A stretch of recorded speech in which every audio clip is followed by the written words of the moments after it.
All right, guys. Good morning, good afternoon, good evening to you all. How you guys doing today? Yes, we are back here again. Today is another wonderful day.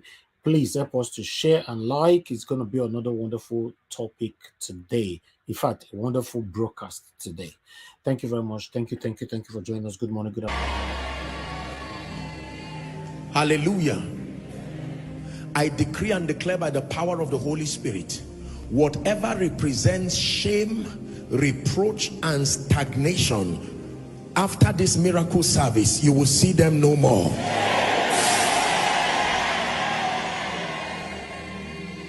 Can I declare favor upon your life?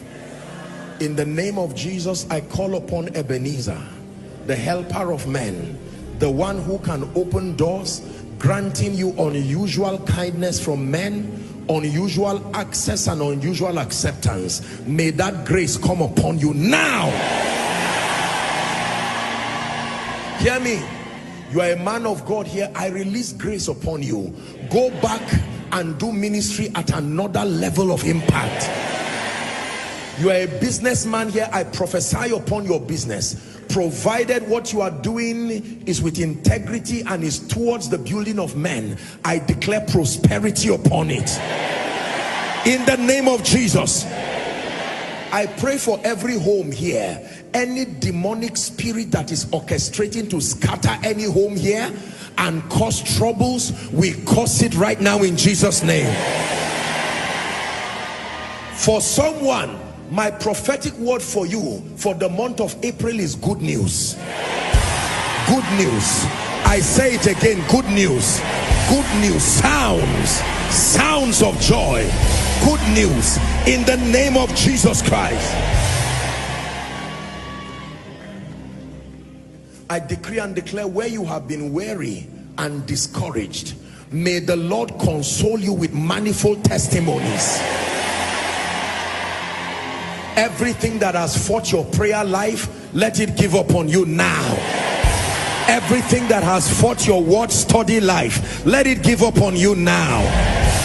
Everything that has fought your passion for the house of God, let it give up on you now. Koinonia, let me pray over your finances. I bless you with increase. Go and prosper. Go and experience increase. I prophesy acceleration. Go forward. Go forward. Go forward. My God will keep you from trouble, and my God will keep you from troublemakers. In the name of Jesus, I place a mark of honor upon your life. Wherever you go to from tonight, I pray that seasons of honor be scheduled towards you. You shall not die but live and declare the works of the Lord. The spirit of excellence is at work in you. Go and excel. Go and excel. Your children are blessed. Your spouse blessed. Your family members blessed. Your ministry blessed. The works of your hands blessed. In the name of Jesus Christ. That by this time next week, when you return back on Sunday, you will return with sounds of joy and melody. In the name of Jesus Christ. Thank you, Father. Wave your hands to Jesus as a sign of gratitude. All right. Thank you very much, my people. I appreciate you all. Happy New Month to you all. Once again.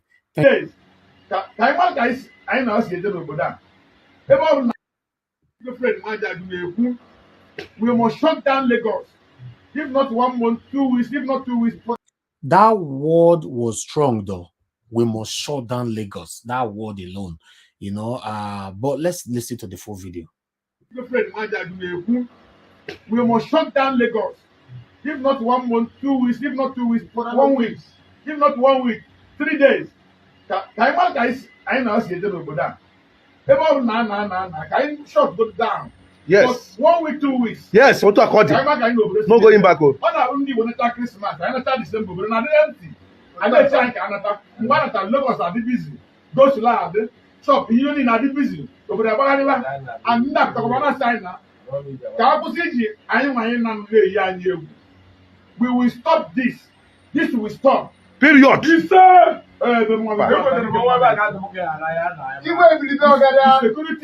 ọwụ na anyị mechie ahịa anyị nwere securities na Anambra ndị IPOBs. We will invite them. Period. Hey. That is part of what we can be doing for them. We secure them jobs. Some of IPOBs they have no jobs. Those IPOBs, we protect all our shops and we have to pay them. We have to mobilize for that. We have to do that. We must have our own security so that they will stop attacking us in the midnight, in the morning, in the afternoon. They will stop attacking us in emergency. Yes. When they discover that we have our own securities, before they will come to take time, they will know that we have our own men there. I'm not saying a single word to be hiding. I don't hide my words. Let my words go viral. I'm part of this thing that Igbo must get their right and get stand in Lagos State. Igbo, we are not troublemakers. We don't fight them. We never fight Yorubas. Those two people are Yorubas.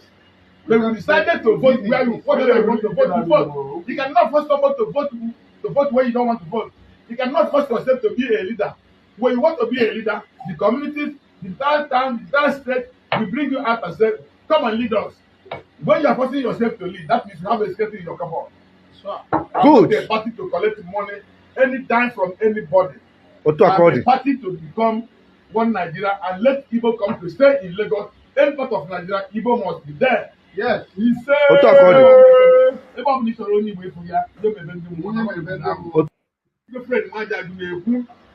We must shut down Lagos. Okay, all right. Thank you very much, my people. I appreciate you all. That is all we have. We have another video, but that will probably be on the second segment. If the second segment, if we'll have time to have that, because this is going to be a hot topic today. Please do your part by liking and sharing. Please, and let's do this together. Thank you, thank you, thank you. Now, God bless you. Now, I can see a lot of people right there on the comment section already. Can see Omoye's corner right there on the comment section. Jennifer Ogie 1. Thank you very much, Moses. Cousin, I can see you. Didi Anthony, I can see you. God bless you all. Nelly, J.O., I can see you as well. Thank you very much, my people. Oba Kenny, thank you for joining us. I'm sorry, I'm not going to be able to mention all names because we already have lots of people there. Moderator, thank you very much. Good evening to you. Good evening to every one of you. Thank you.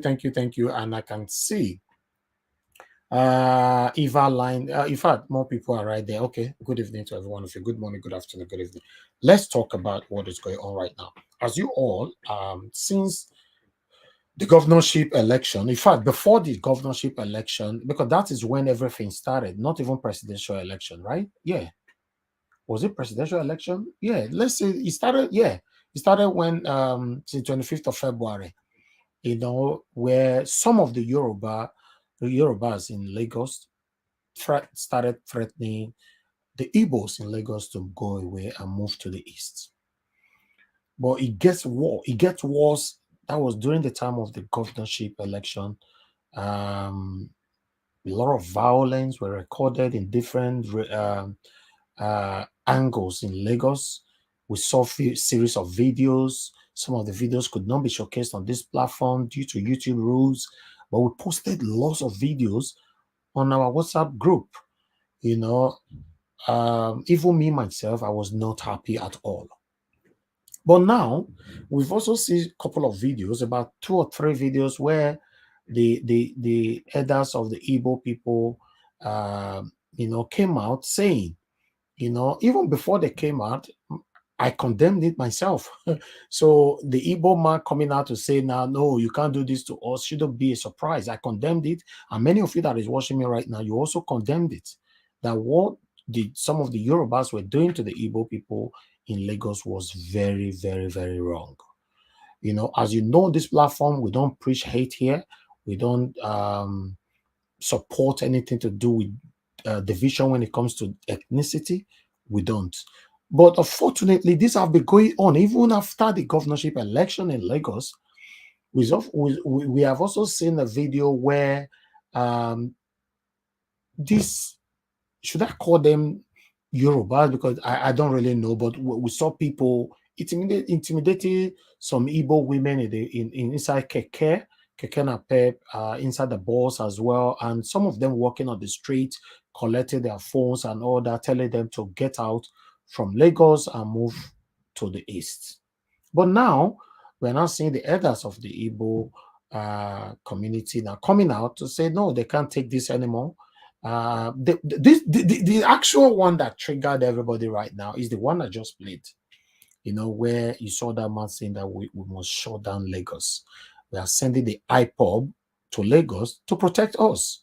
You know what that means. But I'm not going to continue with my analysis now, but I would like to hear from the people.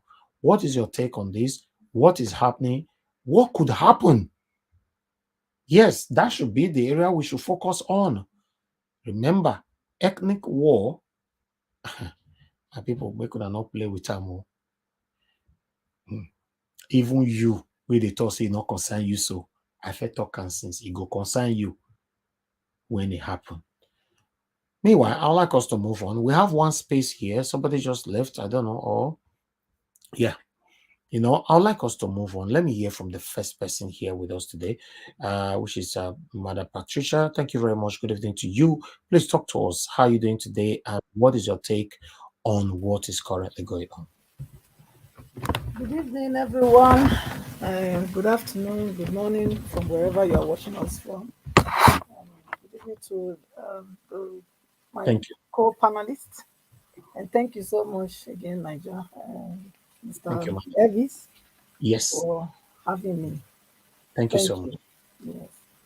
Um, yes, the situation we are in Nigeria is getting more interesting day by day. You know, looking at what the first video we watched is Magnus.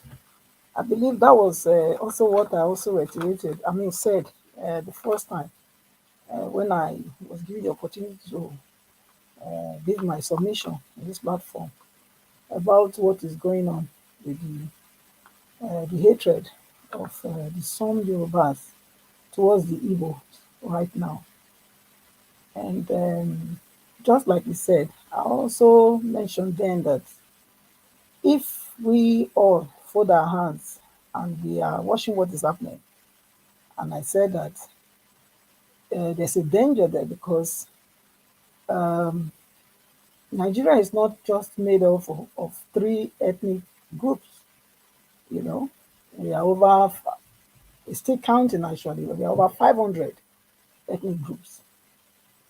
So if they are saying, and this 500, over 500 ethnic groups in Nigeria, I believe at least there is one or two of this ethnic group represented in Lagos.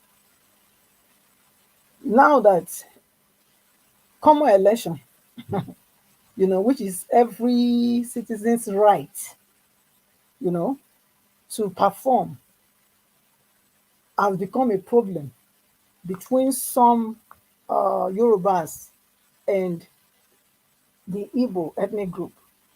And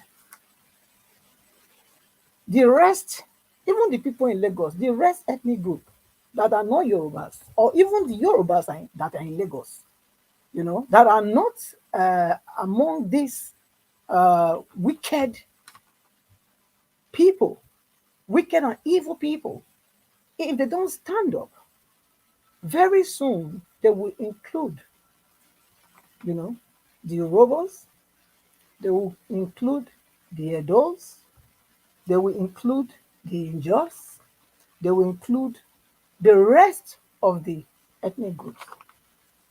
And when they finish with all those other non-Yorubas, they will start with the Yorubas themselves that didn't support these evil ones. You see, evil prevails when good men do nothing. So I believe right from Lagos, the people in Lagos, the Yorubas in Lagos, should come together with the non-indigenous of Lagos and fight this evil that is going on. We should hear that they've stood up against them already. You know, I know that some prominent people are speaking up, yes, but that's not enough. They got to be stopped. Since the police is not doing anything, the DSS, like I said yesterday, they were just like, they have become like a bulldog without teeth. Nobody's afraid of them because they are just backing, they don't have anything, they don't bite. They cannot even bite because they have been compromised. So, which means Nigerians have to take over their countries, the country, they have to take over their nation. Lagosians have to take over their state from these state captures, these wicked, evil people that are wanting to destroy the whole country because of one man. Secondly, the regarding the what's his name again? Sorry, I don't have my glasses, so let me just quickly look at his name. You Yes, Adebanjo. Adebayo. Yes, Yeah. Adebayo. You know, I mean, he was right on it. He spoke extensively. He gave wisdom in his submission. And I believe that the the powers that be, they should hear wisdom and retract their steps from this evil that they are trying to plot against Nigerians.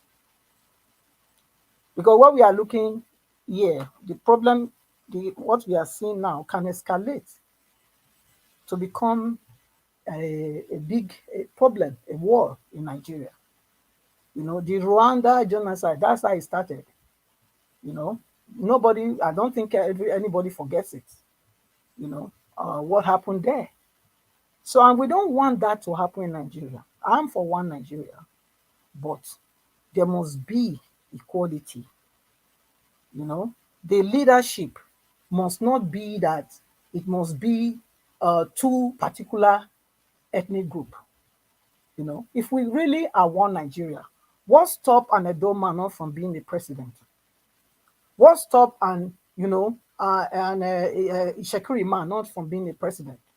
What stopped the an Igbo man not to be a president? So I don't see how we say we are one Nigeria, and then from our mouth, but in our hearts, we are so divided. In the way we do things, in the sharing of power, we are so divided. So if they don't want the Igbos to stay, I think they should let them go. Because I don't see why anybody can hold anyone hostage. I feel they like holding the rest of the other ethnic groups hostage because you don't give them the same opportunities. We don't have, it's like, okay, fine, let me just say, like in Delta State, where I come from, we have a lot of mineral resources, a lot of, oil. But you go there, you don't even feel the impact of what God has blessed that place with. You can't see it. But then you go to other states, they just come and connect the pipe and take it somewhere else to better their life over there. Then you wonder, is this nation, is this world fair?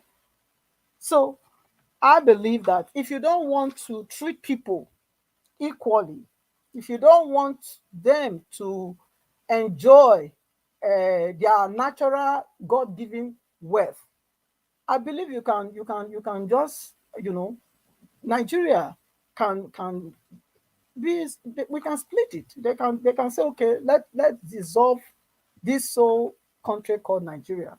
If it's not working, it's not working. It has never worked. And this election that we just had, this 2023 election, has just proven that this is the way they want to continue. Okay? Because everything they needed for the election to be free and fair and transparent was given, was provided by tax people's the nation's taxpayers' money. Yet Nigerians were raped. The nation was raped by these so uh, evil politicians. So I will say that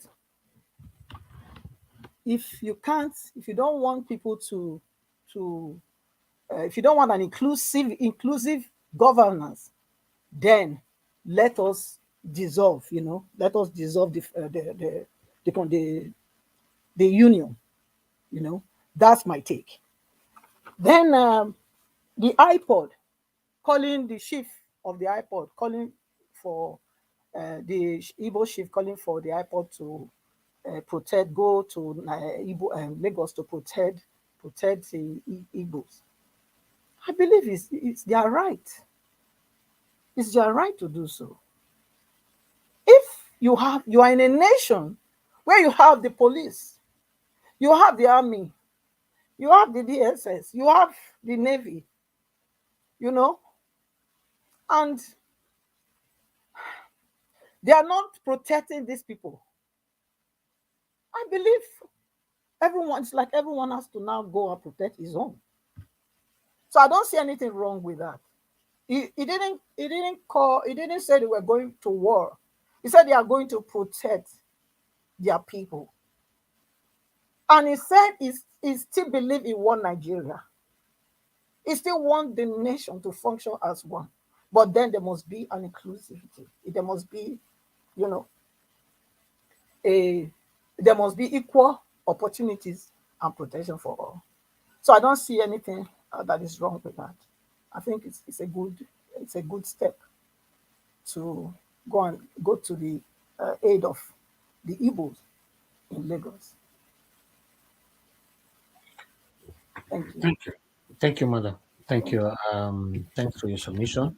But for me, yes, especially when we don't have when there's no security and you are slaughtering these people. A couple of them lost their lives during this time of election, the presidential election and the governorship election. Yeah, calling for a protection, I'm not sure they are wrong. So but I'd like to hear from others as well.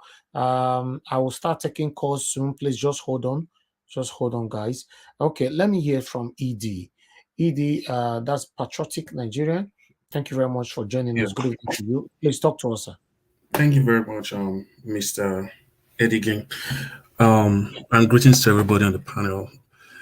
I think Magnus Oraka's submission on this issue it's actually the way that every right-thinking Nigeria should approach this issue. We have to ask ourselves, what really is the crime of the Igbo man? Is it a crime to be ambitious?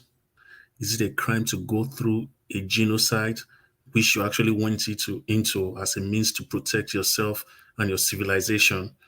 Is it a crime to go through that, have your people pulverized, starved, and be able to bounce back from that with just only 20 pounds? I think, we do ourselves a great disservice by putting too much energy as the Nigerian state towards trying to suppress the Igbo man, because there is a lot we would have learned from the Igbo man. There's a lot that would have gained from giving them a free reign in the country. You look at another civilization or another race that has been this persecuted through their history would be the Jews, right? You know, even through the biblical times, from Egypt to Babylon, and more recently in Western Europe, that's Germany. They went through a genocide. But today, when it comes to the major institutions in the United States and all around the world, it's owned by Jews. And people have to look at this and say, how do these people keep bouncing back? Right? And I think that's what we should have done with the Igbo man. The US, for example, is built when it comes to like the financial system. There's a lot of Jewish influence here, right? Whether it's the Rothschild, I mean, it's just all over the place. you go everywhere, you see Jewish influence, the footprints, the handprints of Jewish money all around the United States.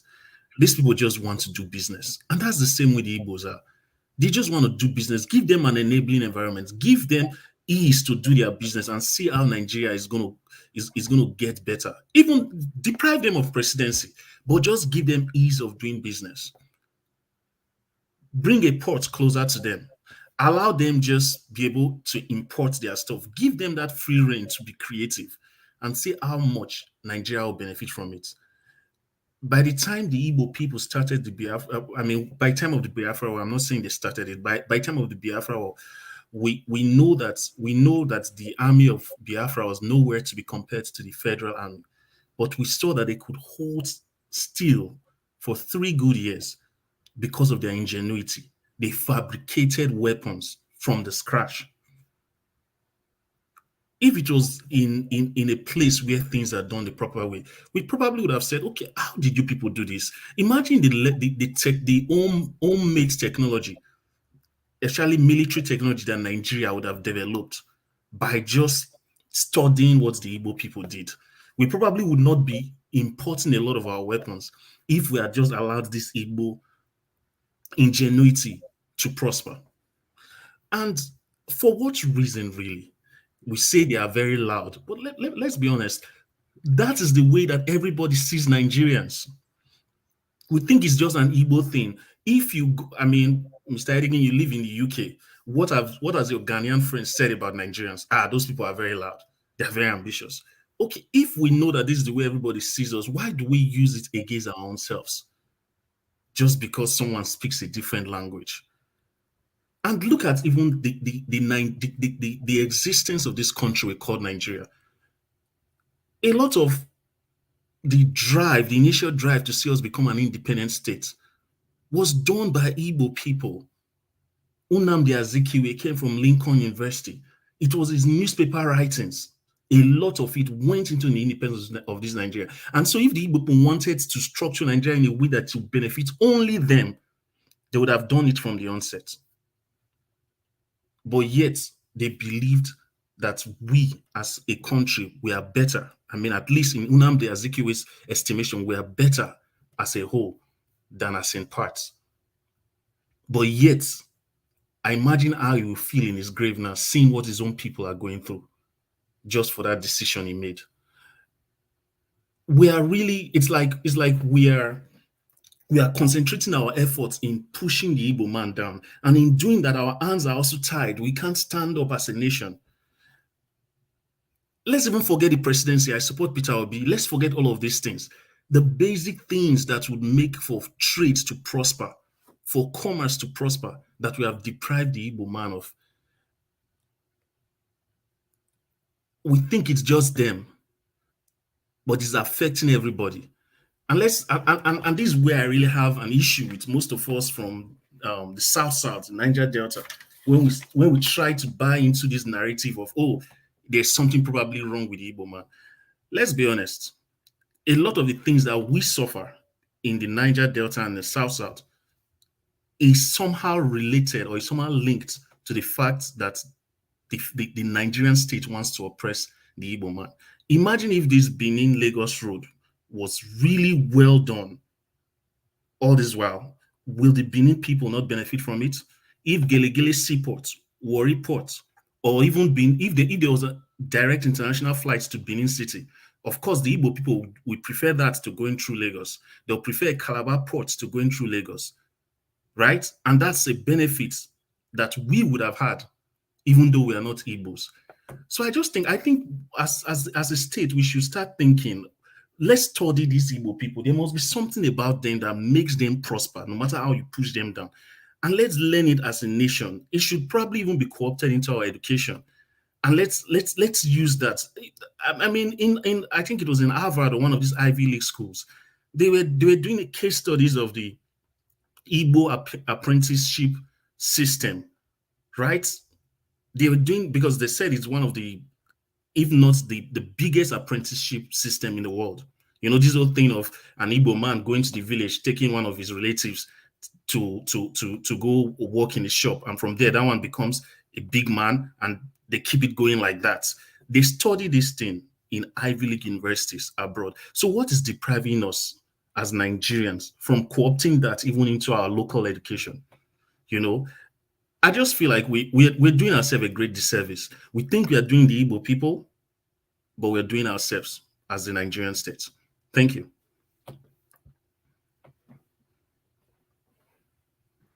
All right. Thank you very much, my brother. I appreciate you.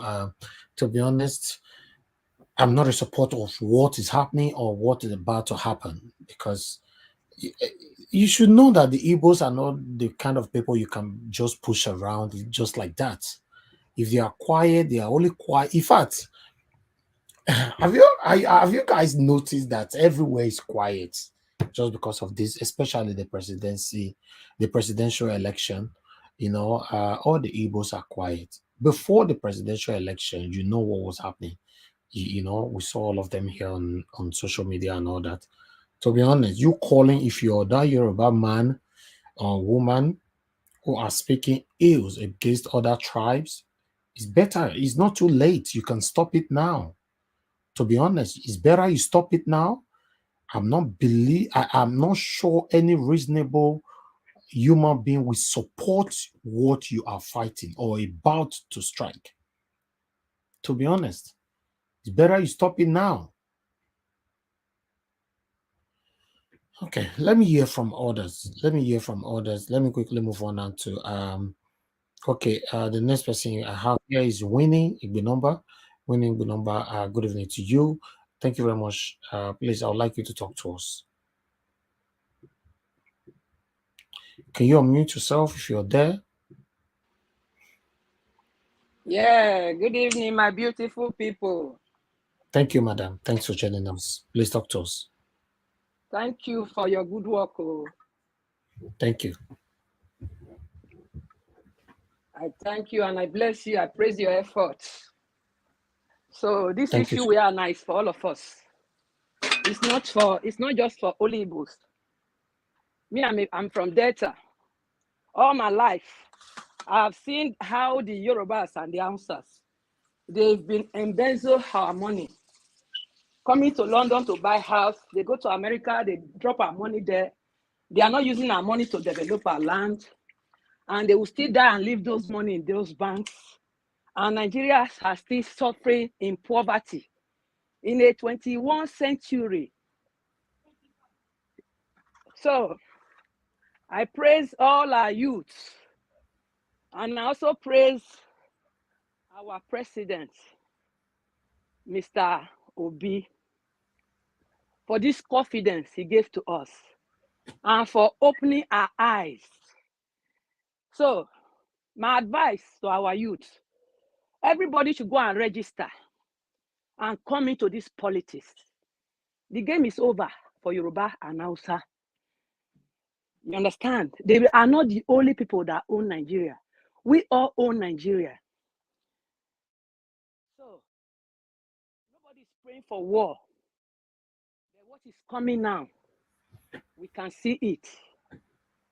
This is gradually piling up. Our president told us to be calm. We are losing your voice, madam. Be close to your gadget, please. I'm sorry. Can you hear me now? Yeah, we can, but it's ceasing every some seconds. Thank you. Okay, sorry. So he told us to be calm. We are calm. Not that if we want violence, we cannot bring it out. But because of the person we are following, it's a relaxed man. It's a man that believes in the law. He said, let's go to court and prove it. We are in court. And we are waiting. Violence, we cannot bring it out. We are waiting. As soon as the court give their verdict, we will know the next level. We cannot do anything now. We are waiting. We are waiting patiently. And I believe in God. Nothing God cannot do. This race we are now, this is God's race. This is how God wants Nigeria to be now. And no man can take it from us. No woman. Even if Mr. Peter Obi said he doesn't want to be Nigeria president again now, He can't even go back. It's not him, it's God. It is God that is using him. So I don't have much to give. I believe We that can't hear you new anymore. Nigeria. Can you hear me now? We are losing your audio. I'm with my phone. Okay, you are Can you? back again now. Yeah, go ahead. Okay. I said I believe in this one Nigeria, Yeah. and that new Nigeria is possible. So all we are doing now is for the future of our children, not for us. Like, Buhari close our schools down in our side. The Muslim children, Arabic schools still on in the north. So can you not see that is their plans? And he elects all the important position in Nigeria. It's all Fulanis. All the posts, all the major posts in Nigeria make decisions about Nigeria. He only put Fulani people there. Go and check the list. There's no one Christian there. No one Igbo man, no one Igbo man, no one Hausa man, no one Yoruba man. All these have been planned. It has been planned. It's just that we just believe we are one, but we are not one, because these people that is ruling us, they are not Nigerian. Because if truly they are Nigeria, they will not want Nigeria to destroy. They are trying to achieve their purpose, but God can never allow it to happen. I'm not born by a Muslim family, and nobody can colonize me to be a Muslim. It will not happen, not on this earth. So we should still keep on pressing. Okay. I believe the victory is us. Thank you. Thank you. Thank you for giving me this time to talk. Thank you, madam. Thank you for coming. Okay, thank you. Okay. Thank you. All right. Let me quickly move on to the next person. The next person we have is Engineer Ken. Engineer Ken, good evening to you, sir. Thanks for joining us. Please talk to us. Engineer Ken, are you there? Okay, Engineer Ken is not there right now. Let me move on to the next person. But Engineer Ken, make yourself available after the next person, because we have people that want to join us. We want everybody on screen to speak to us. Thank you. All right, Alex Edo Pikin, good evening to you, my brother. Thanks for joining us. Please talk to us. Good evening, Elvis, my brother, and good evening, good day, and good morning, depending on your time zone, to everyone and those on the comment section. God bless you all. I think the video that really I Please kind hold on, of my brother. took very seriously was Shioma Francis, turn on your mic. Turn on your mic so that we can accept you to the screen. Thank you. Go ahead. Go ahead, sir. okay. Was what the interview with Pa Adebanjo, Adebayo, as an elder statesman. That is somebody I would really call an elder statesman. Somebody who has always stood his ground, who is not fighting for. Don't know what will I say. What it's not. He's fighting for the well-being of Nigeria. He's fighting for the soul of the country where his forefathers came from, where he has lived, what he has seen everything in life. You can see this man is standing for the unity of Nigeria. As a Yoruba man, he didn't become tribalistic in his dealing, in his utterances. These are the type of people that you can really call elder statesmen. Those who think country first before any other thing. All he said today in that interview, or what I listened to, he was completely, I agree with him 100%. If he wanted to go by tribe, Tinubu is his clansman. He could have just said, oh, yeah, is the term of the Yorubas. But you could see from the beginning how he stood, because he wants justice and equity. He wants peace of the nation. He doesn't want people to be marginalized like it is going on now. So I really take my hat off for this elder statement. Payo Adebajo have always been a truthful person. My brother, if we have to Yes, look at yes, this thing holistically, because I'm looking for somebody that will analyze this thing properly, I have still not seen, to be honest. We have to say it how it is. These satanic people don't want Igbo people to rule Nigeria. Then, if you don't want them to yes. rule, let them go. More not push me, man, analyze this thing by myself. Oh, make una talk because they own the polisher, the romance, you know. More not talk might be because a lot of people will die in this process. What these people are trying to create right now in Nigeria, every tribes will be affected. All of them. Everybody. That's yeah. I was going to come to that. I was going to come to that, Elvis. I was going to come to that because the last speaker that spoke, the brother that spoke before, he was talking about the Igbos, that they did something in one of the universities in UK, trying to study how they do this apprenticeship thing. Handing over. These are the people that Nigeria certainly needs. Even those who are trying to marginalize them, you need the Igbos. You understand? So those who are seeing this, what I will begin to see in this matter is, it's like it is not just always that they bring these things up. You could see that it comes up almost every time these guys want to get into power. The moment they get there, they instrumentalize this issue of the Igbos being the problem, or religion, or one thing or the other. So they just brought this up again because Mr. Peter Obi came up now to contest.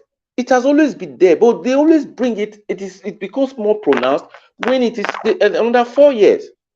Are the Yorubas and the Igbos not living peacefully since this time in Lagos? They've been living in accordance. They've been living together. The houses and the lands that they built, the land they bought, they didn't bring it from the east? Is it all of a sudden that they now know that the Igbos are the problems?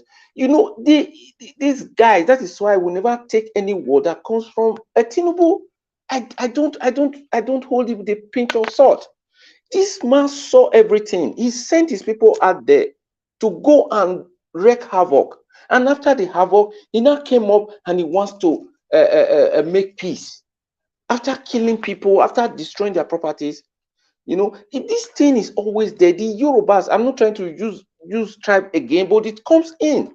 We just have to be truthful. It comes in when they want to get their whatever they want. They don't care. The Hausa or the Fulanis, we use them. We always use them to fight the Igbos.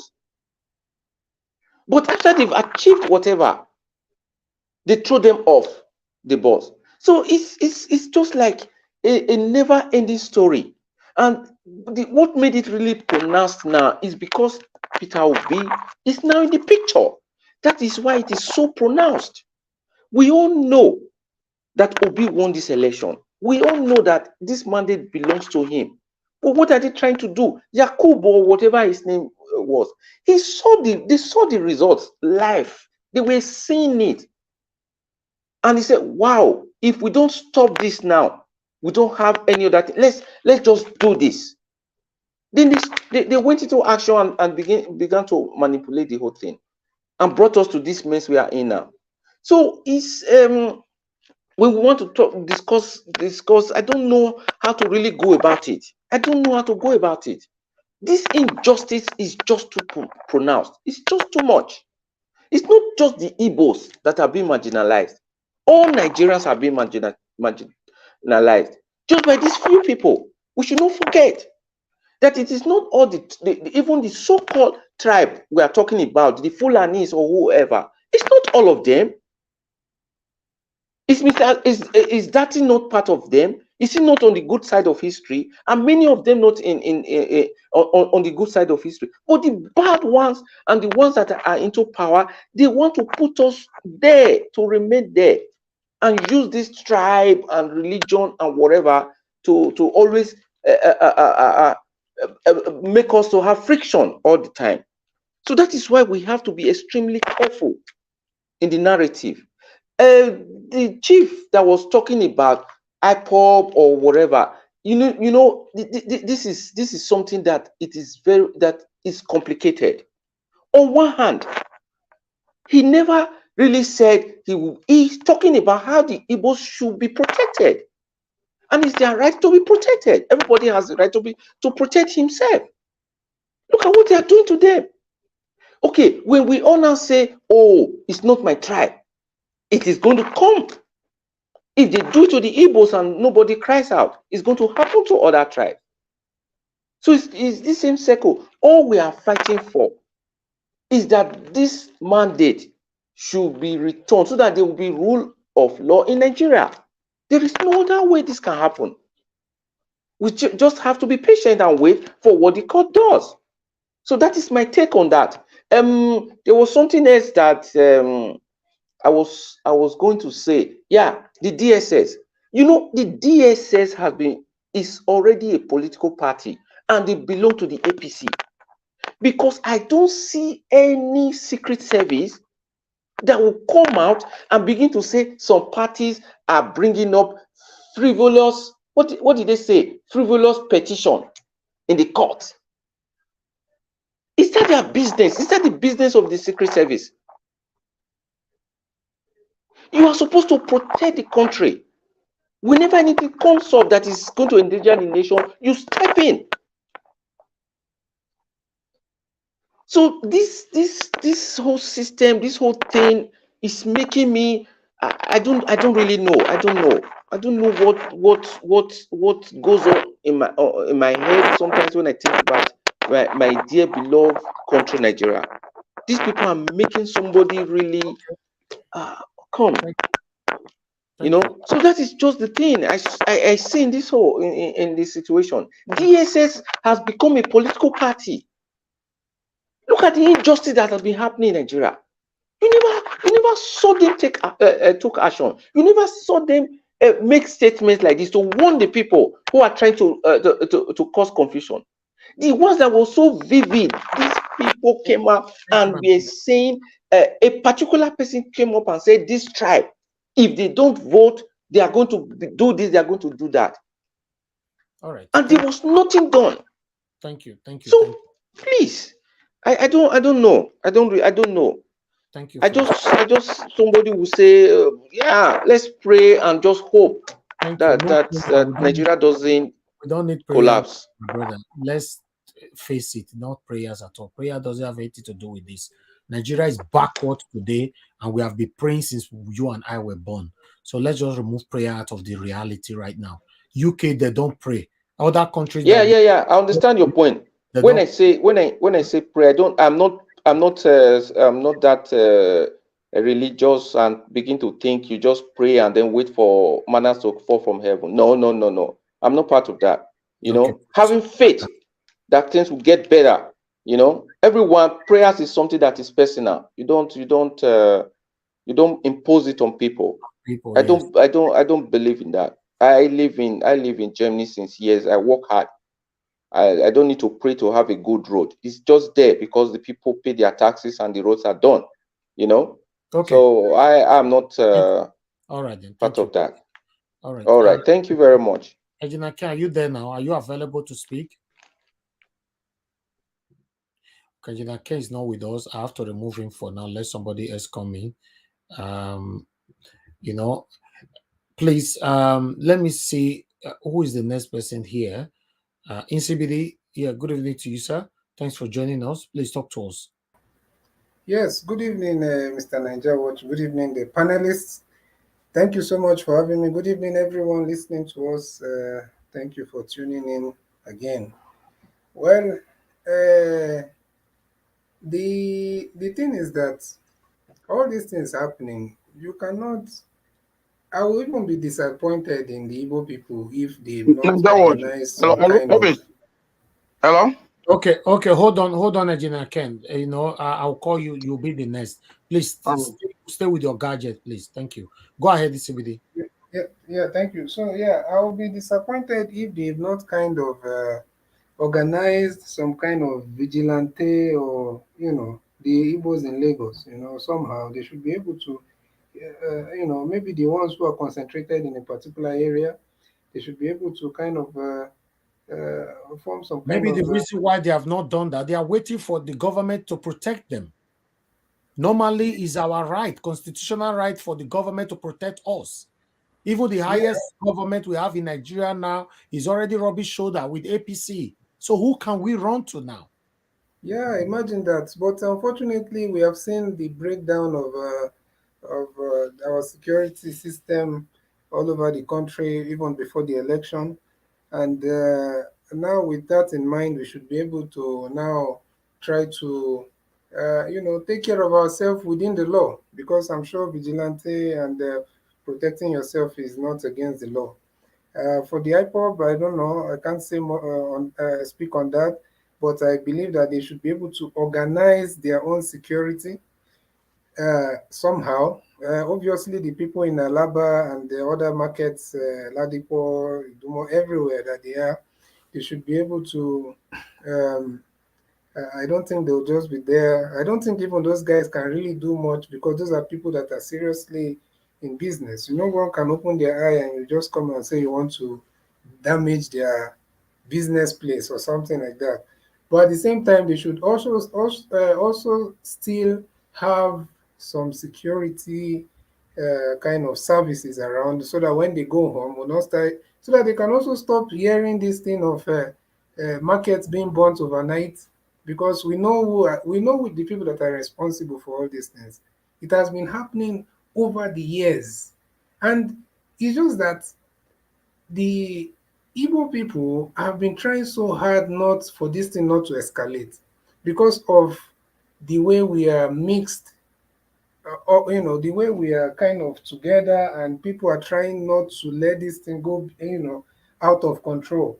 But unfortunately, these elements that are allowing themselves to be used by by some evil politicians, they are not relenting. And now, what are we going to do? You cannot expect these people not to protect themselves. That is a common sense thing. That is a basic human right to life, you know, and right to protect yourself, defend yourself. Defending is different from attacking. Even when the man was the chief, or is it I don't know, is it Igwe or chief? When he was speaking, he's talking about those people coming to defend. And I'm sure that at least he used, I like the way he used care, a word that is kind of safe, because you have to make it clear that is to protect your life and your property, and you're not going against security operatives, but you're defending and you're protecting yourself. So it's just common sense thing, and these people should know that it will get to that point. And it's even I still applaud the Igbos in Lagos for not being, for not carrying out all these reprisal attacks, because if you try this with the Northerners, just they should just hear maybe two, three cases. You know what will happen all over the north. So, but the Igbos, because of their investment and because of the social integration and everything, they're trying so hard not to escalate it to that point. And like the brother who spoke, I don't know his name, but he spoke really well. Uh, with this whole thing happening. Alex Dopikin. Yes. Because you don't know if you don't believe that the Igbos are probably linked with the Jews somehow. Yeah, at least you should be able to see the similarities with the things that they've gone through. These two groups of people. It's just amazing, and I feel like as much as the Igbo people are trying their best, they should also be more intentional, because that was what helped the Jews. The Jews had to make sure that they are more. That's why you cannot go to any Jewish neighborhood and hear some Jews fighting against themselves, because they know what they're already facing. Or you can't, So my point is, they should be able to also galvanize, contribute positively to wherever they find themselves continuously. In fact, anybody that they notice is trying to do one or two things wrong in those areas, they themselves should handle that person by themselves. We have to be more intentional. And it's just quite unfortunate that you're fighting people that didn't create themselves because of whatever you see, you feel like you notice in an Igbo man is not. It's in the DNA, because that is the same thing, this same obsession, this same hatred, and this same jealousy. This was what was going on even before the war in the 60s, in the 50s, 40s, all those time. That they had to even bring the British journalists had to come and interview then the Northern Premier, Amado Bello, and was asking him, it's there, I'm not the one speaking. If you Google, if you go on YouTube, wherever, you will find that interview. What is this obsession with the Igbos? What is it? And the man, look at the reason he gave. You won't believe it. Oh, if they come within 1 year, they will emerge as what? That is something that someone feels that is enough for him to hate a group of people. He's not even talking about, oh, they came and they invaded and they started committing crime, or they are doing that. No, is that if they work as a headman, within 1 year, the laborer will emerge as the head of the company. That is something that people are aspiring to be all over the world. Even where you're working right now, you want to be able to get promoted, to be able to manage the place, or even have people that you're supervising. And somebody somewhere else is seeing that as a threat to themselves. So what else will an Igbo man do? Because, well, it's just quite unfortunate. So what I think, for the also thing, for me not to go too deep, is that the Igbos need to, as much as they want peace and everything, they also should not be caught unawares. People need to organize defense, to be able to protect themselves. Nobody should go and attack anybody, for reprisal or anything. Nobody is talking about that, and I'm sure they are wise enough not to do that. But at the same time, they also need to be wise. So you can't do all this and expect people to fold their arms. Who do you think? I mean, does it make any sense even to you as a person? So yeah, let me stop there for now. Thank you so much. I'll speak more later. Thank you. Thank you, CBD. Thank you, sir. It's good to have you back again. It's been a while. Thank you very much for your submission. Okay, let's see if Engineer Ken is available right now. Engineer Ken, good evening to you once again. Are you there? Yes, Mr. Najawas, good evening. How you doing? I'm good, sir. Thank you.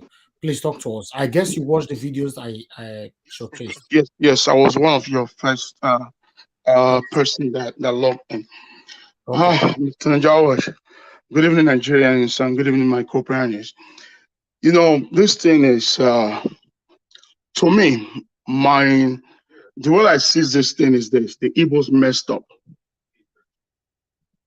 It's very simple as ABCD. The Igbos youth of these days and the Ezigbo of these days, they are being corrupt. This is not the Igbos that I used to know. I can remember the year 1990, 1991, when the killings of the Igbos in the northern part of Nigeria was too much. The word key, don't just use it, sir, please. Okay, sorry. When things like this was going on in the north, where the Muslims were doing evil things to the Christians in the north, burning down churches, burning down houses, destroying things that the eastern part of Nigerian people owns in the north. This guy came out at the young Shagro. He came out with his luxurious bosses. A Canadian chief came out with luxurious bosses and loot a lot of Amota boys. All of them tripped down to the north. in good true ways, the North was as silent at the graveyard. They teach those Fulanese, they teach them lesson of their lifestyle, of their life. This is not what I heard. I witnessed it. So the Igbos have enough Igbos in Lagos State to deal with these clowns, to deal with these Jagaban thugs in Lagos. It's not the old Yorubas that are doing this. There are about 10%. The thugs being owned by Jagaban. Whatever these guys are doing, they are carrying out a mission. It's a mission and order from above.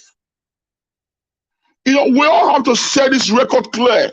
It's a mission from orders from above, and the Indigbo, the leaders of Indigbo, a lot of them are supportive of these things because they took money already. Let me rephrase our memory. I don't know if you guys remember on the 26th or 27th of last month of February, when after about 2-3 days after the presidential election, the elders of the Indigo went and visited Jagaban. And definitely they won't leave that place with all of them. Ghana must go back to tell him that on your mandate we shall stand. Well, in that process, your people were slaughtered. Yeah, but no, don't use those words, Ajina. Sorry, my brother. Please. Yeah. By the end of the day, even though some of the elders, Igbos elders, and they went to Jagaban to collect money and all that, is that enough? That is not enough for a soul to be killed. For example, to be quiet. That is not enough for the Jagaban army to start hunting people down. And the Igbos saw what happened on the 25th. So they're supposed to be expecting more in the government election in Lagos. And these guys were saying it. They weren't hiding it. They were saying that this is what they are going to do. Even when I watched the China news, a couple of the market that they burned down, some of the traders says that they saw the boys when they came out with their buses and their cars, start rolling around the market. The stores were shut down, but there were point patrols all over. Where about the dealers? What about the people that are selling that market? Where are they? Where are the apprentices? Where are they? Why can't they block the road and hold these guys to ransom? But right now, if they want to do that right now, they will charge them for murder cases, because it is not. In law, there's a word in law that I wanted to use. If when you are angry or somebody hurts you, you have under 24 hours to retaliate. Minimum 48 hours. When it's above 48 hours, you'll be held responsible that you know what you were doing, that you planned for it. So if they should retaliate now, the federal government is going to charge them for murder. Because these guys, they are not in charge.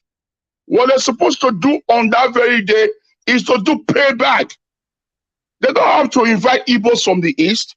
And these guys, they're not going to deal with only the Igbos. They're going to deal with Benin because they believe we Benin are Igbos. When you tell them that you're from Benin, they'll say, no, you will be Omo Igbo. Omo Igbo. The truth has to be said. We are not calling for violence. No, it's not for violence. It's not for violence, my brother. This is the life. It's not for violence. This is the life. Okay, look at what happened to Kachi. Look at what happened to her. An innocent girl. If not for God, that girl will be gone. So the Nigerian youth have to wake up. This is not about the obedience now. It's not about your obedience. This is about race.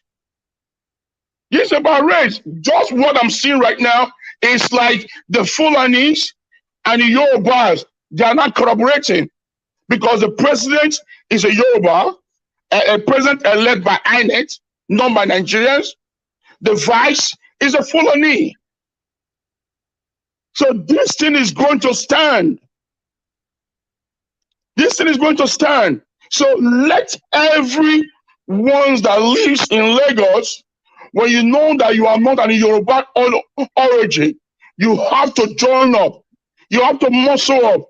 You have to come together and form a defense. This is not all about Igbos.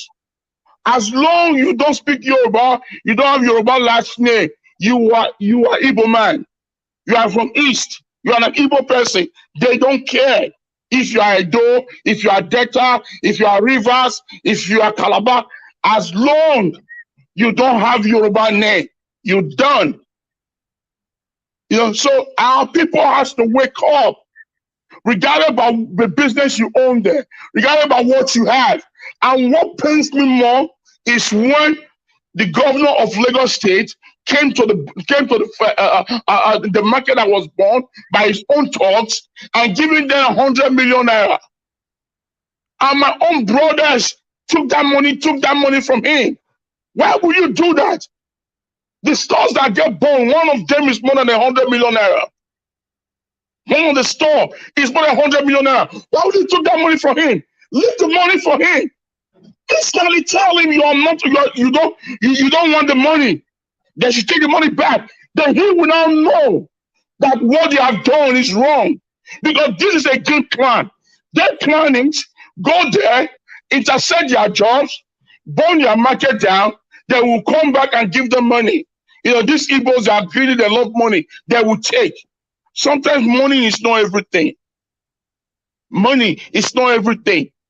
I heard some of my company just now, they talk about the Israelites, the Jews. In 2015, my insurance guy, he went to Israel. The day I went to do my insurance, the Palestinians and the Israelis, they were fighting. And this guy took his 15 years old son. He told me, he said, "Ken, listen, I'm going back to Israel next tomorrow, but my mom will call you when he's ready to come and pick it up. I'm going down with my 15-year-old son." But they're still in school. He said, "Listen, man, forget about his school. I want to take him there. We need to go fight and support the Israel. I'm a Jewish guy. We got to support my people." At 15 years old, I look at this guy, I look at his father. I said, you made a mistake. What about if your son died or both of you die in the process? He said, yeah, if both die in the process, I die for protecting my land and for securing my people's life. So that is their belief. And that is what they have been doing. That is why the Jew should remain the number one man, in the whole region. So we got to wake up. This is not politics. This is not politics. This is war. Since I was born till this day, if it's not President Fulani man, it will be President Yoruba man. If it's not President Fulani man, it will be President Yoruba man, Fulani man, Vice President. Either in the military or in the civilian district. Why? Are they the only people in Nigeria? When Nigeria have over 500 different languages? But Goodluck Jonathan was not from Yoruba or Fulani man. For just 4 years. But we saw what they did to him then. He didn't even allow the man finish 2 terms. Yeah, and they actually labeled him an Igbo man. They labeled him an Igbo man because his middle name was Ebele. Quick question, Engineer Ken. Yeah. Sorry to take from your time. You It's talked okay. about I will take yours towards your name, please. Ed, don't worry, that's fine. I don't usually talk long. Okay. You talked about the Igbo people having some sort of military retaliation towards they're doing, like they should put up a fight. Do you not think that that's what the ESN was really doing, or maybe like people like IPOB? Do you think No. What those guys were doing was a different beat. Those guys were killing their own people. Yeah, it They were started. killing. It started with trying to fight against the Fulani No, herdsmen. no, no, no. Those guys that started with the Fulani herdsmen drove the cattle away from their forest. The next thing they started kidnapping their own people, slaughtering their own people. Okay. That is not good. Okay. Okay. Okay. I think we Okay. are Okay. going, No? we are going Round up, too please. far Everybody, different. hold on. Junake, round up in 30 seconds. Okay, thank you so much. So the thing is this: they have to wake up. They have to wake up. And guess what, guys? These thugs, the Igbos that lives in Lagos know them. They know their houses. They know where they are. Why can't they take them out? Okay. All right. All right. All right. You are inciting violence now, Junake. We No, no, don't. no, my brother. I'm not No, inciting no, no, violence. no, no, It no, is no. the Okay. fact. Let me No, tell you you something, don't, Mr. Elvis again. no, And again, hold on a you can't second. take I want to that throw the kind of question back back to here. you, No, Elvis. no, Let me please. throw it back to you. If your own blood brother, No need, no need. Don't take it back to me. I know how this whole thing works.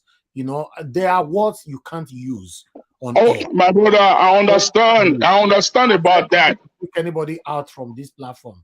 It's not acceptable at all. You know, this can trigger YouTube and it's unacceptable. You know, just make your point and without not using those words all the time. You know, I'm not using those words. It's yes, just you did, a you self did. defense. Look at comment You know, section. Everybody, it's only you that don't see it, sir. Everybody can see how you give your submission most of the time, but you don't see it. Maybe that's why you cannot correct it. no, When you see, start, Mr. Najawa, that is why that country remains like that. that's what I'm saying, but you can't say it That's on why the your air. country remains like that. It's not You your know, country that own the YouTube, sir. YouTube have rules, it must be followed. It's not Nigeria that own YouTube. So if we want Nigeria to change, we buy ticket and just go to Nigeria and express it how we want. Just stay in the middle of airport there. You start the way you are talking now, start it from there. But if you want to pass it from here, YouTube said no. So we can't change that, we're can we? not passing violence from there. No. What I'm saying is this: when those guys were being slaughtered on the day of the You election, see the word you are using again. Okay, Jinake, let me move on to the next person. Sorry. All these words you are using is not allowed. Please, it's not. You know, it's not allowed on YouTube at all. It's not. Let me move on to the next person. Thank you very much. I would like to hear from you, Madam Rita. Thanks for joining us. Good evening to you. Yeah, good evening, Sir Elvis. Good evening, everyone. And Engineer Care Domosa.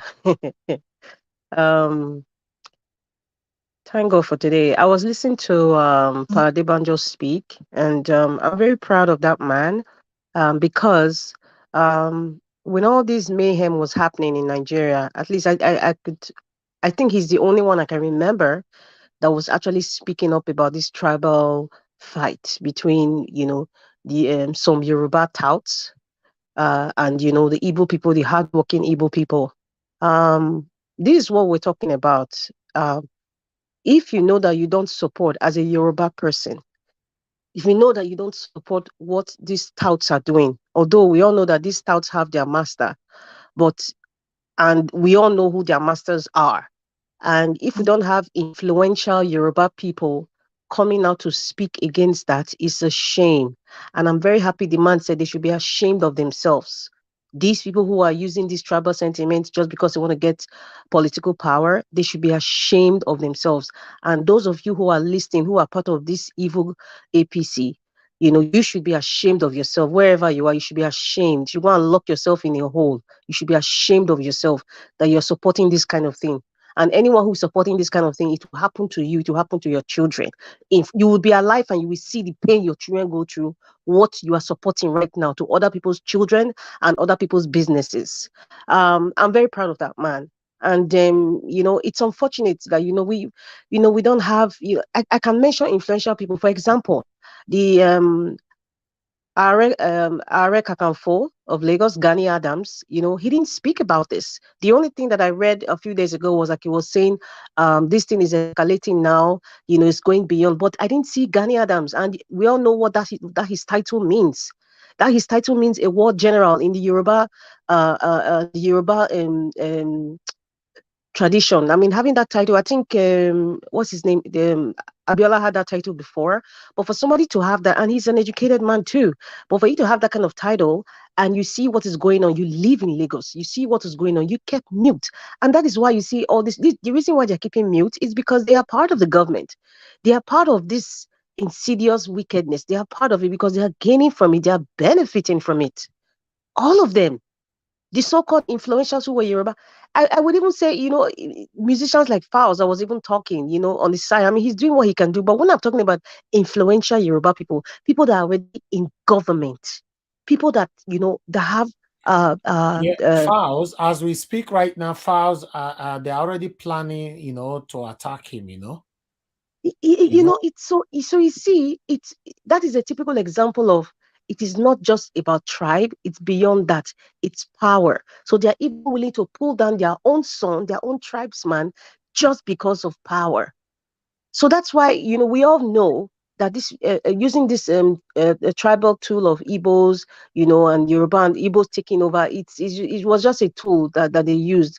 And this is another topic I want to talk about. Um, the Igbo tribe and why, they're always being used as a stepping stool. But why can't they Um, just let them go, the Igbo people? no, Let them and go. Elvis, we are still gonna always argue this part of why can't they let them go. The reason why, this is what I think, my opinion, why the thought of not letting them go is because the people who are playing this game, the elite, the political elites, know that it is not about tribe.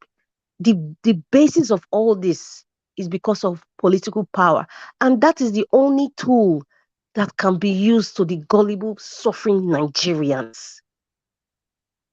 Because really and truly, even if you let them go, hello, human beings are human beings, no matter what tribe you are. They will still be, even within that Igbo enclave, that would complain that, oh, they want to come out. I mean, they dealt with the caste system. They're still dealing with it till today. That hasn't gone away. So even within that tribe, there will still be people that will feel superior. It's a human thing, but and I don't want to use the word is a black thing because I believe that even within the white race, there are some people who feel they're better than other white people because of one reason or one stupid reason or the other. So that is why they would not let them go because they know that it is the only tool that they have. I spoke about mind games. Mind games. Mind games is an appendage to politics. That's the truth. Now, it really pains me. I don't want to use the word pain. It's disappointing, to see that people were silent while this mayhem was going on. I wish the Igbo people knew that if they had known that March 18 was going to be like that, I don't think that they would not have protected themselves. However, to be frank, over the years from 1966 till now, what the federal government, I would say the people from the West, especially from the northern part, what they have succeeded in doing, this is my observation, is actually working on the esteem of the Igbo man when it comes to speaking up for themselves or speaking about themselves in the Nigerian context. They have succeeded in working on their esteem. Many of them, they have the power to do what they can, but they don't have the will. Why? Because esteem has been downgraded from the war till now. The scars are still there because it's something that has not been addressed over time. And that is why some tribes, for example, some wicked Yoruba politicians or some wicked Northerners, but I'm talking when I mean Northerners, it's not just the Fulani. It's just that the Fulani now all of a sudden they become dominant, but some Hausas are also part of it. Some of them, not all. They have, because they have noticed that the self-esteem of a typical Igbo man now, or majority of the Igbo people, have kind of been shrunk. So that is why anytime there's a problem, they dare not call the Bini tribe, for example, because they know that the Igbo, they feel or they think that the Igbo tribe is a tribe that can be easily trampled upon and they won't do nothing.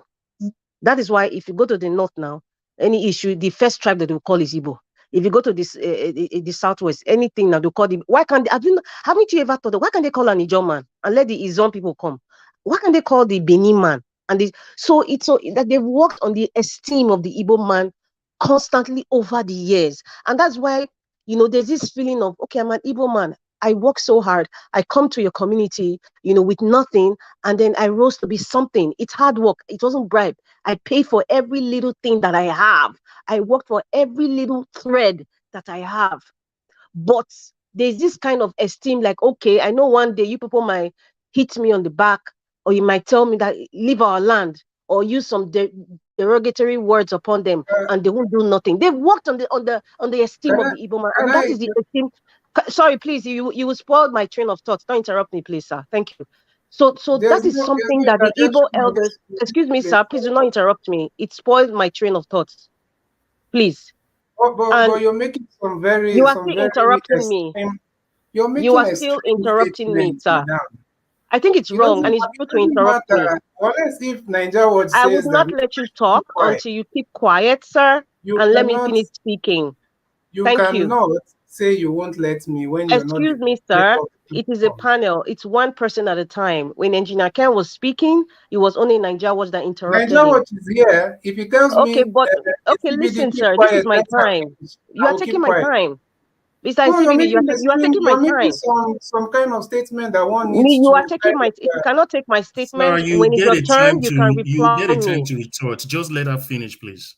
He has spoiled my train of thoughts and what I wanted to say. He didn't allow me deliver. See, that is the problem. I know he's a CBD, an Igbo man, but it sometimes So even what I'm forget saying about might the not Igbo thing. I don't know. You listen. always go to the Even no, extreme. I think listen. Even that's if one you thing don't you don't agree with what understand. I am saying, Stop going to even if the you feel I extreme. am wrong in my Please. perception or my beliefs or what I'm saying, it is your duty, and thank God that you are here. It is your duty when it's your turn. Either enlighten me more. We are here to learn. Enlighten me more, Are you saying or there's no show me your other interjection? side that I am not Are you Uh, seeing. saying there are no okay, interjections allowed here? No, interjection is allowed, but because she never wanted you to, because she don't want to forget what she was saying. If I were you, you'd have just wait, let her finish, then you can bullet point down what you wanted to say. Because some people, yes, because you see what she was saying. Some people think that interjecting them at that particular moment, they might forget everything. So even though she's right or wrong, you can still come back later. You would have just allow her to move on. Madarita, please round up then so Nigeria, that. what I'm done. I'm done. I maybe in my next round, maybe I can see what I am. But for now, I'm done. Thank you. All right, thank you. ECBD, what do you wanted to say, sir? No, I was going to say this, but obviously I never expected it was going to be some kind of confrontational thing. But the thing is, when we are making statements, sometimes we have to be also be sensitive with the kind of definitive, or should I say, statement that we are making. I get her point, and I agree to to a large extent with what she's saying.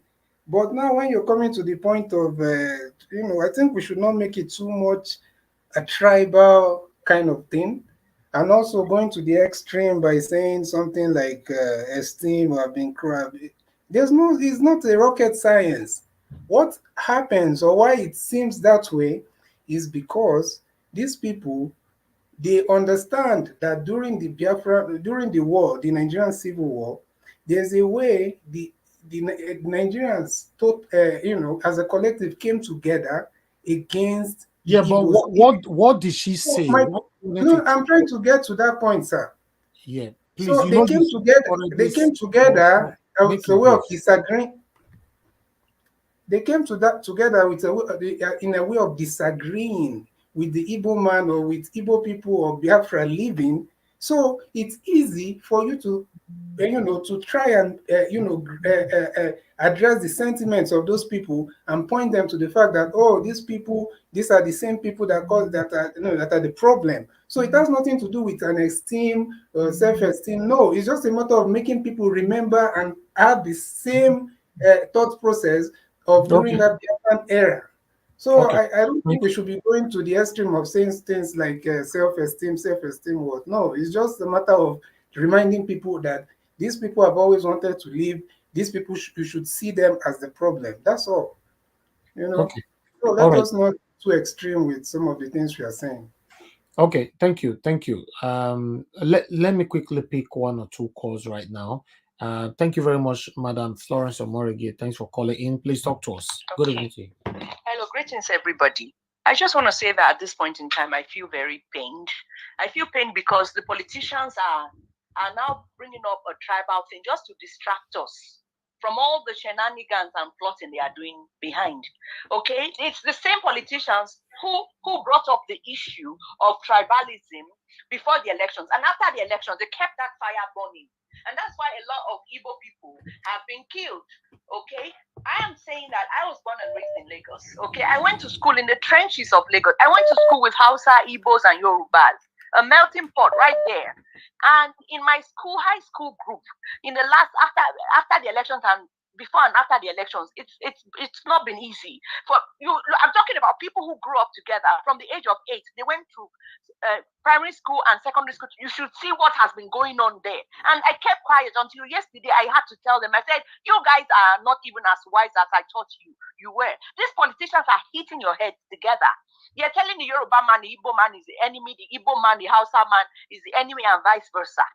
Okay, but the fact is that there is this. They are all planning for this May 29th thing now. Now the DSS is asking for the arrest of Baba Bati.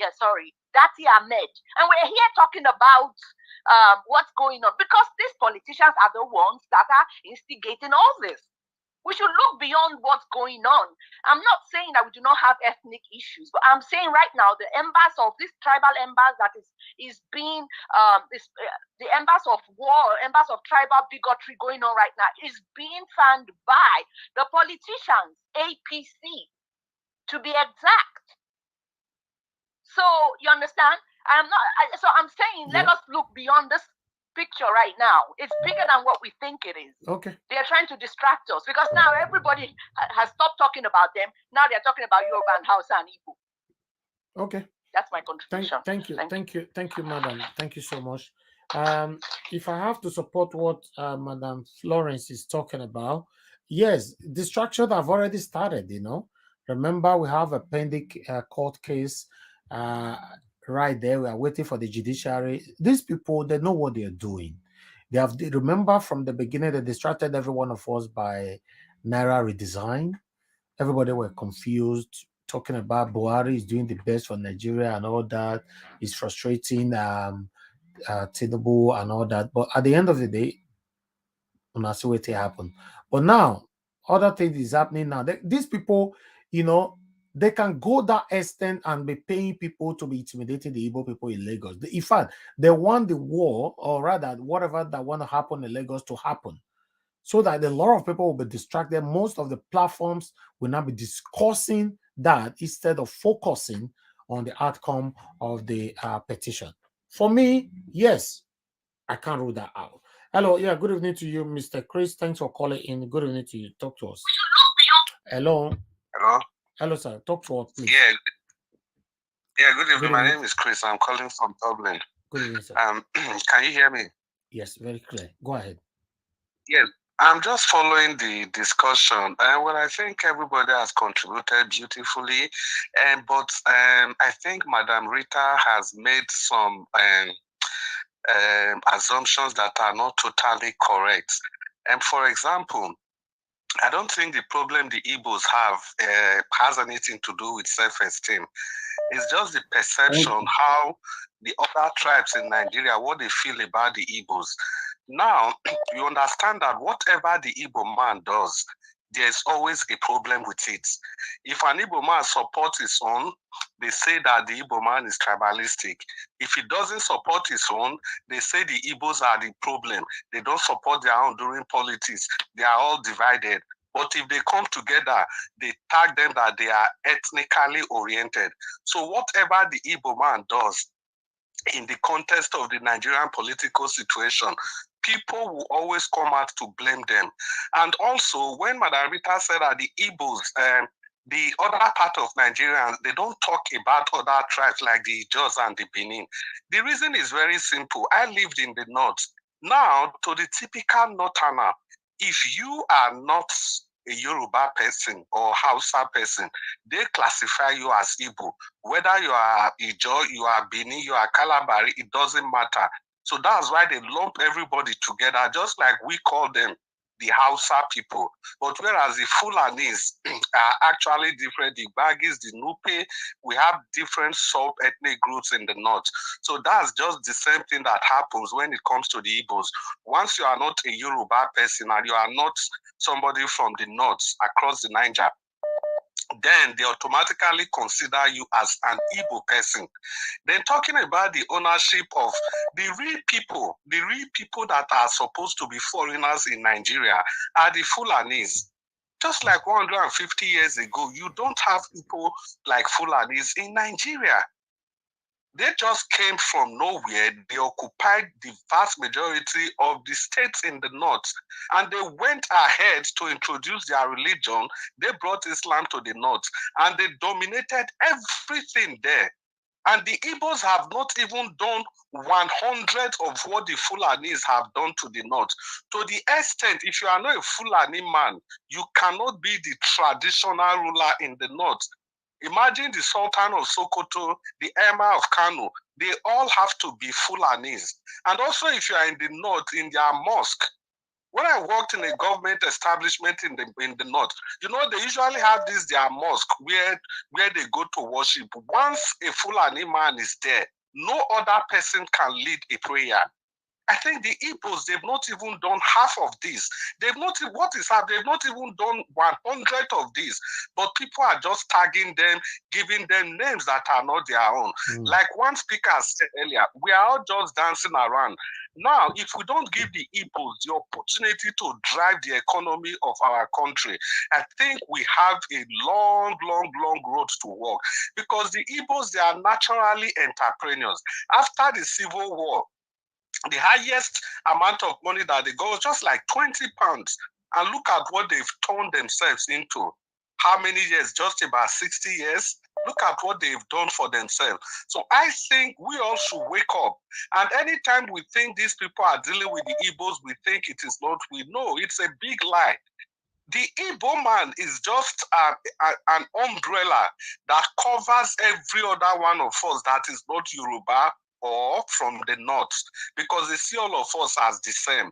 They don't care whether you are a Chukudi, you are whatever you are, they see you as an Igbo man. So whatever is happening today, let's not think that we the south, we from the south or other part of the country, we are exonerated. No.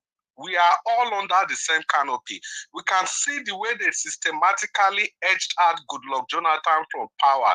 They blackmailed him. They did everything they could. It was an unholy harmony between the Yorubas and the North that pushed Jonathan out of power. So the earlier we start condemning all these things, the better for us. It is not just a battle for the Igbos. It's a battle for every one of us, as long as you are not a Yoruba or you are not an Hausa man.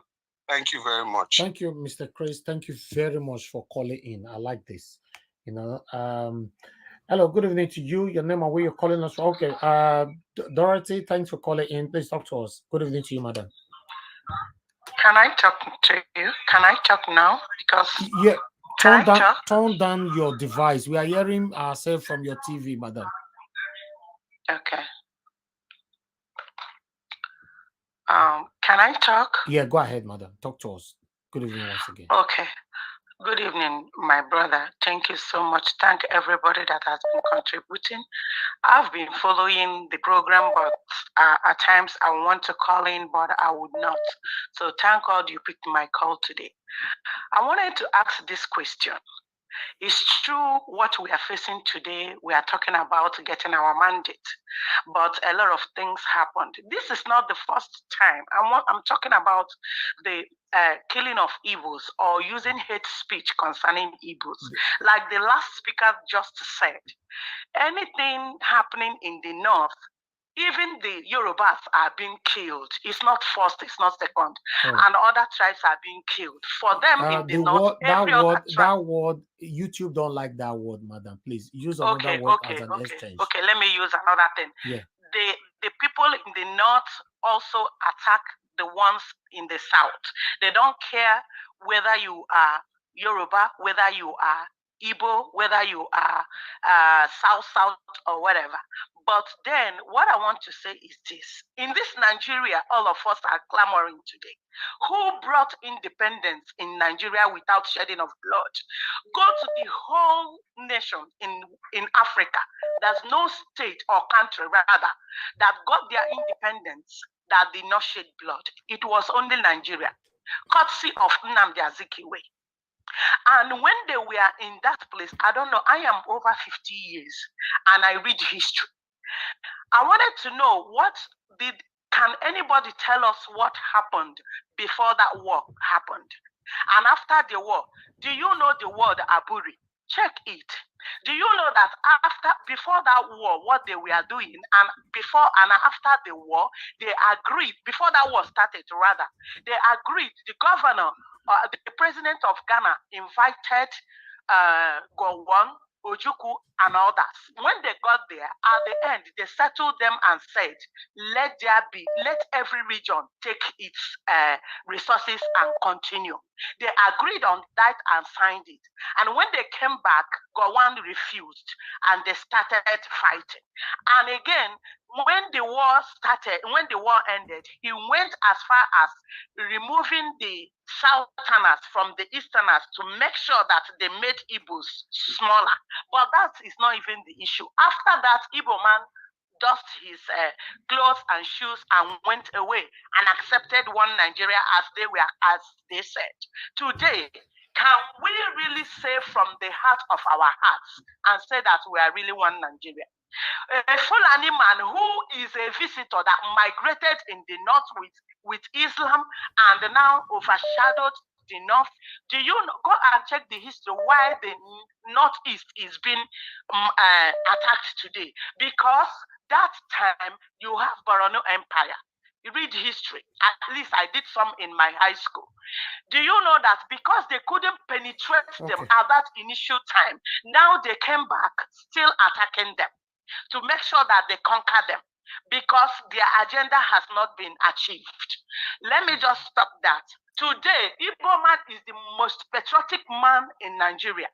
Igbo man will go to the north, develop it, marry, build house. In the west, the same thing. Every other place, the same thing. Tell me any other tribe in that Nigeria that is more patriotic than Igbo man. There's none. But what they do they make sure that in the leadership they will put them down. When you're talking about education, most of us are educated, but they still see that. Remember one video I sent to you. That man said it's as if that war has not ended. So why do they pretend? Check what Pa Adebanjo always say. If they don't want, there's nothing wrong in anyone saying I want to be by myself. It is somebody's right, and you cannot kill that person because of that. Okay. What's Nnamdi Kanu today? That's okay. Sorry, I'm almost there. What Nnamdi Kanu now is doing to make sure that since they don't want Igbo, it's as if he is being so harsh or whatever. But when you check all this, most of us are not happy. When it happened, only a little time they attacked Yorubas, Sunday Igbo came up and they silenced that one. They silence other tribes. Yet, you don't play politics in a way that everybody will be inclusive. When they talk, you attack them. Make Nigeria to be safe for everybody you don't want. You don't want Igbos to live, and you don't want to include them in anything. A man has come to rule, and you don't want him because he's an Igbo. Is that right? Thank you. Is that right? And yet, we preach one Nigeria. Thank you, madam. Thank you. Okay. Thank you so much. Thank you, madam. Thank you. All right. Let me pick another call. I can see from Mr. Johnson Emmanuel, you saying that you don't like this one-sided discussion. Yeah, it's up to the people that is calling in. We can't choose who is going to call in. The platform is open for everybody to call in, and let's hear from you. Yes, we have Mr. Alex on the phone. Thank you very much, Mr. Alex. Thanks for calling. Good evening to you. Talk to us. Yes, good evening. Greet everybody. I greet those on the panel session, on the comment section, and viewers worldwide. I want to quickly correct that woman that called before. Nnamdi Azikiwe was not the one that gave Nigeria independence. Nnamdi Azikiwe was part of the people. Anthony Enahoro moved the motion for Nigeria's independence. Obafemi Awolowo was part of it. Then Nnamdi Azikiwe was part of it. So he was not the one that gave Nigeria our freedom from the so-called colonial masters. And number two, even our Nnamdi Azikiwe, his mother is from the north, from Zungeru. He was playing the northern politics, just like Uzodinma and Okorota is doing today. So I condemn the Nigerian way of treating these our brothers who are very industrious. So long that we are condemning these things, we should also put the story straight. Anthony Enahoro from Edo State, from Midwest then, Bender State, moved the motion for Nigerian independence. And Obafemi Awolowo and Nnamdi Azikiwe also, joined in the fights, even about Macaulay and so on and so forth. So it's not only Nnamdi Azikiwe that did the job. It was a conglomeration of intellectuals. So, and also, if you really want to go down Nnamdi Azikiwe's activities, he was also supporting the Northerners. What really brought trouble, according to the history that woman was trying to give, was the first military coup that the Northerners perceived that only the Northern soldiers were killed. They did another coup and killed most of the Igbos too. Then Ojukwu had to declare war because it was not a tribal coup. It was perceived like a tribal coup. So that first coup and the second coup is what is still the problem of Nigerian politics today.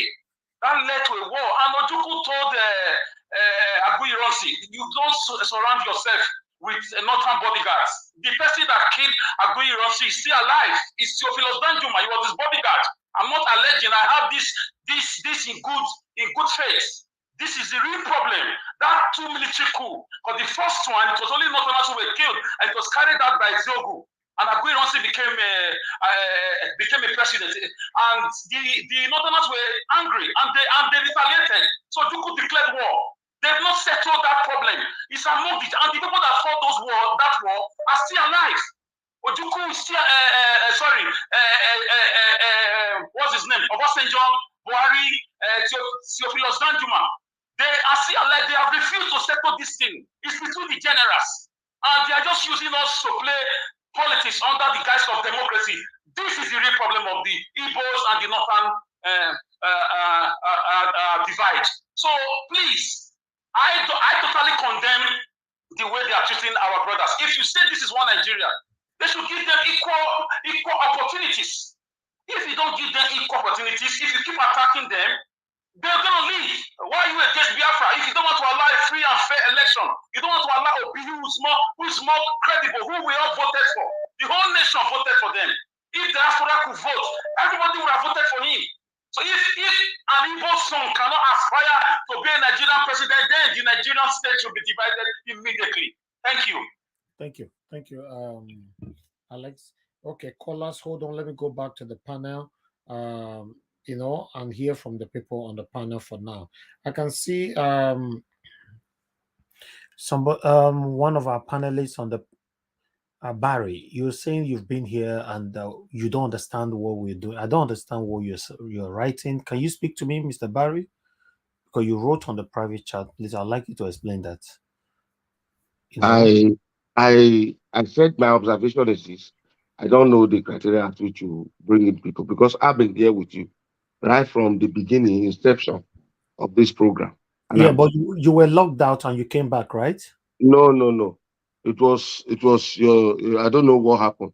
But I was still on. But I wasn't hearing you, so I have to adjust my device. I came back, right? I didn't leave.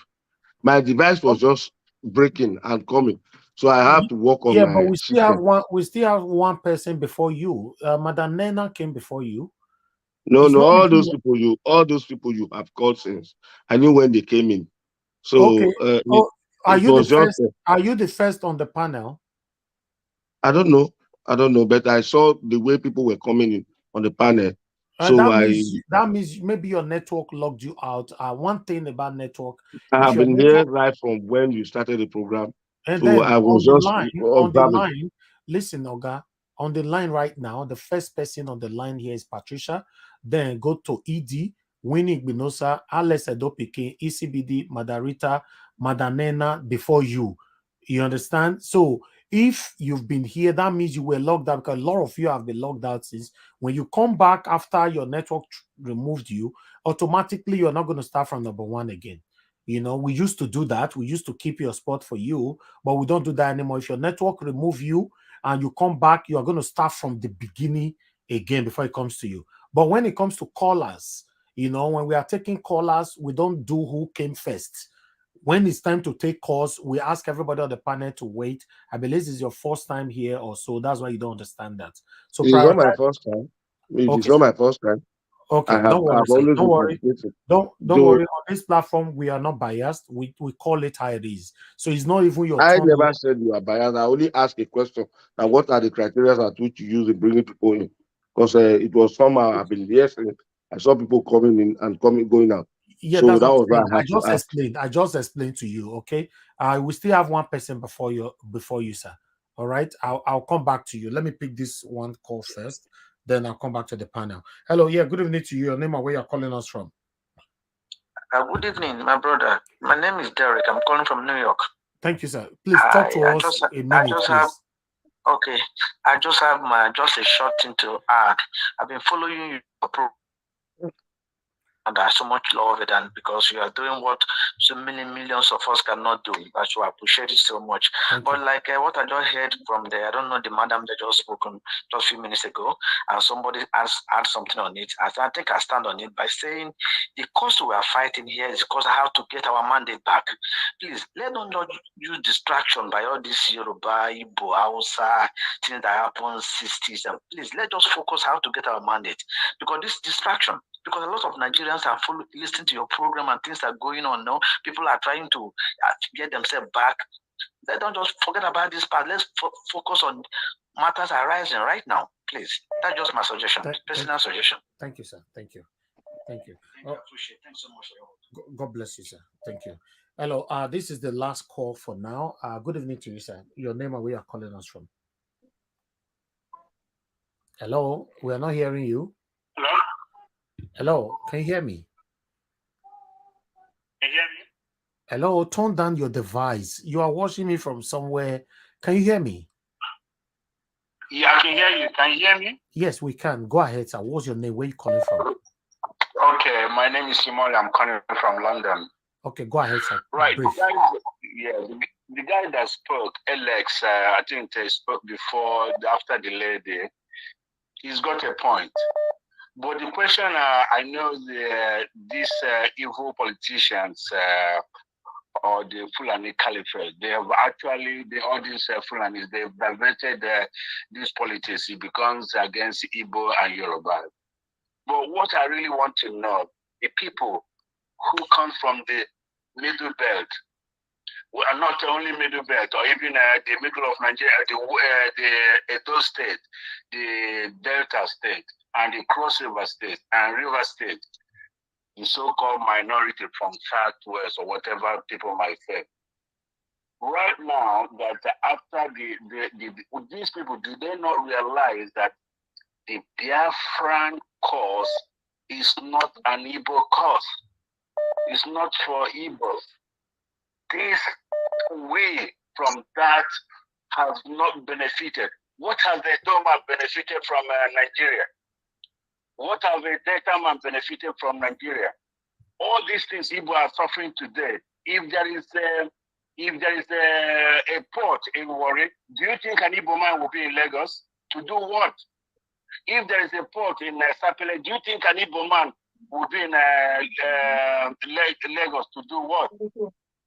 Those areas have actually been marginalized, and they follow to uphold Nigerians that Nigeria will start today. It's time for us to think. This is no longer about Igbos. This is against you that come from the Delta, you that come from River State, you that come from Cross River State. What did you get from your oil? That is the oil that they reap from. An Hausa man will stay in the Sokoto state and he have 20 oil wells in the whole of Delta State or the whole of Crossway. How many oil wells that Danjuma has got? Danjuma from north, is it from Cross River State or is it from River State? So we have not benefited, and they'll be using this politics to divide us. It's time for us to understand that this is why they don't want to be, and they are doing everything that is possible to make sure that Obi is not there. Okay. It's time for us to open our eyes to understand Thank you, sir. that this is no longer Biafran call. Thank you. We have to come out to a solution to this. Thank and you. be together with Nigerians. Thank you, sir. Thank you very much for calling in. Thank you. Okay, callers, please hold on. I'll come back to you. I have to go back to the panel right now. Okay, Madam Nena, please talk to us. Good evening to you, madam. Hi, good evening. Good evening to you. Thanks for your patience. I can see you've been locked out so many times as well, right? But yeah, this has been taking me off and out. Yeah, that's the same thing that affected Barry as well. So yeah, that's fine. Go ahead. Talk to us. Okay, so I guess because of my in and out, maybe I've missed a lot of things, but I think I remember most of the videos that you played in the beginning. So probably I'm going to start with those ones. Hopefully that I'm not speaking out of topic.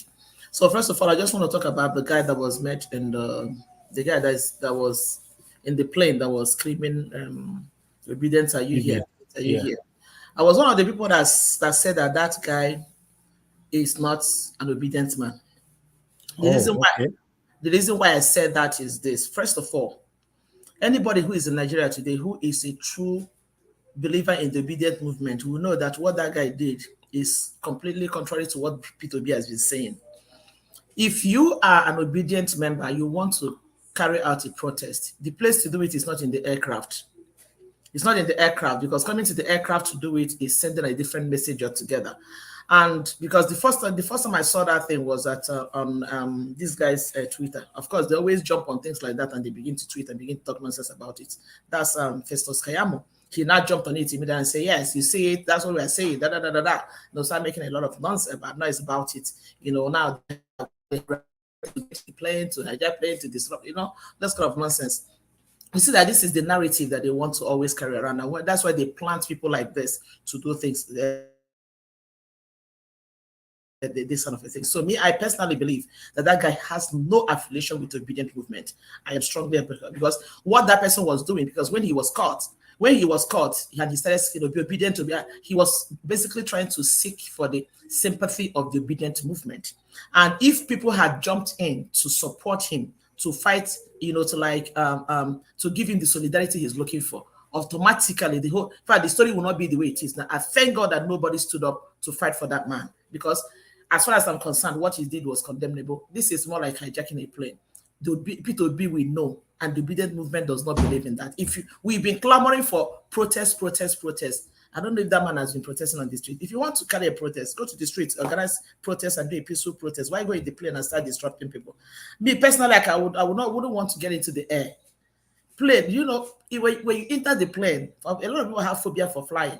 You enter plane and there's problem. If you're in the car and there's problem, you can tell driver stop, and you want to run. But for air, you're not going nowhere. I don't want to enter the plane and see something like that. If I was behind that man, I don't care. Even if you carry P2B's picture, they show me, I will call them. I will tell them to kick you out, because at that point in time, you're endangering the life of everybody. So that man, I believe strongly that man has no affiliation with the obedient movement. He was simply trying to seek the sympathy of and that man was on a mission. And I thank God that his mission failed.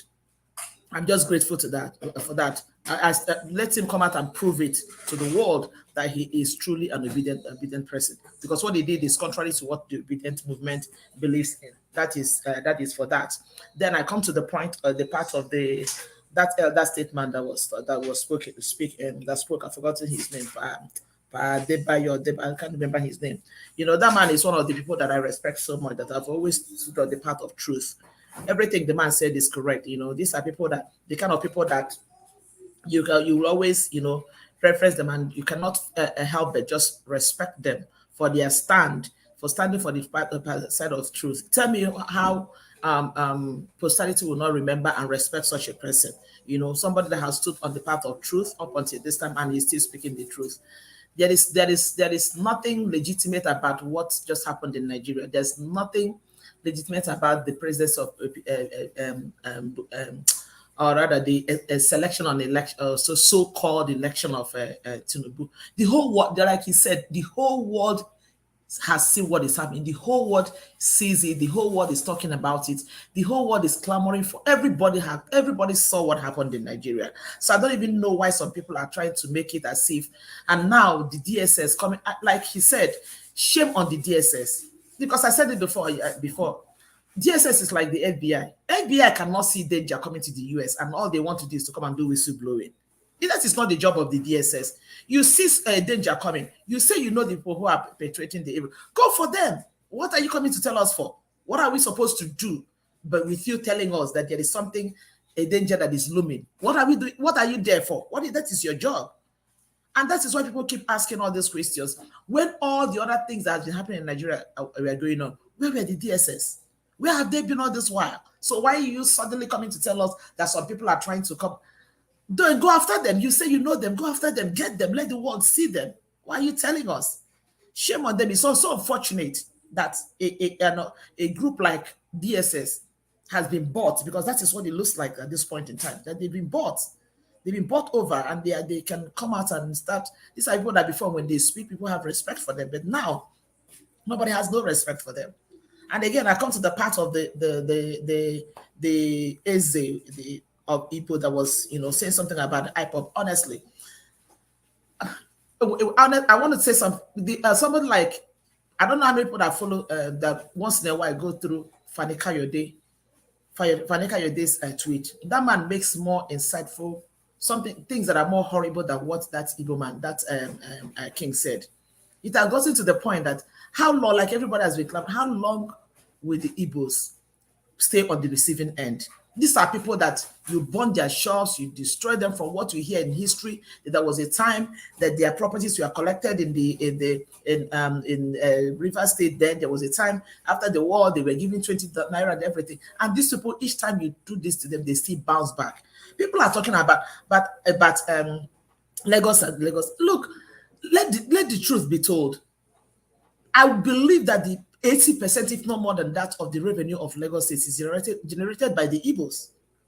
They generate the revenue of that state. Every corner you go, Igbos are there doing business, and they're doing well. And it baffles me that up until this point, the person that calls himself the governor-elect, who is still the sitting governor, have not come out to condemn what is going on. And that is why I still say again that most of these prominent people, I know a lot of people have been speaking, but there are still some people that need to put their voice to what is going on. All they are waiting for now is for the Igbos to react. They say, hey, they've started their wahala, but nobody will see what is going on. Nobody is ready to see the action that will eventually bring out the reaction from the Igbos. Nobody is saying anything, including the so-called clergymen. The other day that we were saying it here, a lot of, even most of these prominent clergymen that are in this area, Lagos and its environs, why are they not coming up to say something, condemn this thing, for crying out loud? Because they say that evil thrives in the land when good men keep silent. If you keep quiet, that means you are condoning what is going on. You are part of what is going on. They need to hear the voice of these people. These people were attacked before election. They were attacked during the election. And they're still being attacked after election. What do you expect the Igbos to do? The Igbos have a lot of investments in Lagos. What do people want them to do? Even if you tell them to go, what will happen with their business? What will happen with their houses? Some Igbos, I have people that I have properties, 3, 4, 5 properties in Lagos. What do you expect them to do with this? This is not right. We're talking about one Nigeria. Tinubu is going in there trying to talk about one Nigeria. Is this the one Nigeria we're talking about? And people like that, and you're not saying anything. You see his spokespeople going to Twitter and still adding more fuel to what is going on. And you expect the Igbos to keep quiet and be silent about what is going on. It has gotten to the point that we are paying, even for us that are in the diaspora that are Igbos, we are paying, and we are scared for our people that are back home. This can't continue like this. Let's truth be told.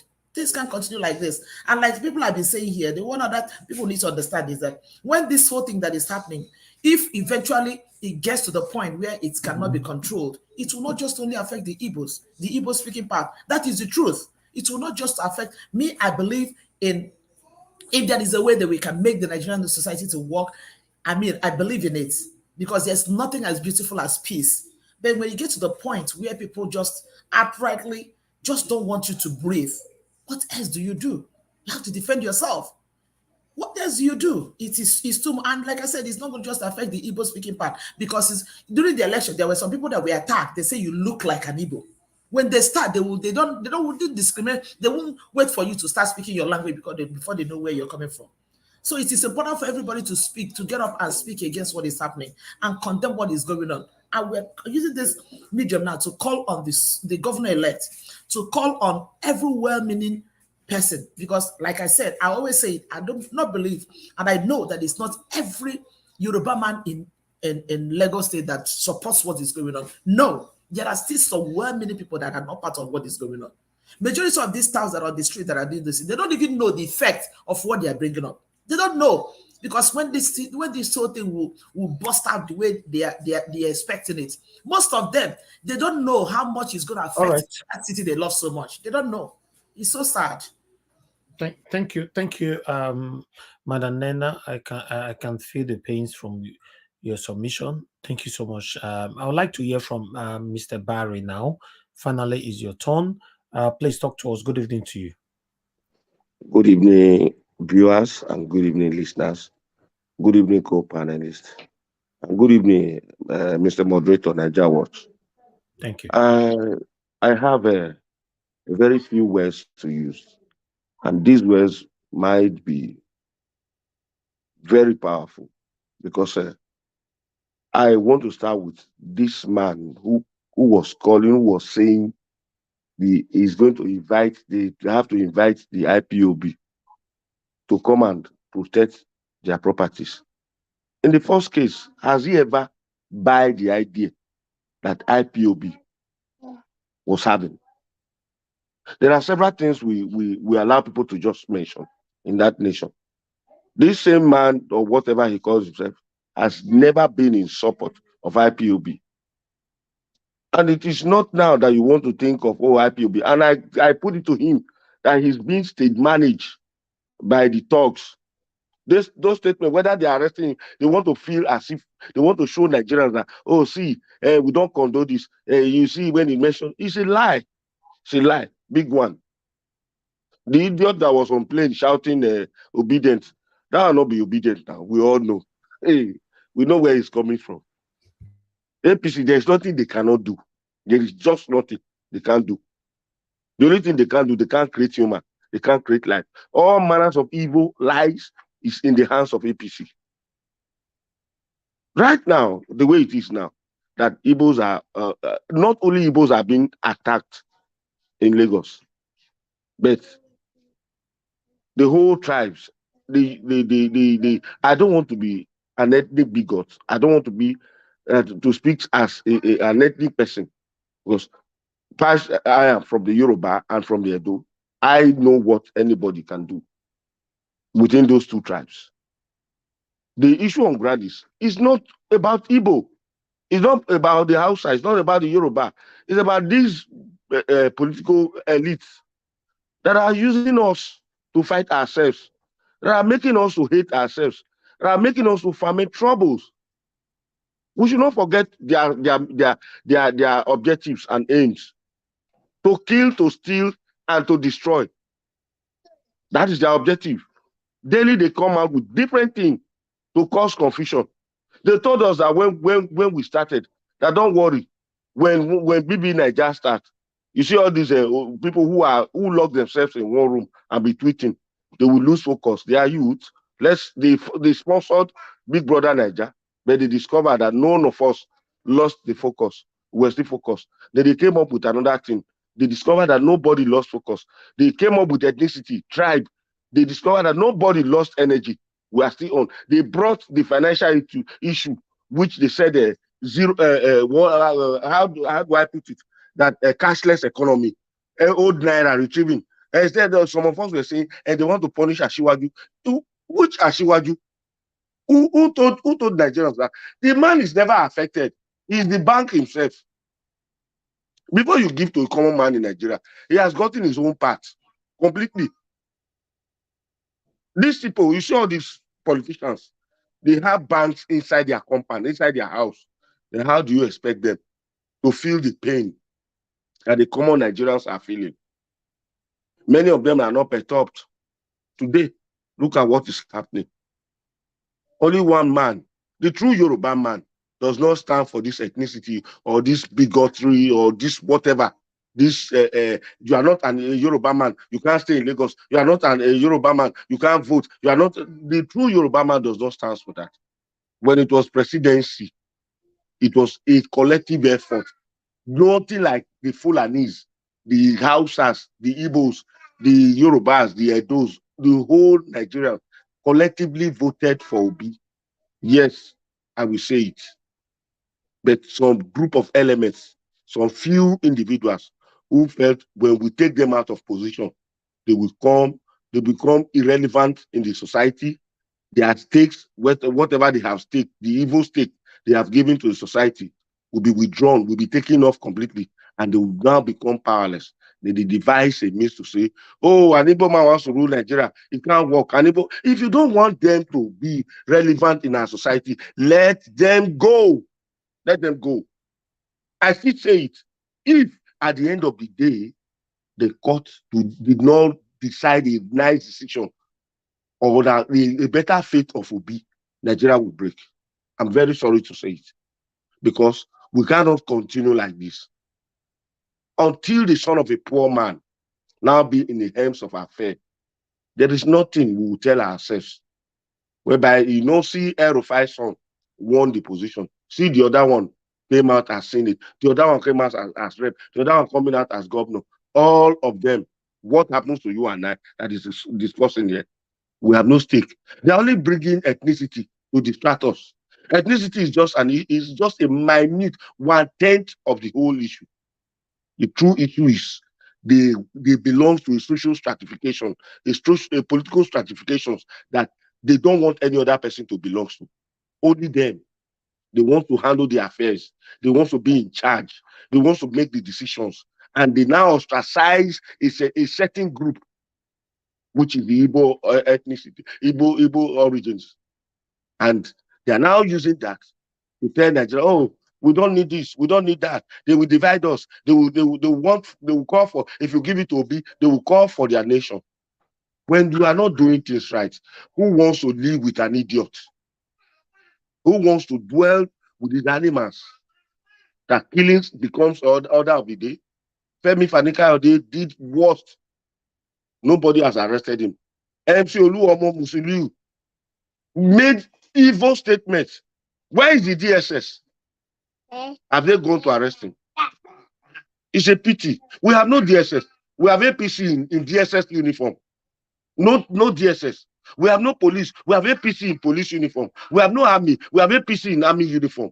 We have no navy. We have APC in naval uniforms.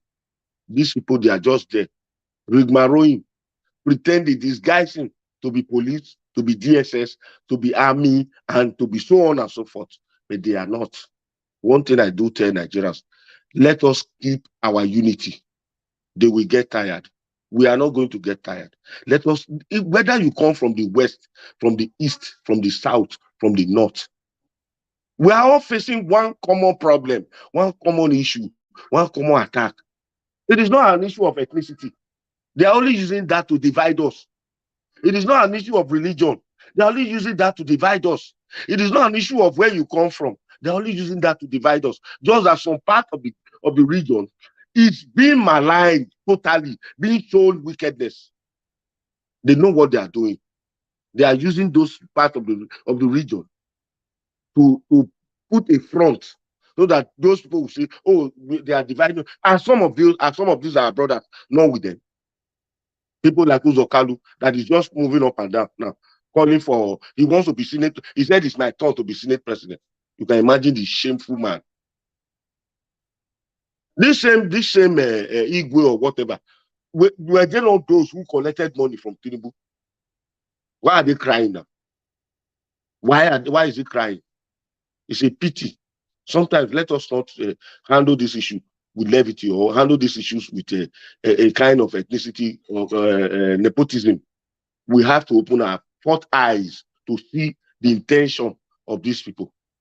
That they don't want, because Obi did not belong to their society. That is why they don't want him to be there. If he was part of the corrupt group, what did they tell Sowore? They said he has no experience, he has no that. Because Sowore has no experience in stealing. They have found Obi as another Sowore that he will not join them to steal. He will not join them to live in corruption, to make people to remain in penury, to make people to remain in abject poverty. So they want to penalize him. They want to torment him. They want to ostracize him so that he doesn't get there. They know, they have seen the antecedents of all the Nigerians, true Nigerians. What are the true Nigerians? The Nigerians that are in poverty. What are the true Nigerians? The Nigerians that are suffering, that we are tired of the situation, that we have decided to push them out. They are fighting back. If you sit down and think justice will be served to you in a platter of gold, never. It is a process. We will get there. Let no Nigerian be tired.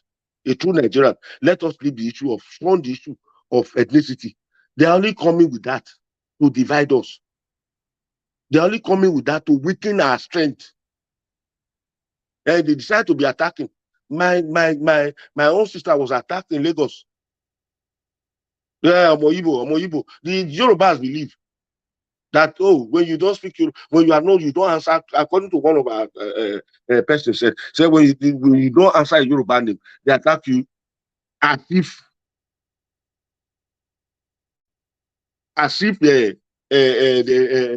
you are not human being. Yes, they have done it to me when I was in Bariga.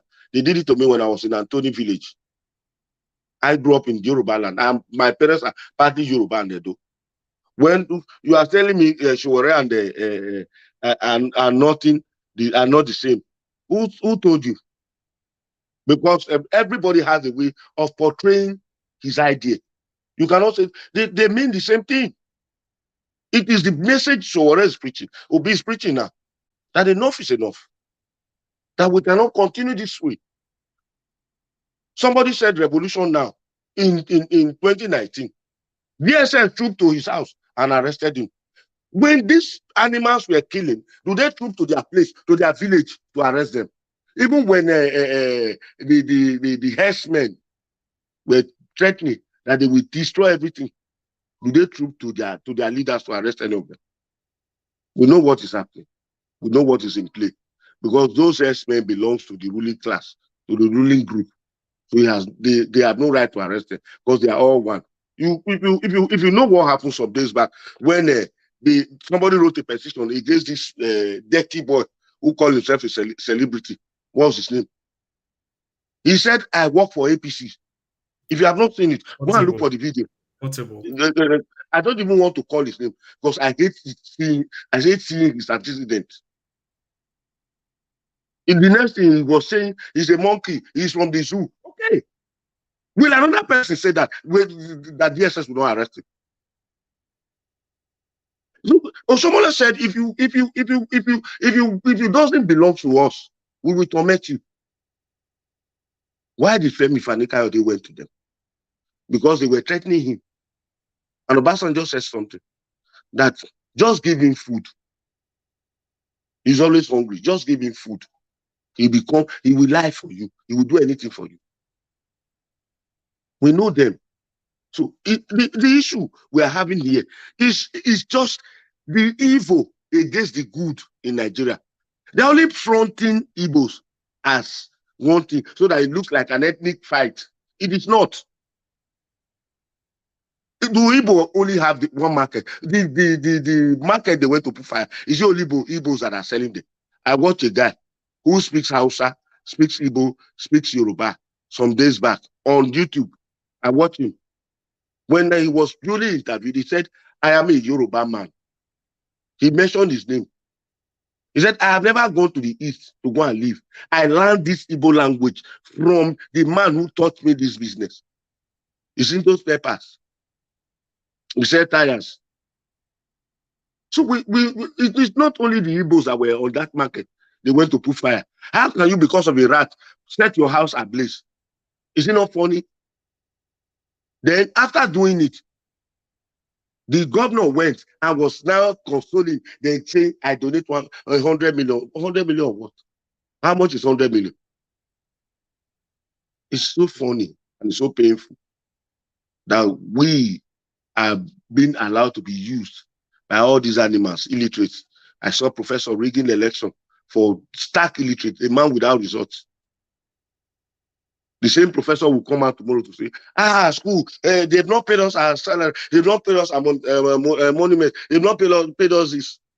How would they pay you when you have become a tool in their hands? How would they recognize you? How would they value you when you have no value for yourself? I still respect that woman who refused bribe from Anambra State. Was it Anambra or whether Abia? The Abia. professor. I still respect her and said, no way, I will do the right thing. How many of us are saying we will do the right thing? All of us that are contributing here today, if some of us are giving money to sell others off, we will do it. I'm very sorry. It is the truth. We will betray ourselves because of one thing or the other. It takes only the heart of gold to stand firm. Nnamdi Kanu wasn't betrayed by himself. He was betrayed by his own person who was within him. Somebody gave out his information. Somebody gave out his whereabouts. How did the Nigerian government know that he was in Kenya? It is his household. The Bible says the greatest enemy of a man are members of his household. So what am I saying here this evening? Is let all of us, whether you are Hausa, whether you are Igbo, you are Fulani, you are Kanuri, you are Edo, Isha, Yoruba, or whatever, let us shun this ethnic politics. Let us face the common enemy. The politicians are our common enemy. They have made us look ordinary. We have no name. That same man, if you find out, if you unveil that man who was shouting obedient and you would look, it could be one of the DSS. The killings that are happening, I read over 350 copies of James Hadley Chase on crime. He said no crime can happen when the government is not aware of it. And they know Abacha said it, that whenever a crime, whenever a protest lasts more than 24 hours, the government is the one financing it. Okay, They please know what they're doing. round up in 30 seconds. In summation, I appeal to all Nigerians. Let us not divide ourselves. They know that they have been defeated, but they are looking for one way to cause an obstruction. Afunaya Abi, what's his name? The DSS spokesman, was always coming out to give lies. If you know these people, why don't you go for them and get them arrested instead of coming to make those? I've never seen Interpol or neither FBI coming to make those rubbish noise. If they want to arrest you, they go straight and get you arrested. How many government people have they ever arrested in Nigeria? None of them. Except when you are in the opposition, they come after you. Well, as I said before, whatever it is and however it is, Nigerians should keep the calm and follow the due process. And let us be focused. Let us not kill ourselves over one ethnic group. You see all this, who are those the people that was calling for the nonsense? If you look at them, they are the talks, the touts. Oluomo can make a statement that is complete in English. Where is the other person? The other one that was shouting, Mama Chinedu, where is he? The same person. So we all know them. But one thing is certain. After the tunnel, there shall be light. We'll get to the light very soon. Thank you, everybody. All right. Thank you very much, sir, for your submission, Mr. Barry. I appreciate you. Okay, guys, everybody have submitted on this. I would like us to quickly listen to this Indicato. Remember the Labour Party spokesperson, Indicato, that we brought here on this platform sometime, I think that was in December or January, something like that. So she's currently on. I would like us to listen to what she's saying concerning, he said So when you talk about these things, look, anybody can wake up today and say obedience. You know, you played the video of that person. Do you know that as of this evening, obedience have gone and traced the real name of the person on the flight, where he used to work, where his wife works. She works at the TV station. All of that have brought that. Please, so police, take. Because when these accusations come now, they will say obedience. So obedience about the police. Look, we have fed you with every information about this character that did this. Are you saying he's not an obedient? The person who was screaming obedience in the plane? No. Are you saying he's obedience brought it out? No. He's and not. That's the thing. Anybody can wake up and say, and like I said, we are facing, this is the kind of thing we're facing now. So that make us understand that sometimes some people, in being objective now, sometimes some other people who are not obedient camouflage as obedient on social media to tarnish the image of the obedience. Is that what you're saying? And when that happens, like with the case of today, obedience take their time, go and investigate, bring out the name of the person, because we do not want to be tainted like that. Even with the conversation of the Eze in Lagos, they have brought out this Eze is actually in Isolo. This man has actually shown support for the ruling party. So now why are you painting him with obedient brush? Well, the video that he released is clear as to yes, what but they have gone back to trace. Right. And so what I'm pointing out is, look, there is a concerted effort to paint situation right now when we are waiting for the court case. And look, literally, our leader has said this. We are going to court. All of us, we are facing court. Okay. We are hoping that it will be shown live on TV so that we follow that process. And right now, while we are trying to face that, we are seeing all sorts of things. Today, they'll say, oh, this group of obedience, that group of obedience. Well, according to Syndicator, she says the person who tried to hijack that IPOB air flight is not an obedient. But no, he's not. Okay, so let's move beyond that right now. And I want to get your thoughts on the conversations about the fact that there are a group of people who are planning to disrupt the inauguration come May 29, because based on allegations from a statement by APC, actually laying the claim allegations once again, on the Labour Party and its supporters. And also the fact that we did see your vice presidential candidate, Dati, on a TV station where he talked about the fact that if the president-elect Bola Ahmed Tinubu is sworn in, it's going to be akin to a military takeover. So the conversation, we've had this conversation about the interim government, and the people who can do interim government are the people in power. It really is not obedient. So no matter what anybody says, there's only certain group of people who can bring in interim government, and it's not us. We're not in power at the moment. So whenever APC, and we have seen this across the campaign season, whenever APC and itself are in battle with themselves, then they start to point fingers. But the only people, and I will say it here again, and you know that the only people who can declare interim government, who can bring in interim government, is Buhari and his government. Definitely not us. We do not hold any apparatus of power to bring in an interim government. Exactly. If the DSS is having these conversations and other arms of the APC are having this conversation, it definitely cannot be against obedience, because what power does the Labour Party or obedience have to bring in interim government? I don't know too. Okay, it's quite amazing how this has panned out. In any case, what words do you have for your people as we wrap up this, so that they do not keep giving out that negative energy in the social media space? I think that we need to continue with what we are focused on, which is the court case.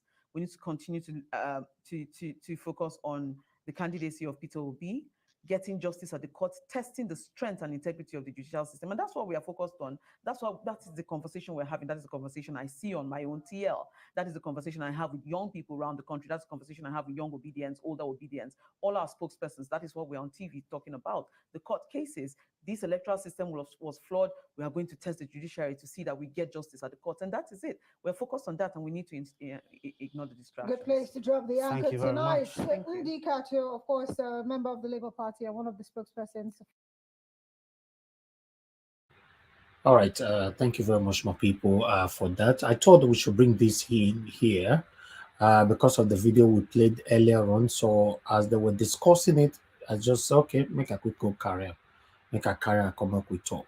But meanwhile, I have one more last video here to quickly play. Then we can start talking again. Please, let's listen to this. Very seminal and very important. What are your thoughts on this whole DSS issue of an interim government and the threat of it? Well, I think the DSS is not up to their. They don't harvest intelligence. If they do, and if they are intelligent as we thought they should be, they should have uncovered this 1 year ago. Because some of the parties did not go into election to win. They went into election to scuttle the election, such that there would be interim government. And they are very strong proponents of interim government across the country. For example. But you're not one of them, or your party. When we are looking at the future to take over and put Nigeria on a road to growth, why should we follow those ones? All the parties wanted us to join them in the fight so that we scuttle democracy. It is not in our interest, it's not in the interest of the country, it is not in the interest of the people. Therefore, we decline to align with anybody. We are independent group of people. The DSS is too late in unearthing this. It has been on the ground for a long time. Okay. And some of them are even playing to it. Okay. On that sober note, I want to thank you very much indeed. Okay, thank you very much, my people. I just thought you should listen to Buba Galadima and hear what you have to say there. Thank you for your patience, my people. So we're going to have a second round quickly now, but I would like to start with Mr. Alex. We have one spot here. Okay. I would like to start with Mr. Alex, who just joined us now. Mr. Alex, good evening to you once again, although you called earlier on, but I would like to hear from you. Talk to us. Yes, please. I'm busy with my buccal cavity. Let me come the next after this. After the next person. Okay, I'll come back to you. Okay, that's fine. Okay, let me go back again to Madam Patricia. Madam Patricia, we're giving another round now on this. So what is your take? Write them clearly for black and white, so like any confusion no day. They write them very, very clear in very simple English. And then the second thing we say, for that same document, this IRS special investigative agent Kevin Moss, in talk say, as then they investigate Tinubu, as then they interview him that time, he admits say the only job where he get that period na be say him be treasurer, him be accountant for Mobile Oil Nigeria Limited. Now, how much in they make as treasurer? In talk say in monthly salary na $2,400 every month. And in for that talk say he no get any other source of income for this world. Say na just that in day job he gets. So $2,400, if you multiply them by 12 months in a year, now him be say in total annual salary na $28,800.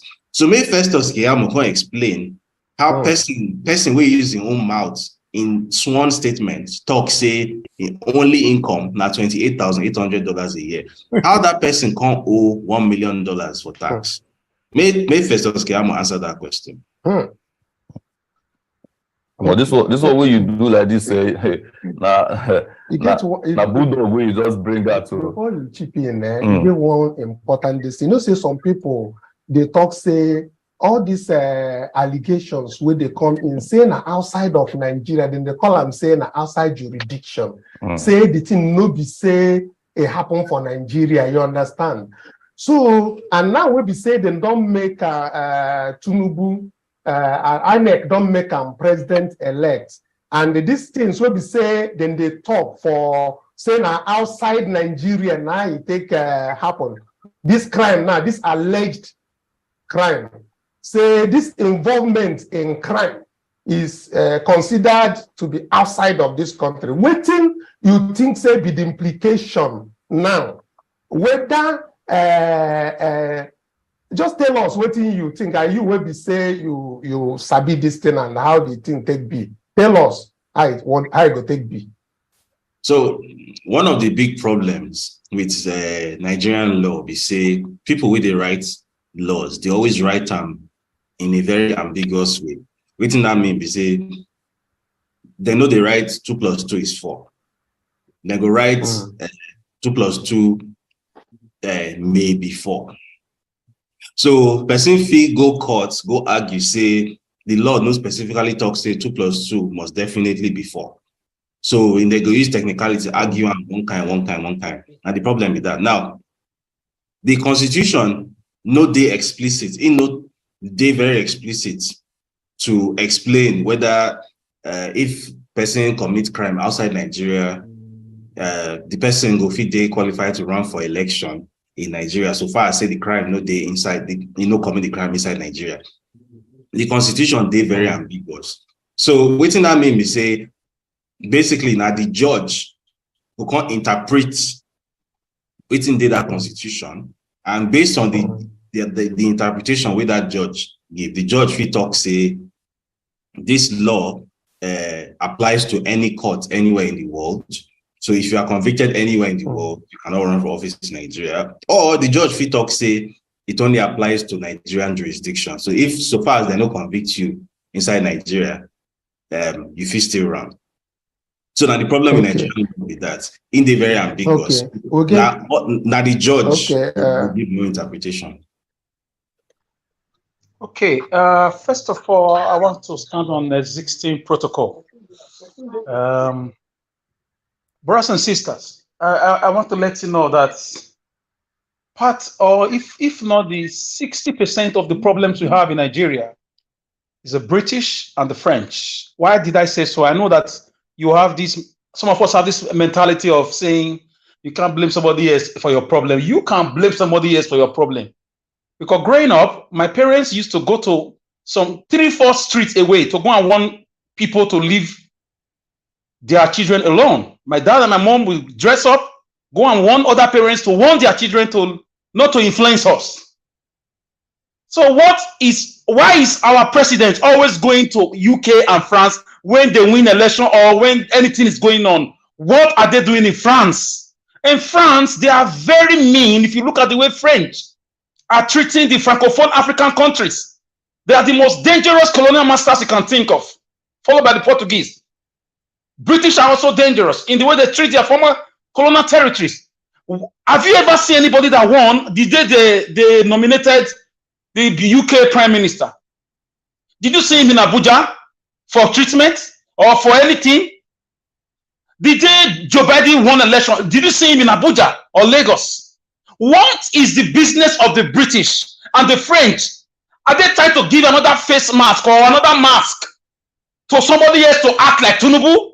The way they've treated us for the past 7 years? Because since 2017, when Buhari went into that London clinic, things have never been the same. There's a lot of arguments, a lot of acrimonies about who really will have in Asorok. What are they up to this time? Why are they going abroad? Is this not enough to set a country ablaze? There are acrimonies over elections, and you are nowhere to be found, only to be traced to a foreign country who have the habits of always interfering one way or the other in the sufferings. This is the most painful part. They see Nigerians suffering. They saw the answers. They saw the killings. They are seeing the way these leaders are treating human beings, and they claim to us that they care about human beings, that they are the United Nations, they are the European Union. Yes, you cannot completely blame them, but you can also blame them. Is it not time we start calling out the French government and the British government to leave Nigeria alone? In any area they are mingling or they are contributing to the problems we have? Would they be happy if any of their politicians is always in Nigeria when the person is supposed to be in England or UK? Gentlemen and ladies, forget about the tone of my voice. These are some of my hypotheses, some of my contemplations. Is London or Paris an extension of the Nigerian state? I don't get it. The problems we have in Nigeria, the lack of electricity, the insecurity, the looting of our treasury, the killings of people, are they going to be solved in France or Britain? What has our going to France and Britain contributed to this country, to Nigeria, for the past 7 years now, this APC government? What is the French up to, and what is the British up to? You may see it as a joke, as the normal Alex talking. No, I'm talking from from the point of a professional observer. They have no reason to be keeping or to be housing or to be harboring anybody who has a conflicting or who is involved in crisis in Nigeria. Why do they always run to England? Are we the only country to be colonized by England? When will England truly leave us to be independent? We know that we have gullible politicians, but we must also point that rod at the British Congress and at Buckingham Palace. They don't care when things happen, but they care when elections are going on. But they care when it comes to oil, when it comes to bitumen, when it comes to gold, uranium, californium, whatever resources we have, they care. And don't tell me not to point fingers at them. Why won't I? I'm a citizen and it's affecting me. Because this anki-paki game is becoming obvious. Tomorrow now they show us another 50-year-old man and they call him Tinubu. I mean, we don't know what is going on. Why is the French and the British always housing anybody who is running for Nigerian presidency, especially when there's problem? This is $1 million question that we are overlooking. A lot of times, when somebody who stole your money is helping you to look for it, you will never see that money. These people, we are always saying, oh, they are not your problem. Oh, blame your leaders. Oh, blame your leaders. Brothers and sisters, you will be amazed who is really in charge of Nigeria. If you do your research deep down, if you do your research as a professional, you will be okay. I will excuse with the story this guy just said. I will excuse the American government, even if when Peter Obi exposed the crude oil theft, they traced some ship to New Jersey, but most of the ship were traced to Germany and UK. What is the French and the British up to? That's number one. Ask yourself that question. And those living in the UK, when you are doing your protest, tell Britain to leave Nigeria alone. We are a sovereign nation. We are independent. If really we are independent, we are not the only one they colonized. It's affecting us. And any politician that steals money, their first point of call is UK. Why? Why? Anybody, be it councillor, be it governor, be it, even if they will go to America or Singapore, but their face is like the Buckingham Palace and the British Congress is just waiting with their door open. Is it not time we raise a set of leaders with international relations key to engage the Buckingham Palace and the British Congress on how to mind their business systematically and responsibly? We don't need to insult them, but we just have to let them know it's enough. Rwanda did it with Kagame. Call him a dictator, but he has changed Rwanda to become the pride of the whole world. Because he told French, he told Americans, he told British, hands up. We will deal with you as fellow nations, neighbors, partners, not as godfather or not as colonial masters. When are we going to wake up? When are we going to have people who are so exposed and well-read to be able to understand the meaning of sovereignty? I know the colonial and the neo-colonial tendencies. I know the Paris Club. I know the IMF. I know the World Bank. I know the loans and there are terms and terminologies, but this is a life-threatening activities. You cannot be romancing my country when things are going bad. Right now, where is Tinubu right now?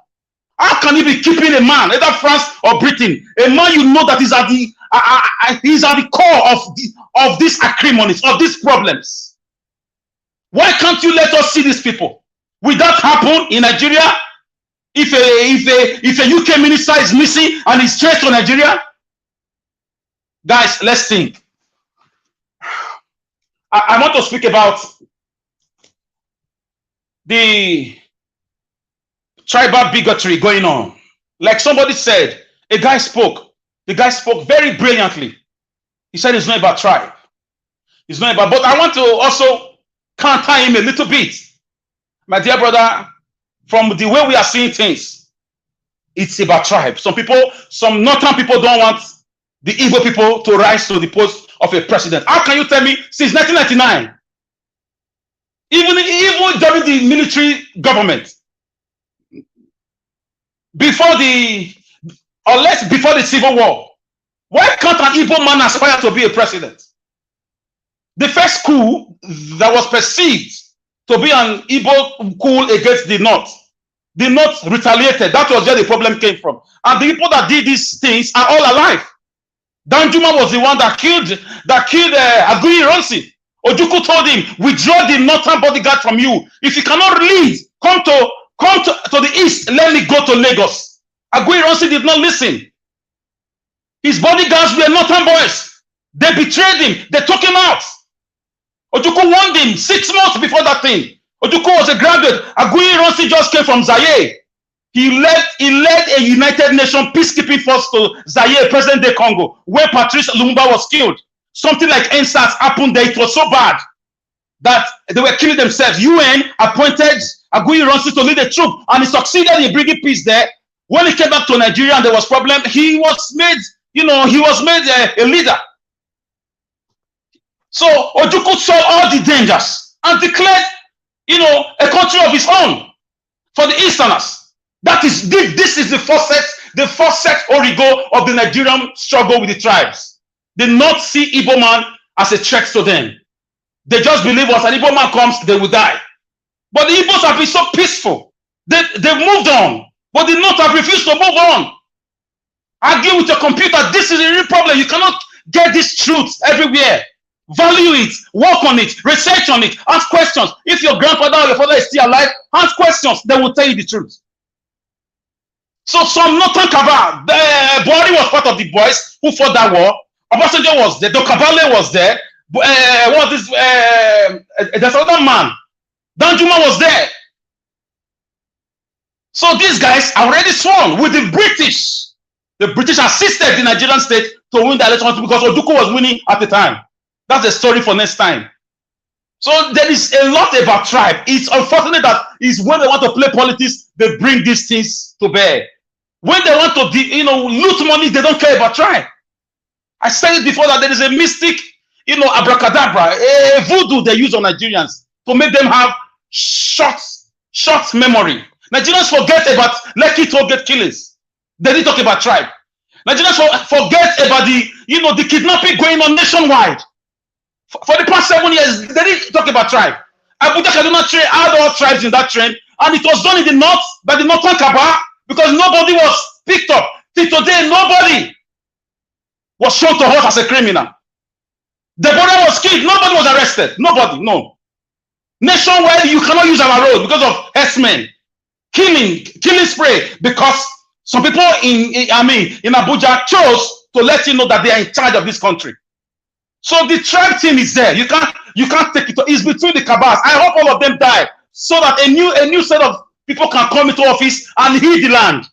Until we have the likes of Obasanjo, the likes of Buhari, and the likes of Danjuma, until they are all out of the way, we are going to go. These are the men that made all those useless and diabolic, vow to themselves that an Igbo man can be president. Although Obasanjo also came out, to try to break away from it. But I'm sure they called him back and reminded him of the Civil War because he said his leg was shot somewhere around River State.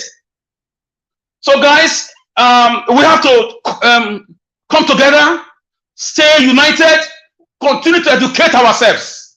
And we continue to ask the likes of Keyamu, Dino Melaye, how can a criminal with papers to show for it, he left his money because he was not in America. If he said he didn't commit that crime, let him go to US and deny it. Prove us wrong. Go to America for just two days. Deny them. Sue them for character assassination or character defamation. 2 days, you are done. If you can do that to us, then you can be our president. But until they happen to reject to that. Tinubu is a drug dealer. He's a drug addict. He's a man with criminal past. We don't need him right now. The country is bleeding. Okay, what has APC as a party done to make them believe that Nigerians voted for them? What have they done? They've caused us miseries.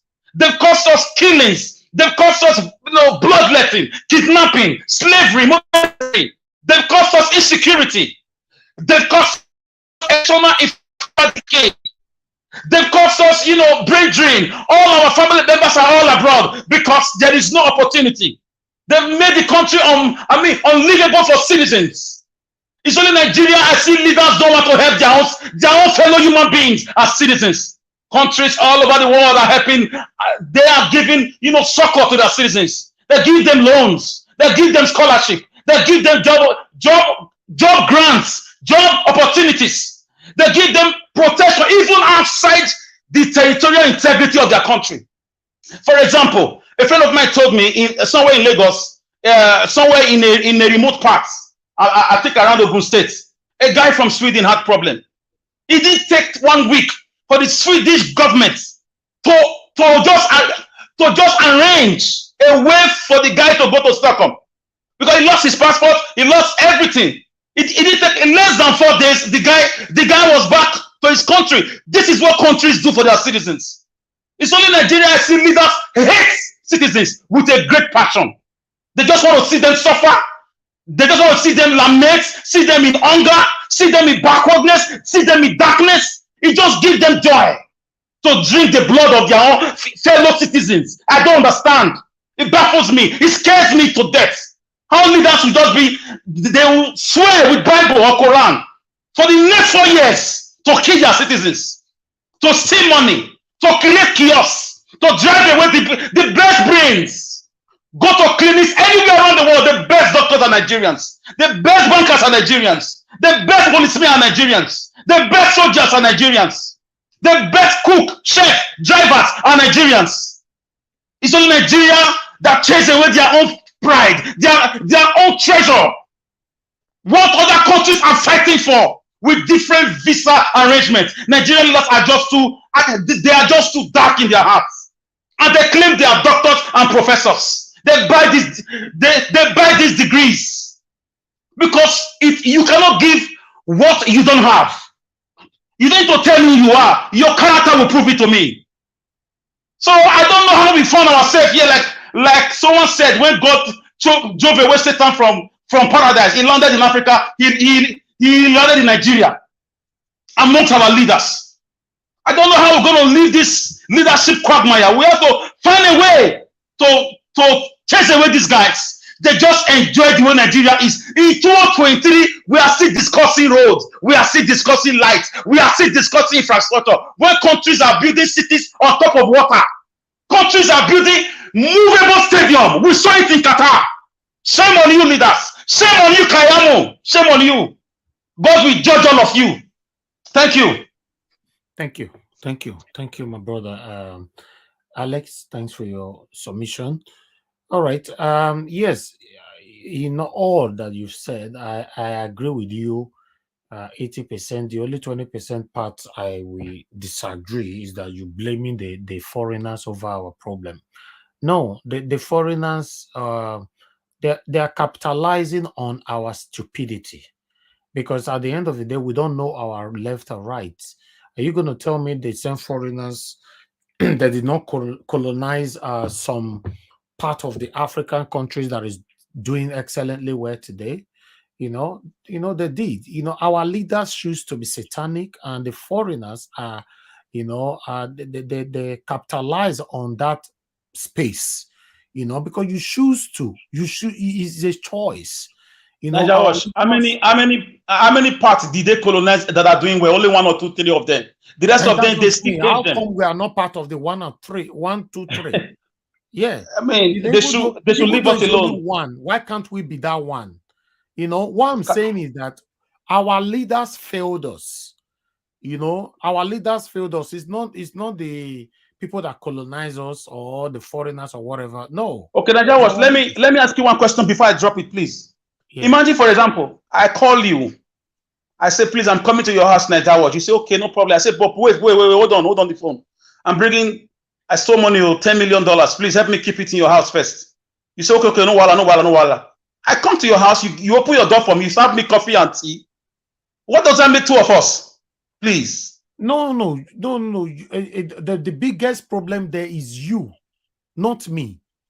Exactly. Especially when I'm not from your country. I know. That's why I said 60%. I'm not giving them everything. No, it's not 60. It's 98. 98% Nigeria, satanic Nigerian leaders? Why You are 2% right, only in a go to way. these people? You created the opportunity. And Nigeria was, they will not allow people, experts to go into specific field, like people who read international relations to handle external affairs. It's very easy to take these guys peacefully to answer off your country. Let me tell you, the day Africans will wake up, African leaders to be precise, the foreigners that we are talking about will know how to package themselves. Many of them that woke up were killed also by these French and British. Sankara was murdered. Don't use that word. Okay, they were taken out by these same French and British.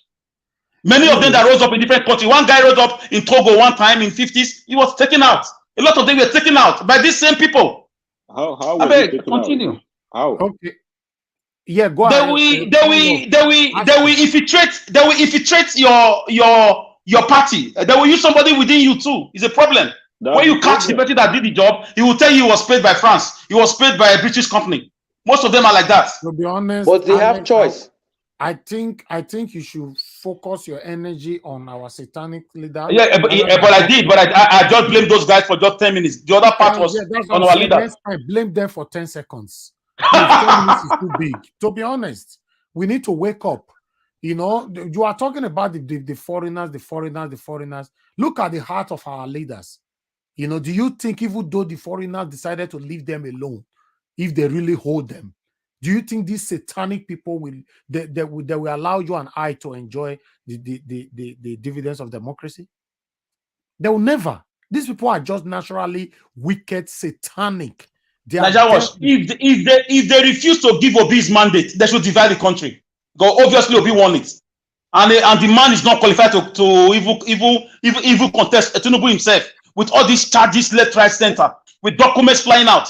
If they refuse to give Obi his mandate, leave the Biafrans to go, leave Yoruba nation to go.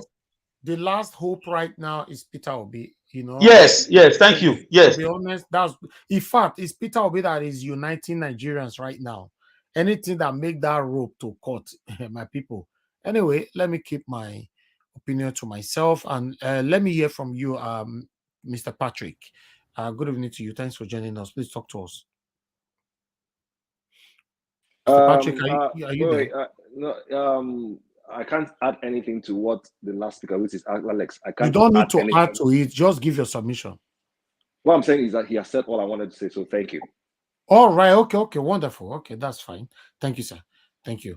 Okay. Let me hear from you, One Love. Thanks for joining us. Good evening to you. Yeah, Mr. Najawash, thank you for all that you've been doing. I think I must appreciate your efforts. You've done more than what Buhari has done in 8 years in office, to be frank. Thank you. Because those guys, they are utterly useless. Yes, he's right, Najawash. He's right. Thank you so much, and I have to appreciate Mr. Alex for your vocality and everything, and also for your contribution to this platform. I mean, you've pretty much said everything. I think one thing I have to say in addition is that we are our own problems. When you look at what APC, PDP, and these satanic leaders are doing, you know, they are not out there on the street. They are using the same guys that we are trying to fight for. You know, the guy who went to stop ballot box, the guy who went to hide numbers and delete Obi's numbers on election day, those are the guys that are our own problems. You know, he was talking about Sankari and how he was taken out in the other country. You know, see, I just hope we can be united as Africans and come together and be able to, you know, lead our own fate at this point. And I really have to say, like what Mr. Patrick said, we do not have any other hope at this point. We do not have any other way at this point. They have to give us Obi or nothing. It's either they separate the country and let everybody go their own separate ways, or they should figure out what they want to do with the country. Otherwise, we are not going to settle for less. We did not vote for Tinubu. We are not going to take Tinubu as our leader, because we can never take a drug baron to become the leader of the greatest Black nation on the earth. I don't think that is going to be possible. So at this point, I implore everyone to come together to be united. Forget about being an Igbo, Hausa, Edo, Yoruba. my dad is Edo, my mom is Yoruba, but at the same time, when I was growing up, I never saw that thing coming up any day, I didn't see anything like this, but when you look at these politicians, they come up at the end of the day, they want to make sure they divide us with tribalism. They want to make sure they divide us with, differences, that we're supposed to come together and be united with those differences and come up with strength. When you look at the United States, I mean, although English is the main language here, but when you move from California to New York to the Midwest to the South, all of these places have different culture. If I am in Tennessee and I drive across the border and go to New York, the way these two states do things are quite different from every other part of the country. But at the end of the day, they are all united. They come together. That's the reason why they're able to do something, and the world pretty much look up to them. So if we can come together, regardless of what tribes you have, regardless of what your religion and what your ethnicity or whatever it is, if we can come together, there is power in unity. And that's the reason why these politicians are scared right now, because we've had enough, we are fed up, and we are supporting a candidate that we definitely see a green light in, and we think he can lead us to the next generation, he can lead us to the promised land. And that's the person, Peter Obi. And they saw that unity that we've gathered among, and they saw that unity that we've been able to pull around and support, and that's the reason why they are scared. So I think it's about time that we all try to unite. If you're in Nigeria, please listen to me. Put away this ethnic bigotry and sentimentality, and just try to come together as brothers and sisters. Because at the end of the day, Oshomole, who is from Edo State, is going to meet Buhari, who is from the north, and they are going to share that dollars. They are not going to look at each other when they go to that room and share that money. They are not going to look at each other's eye and say, "Hey, you're from the north. I'm not going to give you your share. You're from the south." But they are going to come together and share that dollars and go their separate ways. And then you on the street, you are going to be suffering. No light, no electricity, no drinking water, and no good health care, no good roads. You are still going to be there after they give you probably 20 or 15,000 naira. You have to think about what you're doing. Let's come together and chase these guys out of power and make sure Obi gets there. That's my prayer. Thank you, guys. Thank you, my brother. Appreciate you. Thank you. Yes, that's why we are still here, by God's grace.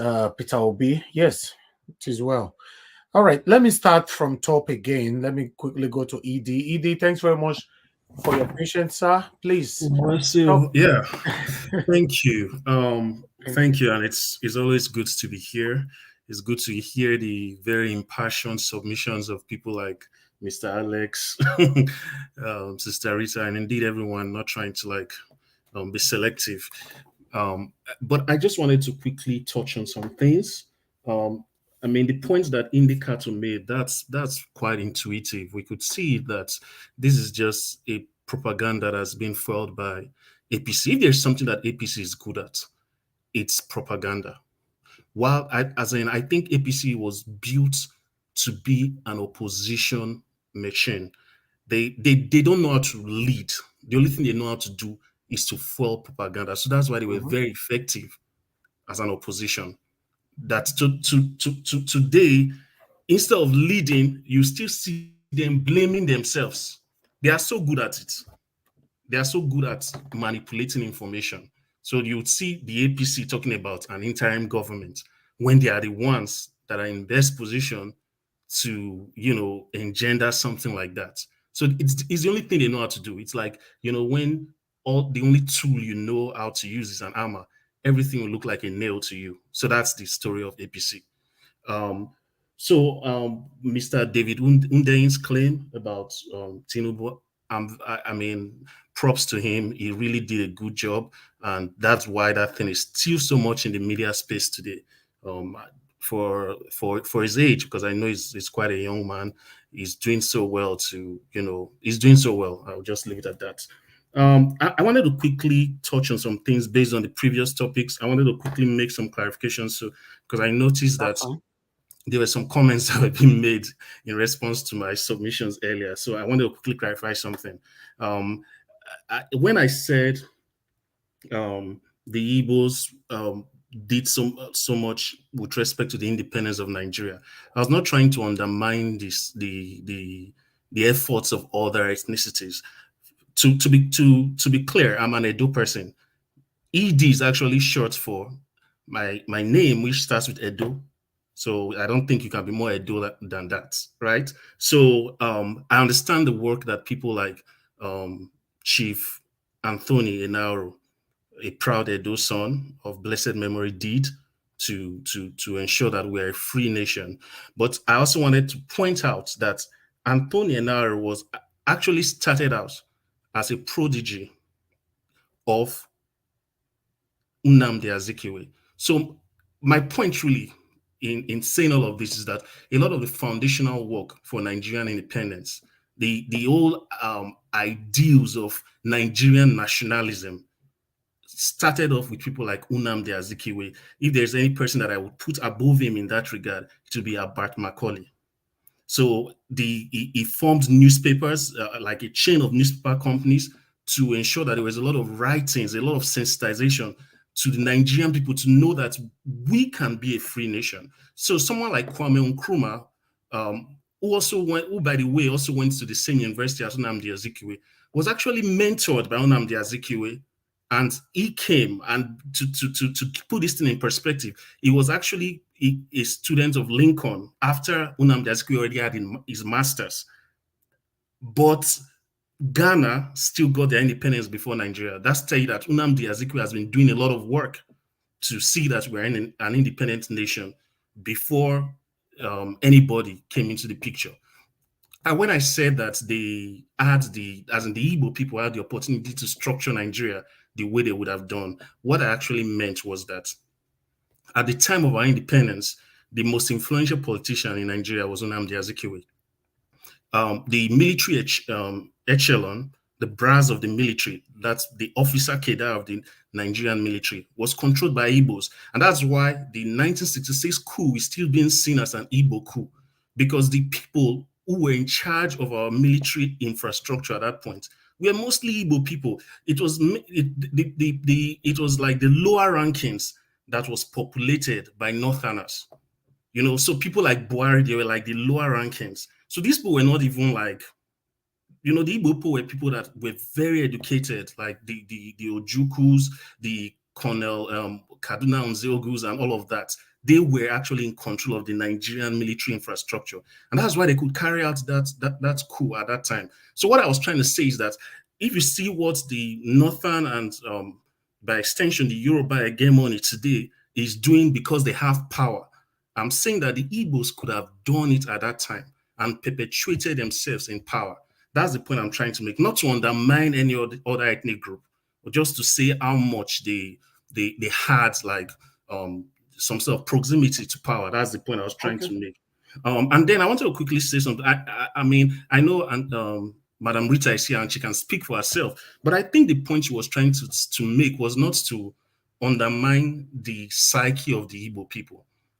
She was only trying to point out the fact that it's more like a cause and effect thing, that the Nigerian state has done so much to, you know, belittle the Igbo man, right? So to the point that when an Igbo man wants to speak, he tries to undermine or reduce his Igbo-ness so that it's not seen as, they don't still come again, something like that. So the Igbo man, you see someone like Mr. Peter Obi, instead of presenting himself as an Igbo candidate or even speaking the Igbo language, he would rather come out to present himself as a pan-Nigerian, because the moment he speaks Igbo, people start saying, oh, IPOB, Biafra. They kind of tar them with that kind of narrative. So I think, I mean, she can speak for herself, but I think that's the perspective she's coming from.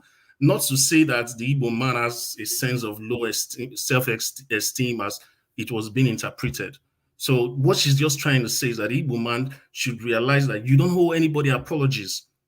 You do not owe anybody apologies to be a Nigerian, and don't let anybody box you into a corner just because you're an Igbo man. So that's really my submission. Thank you so much. Thank you very much, my brother. I appreciate you. Thanks, Ed. God bless you. To be honest, yes, if I have to add to that, yeah, that's what Mandarita was trying to say, because at the end of the day, everybody know that the Igbo people, they have been stigmatized, they have been oppressed, they have been tortured in every angles, and now everybody is not even obvious. Even the blind can see it now that, oh, These satanic leaders are deliberately doing what they are doing to the Igbo people. Wow, it's very, very obvious now. You know, the only reason why, you know, you see now that everything is stretching and stretching and stretching for Mr. Peter Obi right now, just because he's an Igbo man. If it was the other way around, Peter Obi is the vice, and Dati Ahmed was the president. If I don't win since, but don't worry, guys. There is a time for everything. There is a time for everything, and the time is now. The time, there's no way they'll fit to escape this one. Peter Obi will be sworn in. He will be the next president of the Federal Republic of Nigeria. They can't escape this. There's time for everything. Change is inevitable. It's like you can't. In fact, let me just move on. Let me call on Winning the number. If you're there, please talk to us. Thanks for your patience. Okay, let's say Winning the number is not available right now. Alex Adopikin, please talk to us. I'm available. I'm sorry. Okay, thank you very much. Thank you. Please talk to us. We are taking a So, final submission now. Thank you. Talk to us. yeah. So let me come first with this man, the one that caused confusion in the plane. The man is not an obedient, because he was just shouting just to cause confusion, and he was thinking maybe if he's calling obedient, other people will support him and say leave him alone, he's a passenger.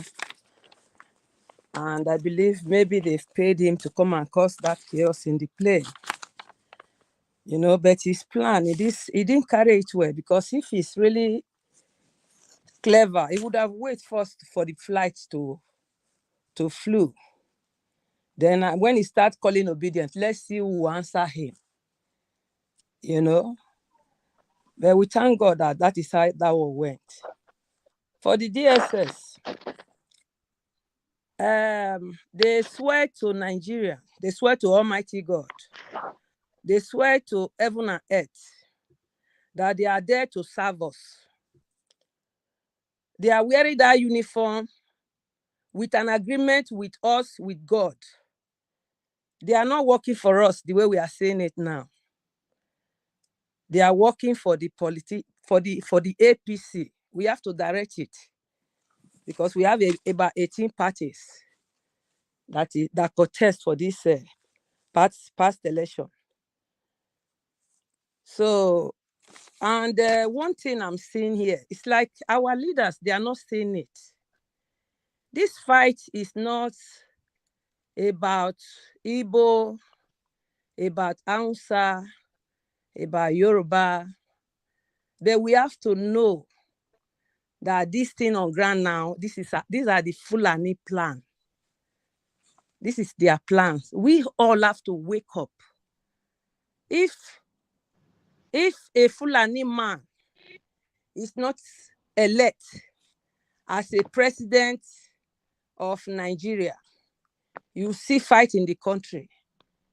You see war in the country. Remember after Yaradua time, when they brought Buhari and Goodluck Jonathan first. Buhari lost that election, and he ordered for them to kill all the youth corpers that counted his vote in his own state. Nigeria forgot that. They forgot that easily. Now, Osibajo is there as a Christian candidate for us. He's there to represent the Christians. The way it is like it's just there as you are there, don't say nothing. He's there to protect us. He's there to speak for us.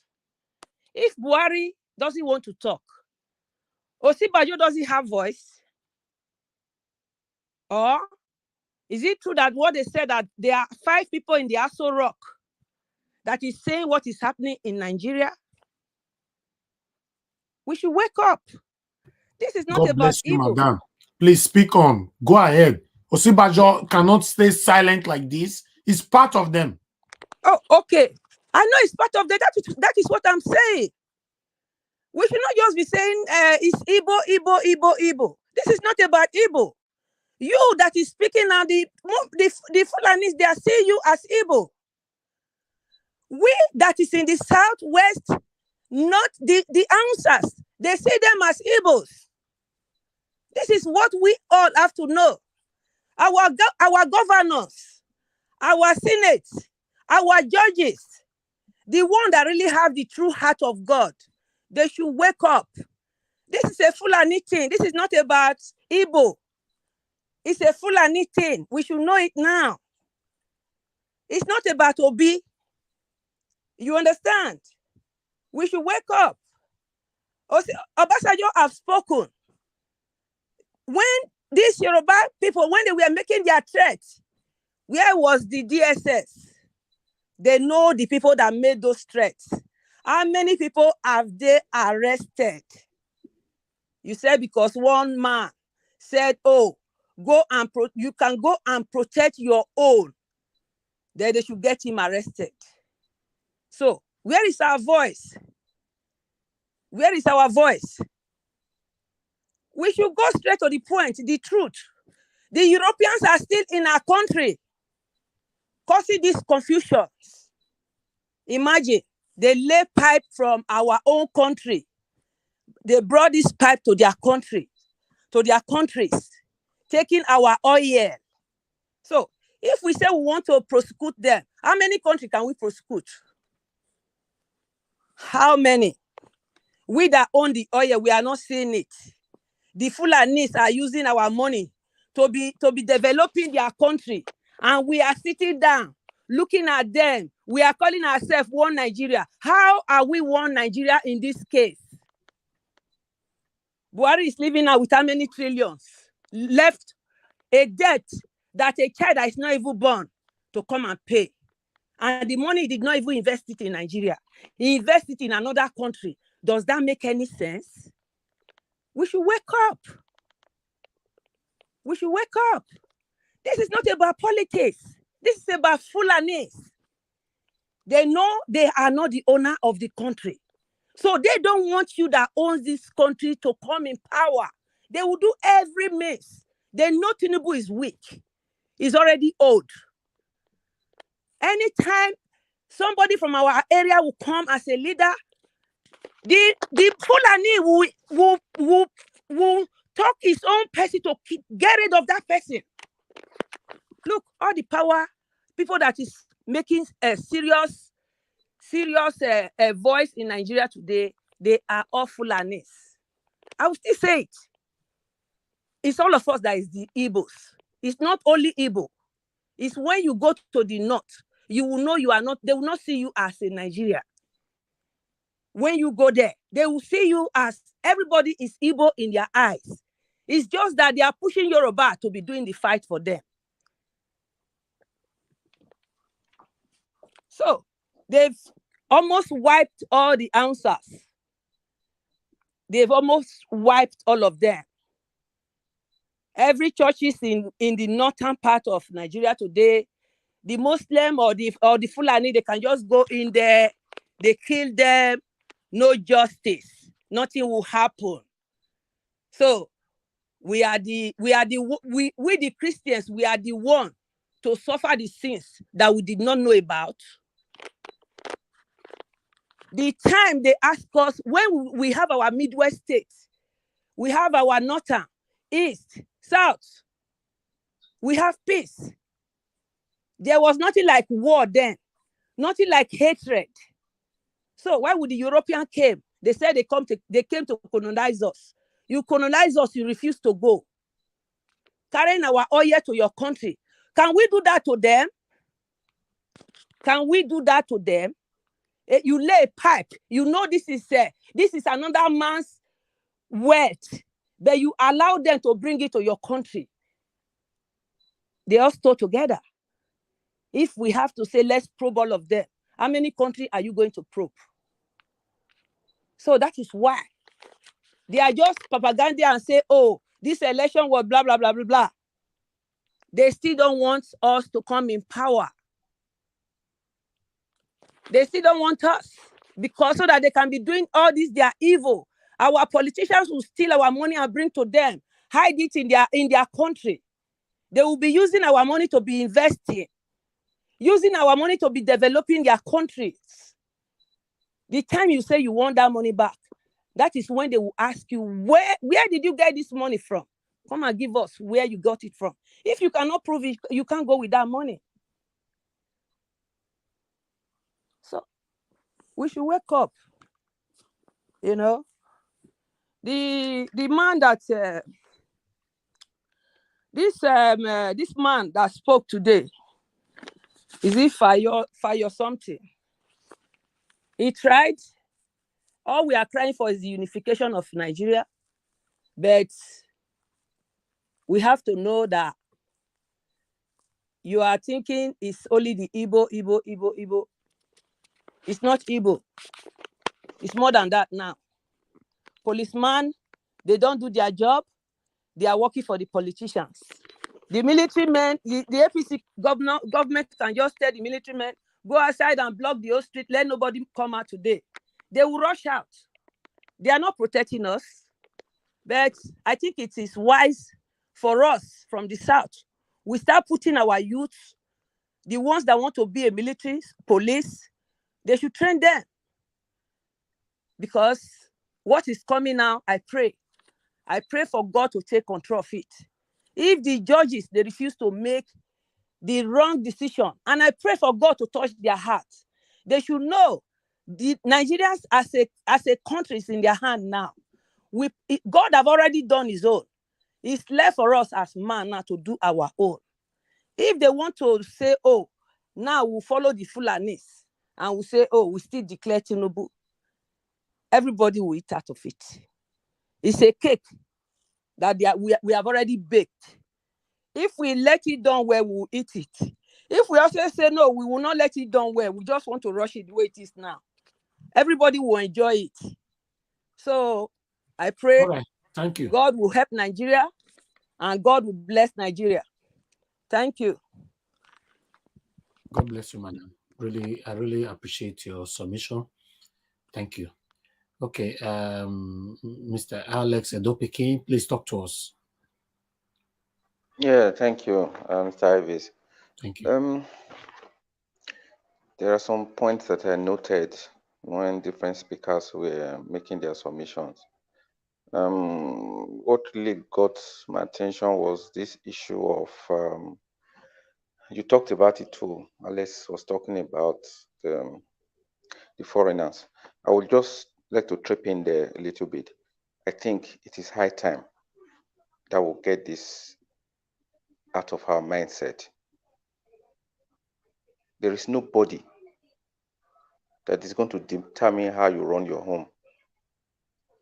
If I don't steal and take to you, it can't come to you. You cannot give what you don't have. The Nigerian politicians or the elite, who are just few in numbers, don't have the interest of Nigeria at heart. There is no foreign power or whoever that can change that.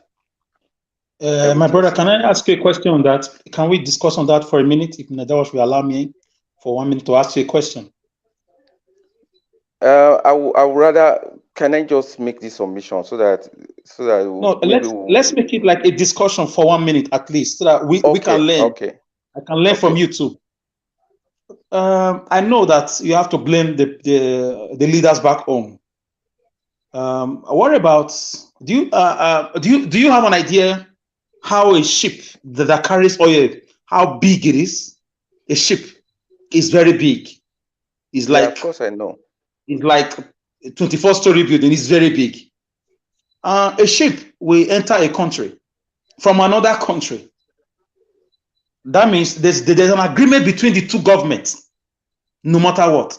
The both aviation, department of the both countries. And these things have been happening since It has been happening since 1960. Careless. I thought you want to ask question. You know, Okay. How do you cope with that when a criminal government like the United Kingdom or other countries bring a ship to steal oil illegally from Nigeria, and you say they are not our problem, or they are not part of it? Of course they are not. Let me tell you something. You just said something that they came to your own territorial integrity, your own waters, without you. Come on. Is it not the thief that is in the house that tests the one outside that where the thing is? How can you blame somebody who comes from a very far place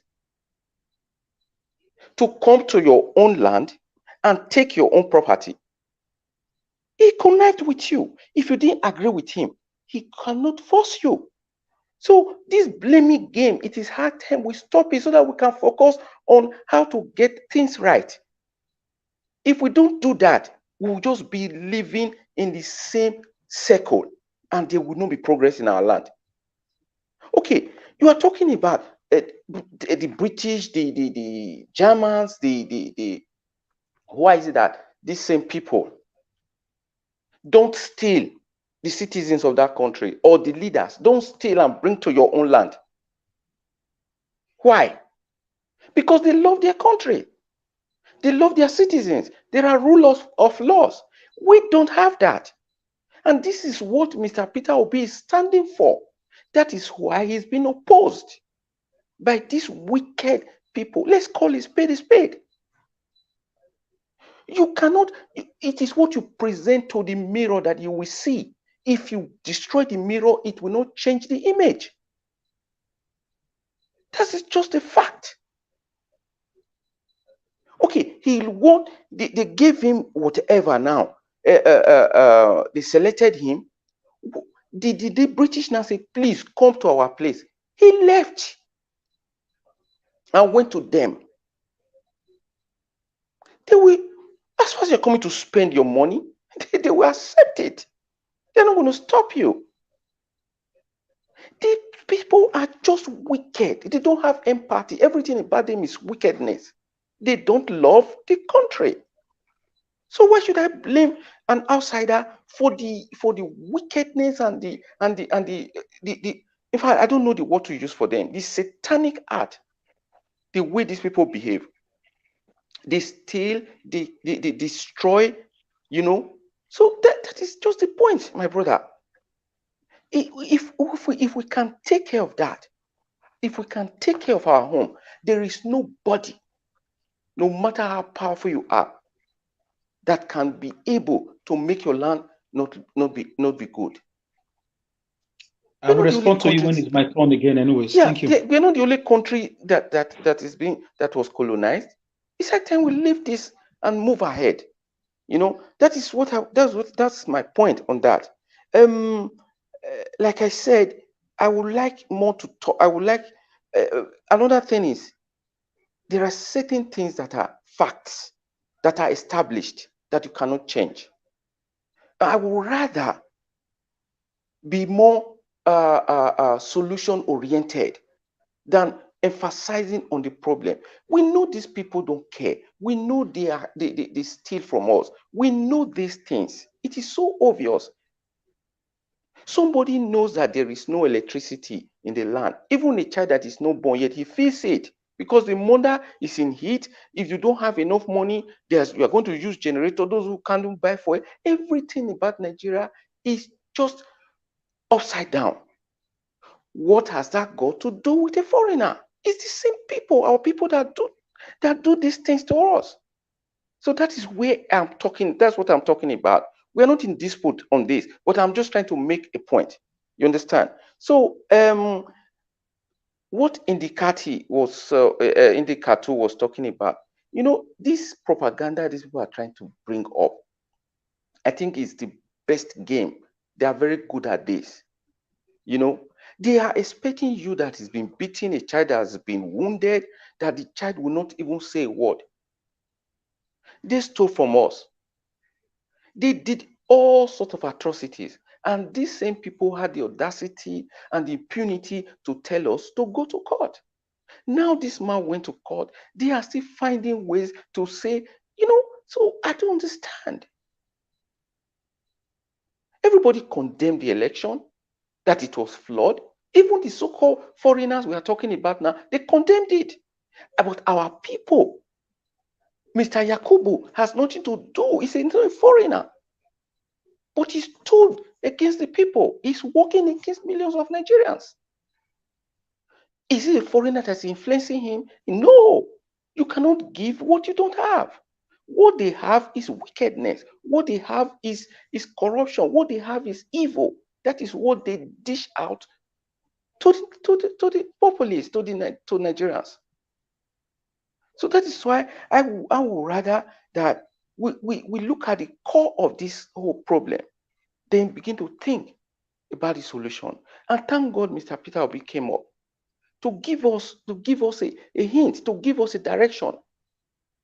We should focus on this now, see if the justice system is going to do justice.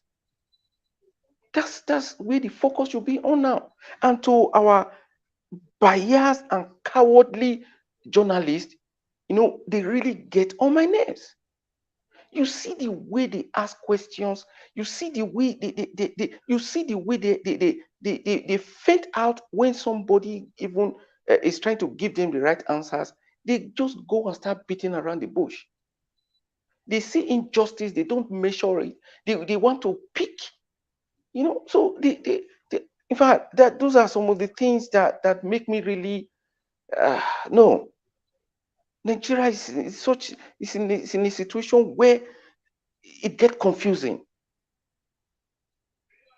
That's why we call upon us a little bit of contenance that will bring our heads together and be more solution oriented instead of trying to be. In fact, I don't want to be right. I don't want to be right. I just want the right thing to be done. If whatever vast contribution I'm making doesn't even make it okay, let there be good governance in Nigeria. That's what I'm after. Thank you. All right. Thank you very much, my brother. Thanks for your submission. All right. A lot of people are waiting because I'm not giving time to anybody. So I just want everybody to flow. Please be patient, everybody, please. Let me quickly hear from Mr. ECBD. CBD, thanks very much for your patience with us. Please talk to us, sir. Yes, thank you once again, Mr. Ninjawa. Well, once again, the brother who spoke, honestly, I wish I don't know his name, the first one that spoke about, Nnamdi Azikiwe and the rest, and also clarified some things. Yeah, I agree with him almost totally, in fact. The thing is also with these media people, whether they are rise or whatever, there's just something I've noticed when they are talking about or maybe interviewing Labour Party and these people that feel like, responsible politicians. There's a way they try to now show their journalistic, instincts and prowess and everything.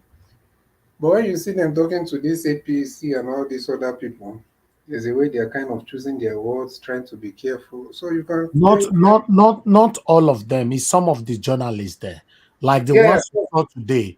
Yes, if he was, for example, Rufai, he's not going to be like that. of course, sure. Everybody knows Rufai doesn't play around, and maybe that's why also that.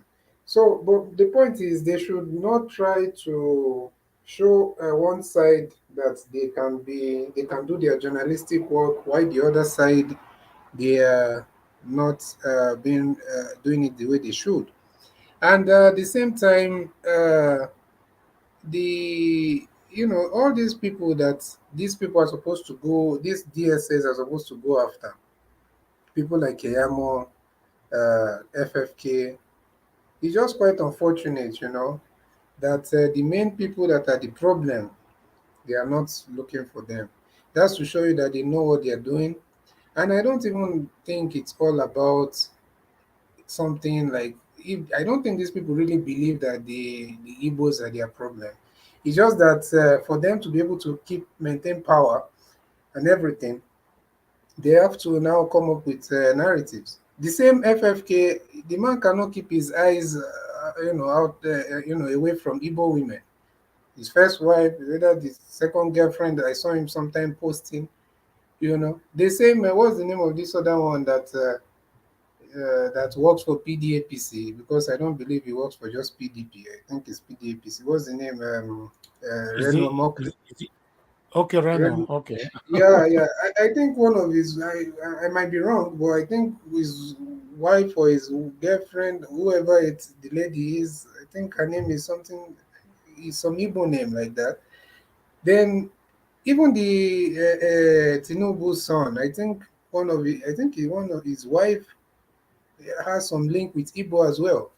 So all these people, makes me to wonder. Maybe we need to start rethinking how we give some of our daughters to some of these people, because if obviously it's not building any bridge, and the ladies also themselves, I don't know what they are doing, because instead of them being like Esther, saying that I cannot be here while you are trying to plot against my people. Don't know whether they are just sitting, just there collecting money and jumping up and down. Nobody knows. So it's quite unfortunate. That's to show you that who is fooling who. We've tried, the Igbo man have tried to integrate. I think they love Nigeria too much. I think that's also part of their, sometimes it can also work against them somehow. Integrate everywhere, try to do everything, give your daughters to be married by, everybody from everywhere. You know, just create businesses everywhere and everything. But look at how they are being paid back. And I also share the thought that Nnamdi Azikiwe really fought for the independence. There's a reason why they called him the Zik of Africa. He was going everywhere. He went to Kenya. He tried to help them also with the Mau Mau rebellion, to negotiate with the British government. Everything we talked about, even the Nzogu that they accused of Iboku, which obviously is just because of the Igbos were predominantly then in the military that made it look like an Iboku, even if we had some officers from other ethnicities or tribes in Nigeria, but just because of the majority was Igbos, say, okay, it's an Iboku. Well, no problem, we're not arguing that, but was the reason behind it justified or not? That's a question for another day.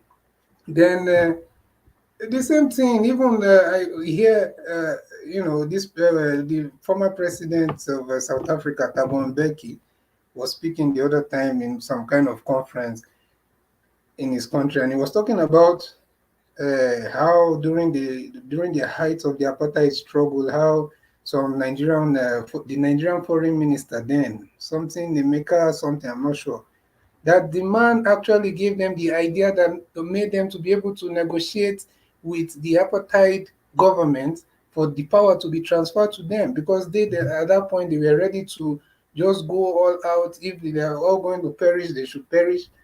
But the man told them that no, if you do that, you just done zero work. He was actually praising Nigeria's influence on how they got they successfully negotiated transfer of power from the apartheid government to what they have right now. So my point is, you cannot, no matter how you feel about these particular people, you cannot just suffer yourself or punish your country, punish your own people just because you want to spite, a group of people. Look at OBJ, even when he was speaking in Soludo's 1 year, whatever that he did in Anambra the other day. He said the same thing, and nobody can, whether you like OBJ or not, or whether you agree with everything he did or not, there's no other government since democratic, transition in Nigeria that has achieved more than what was achieved during his time. And he operated not just about the Igbos, but he didn't do it. He didn't form a tribalistic kind of government. It was a kind of patriotic, whether you agree with his policies or not. but the economic gains that was made then is not, it has not been outmatched. So that's the advantage of not thinking as a tribal bigot, you know.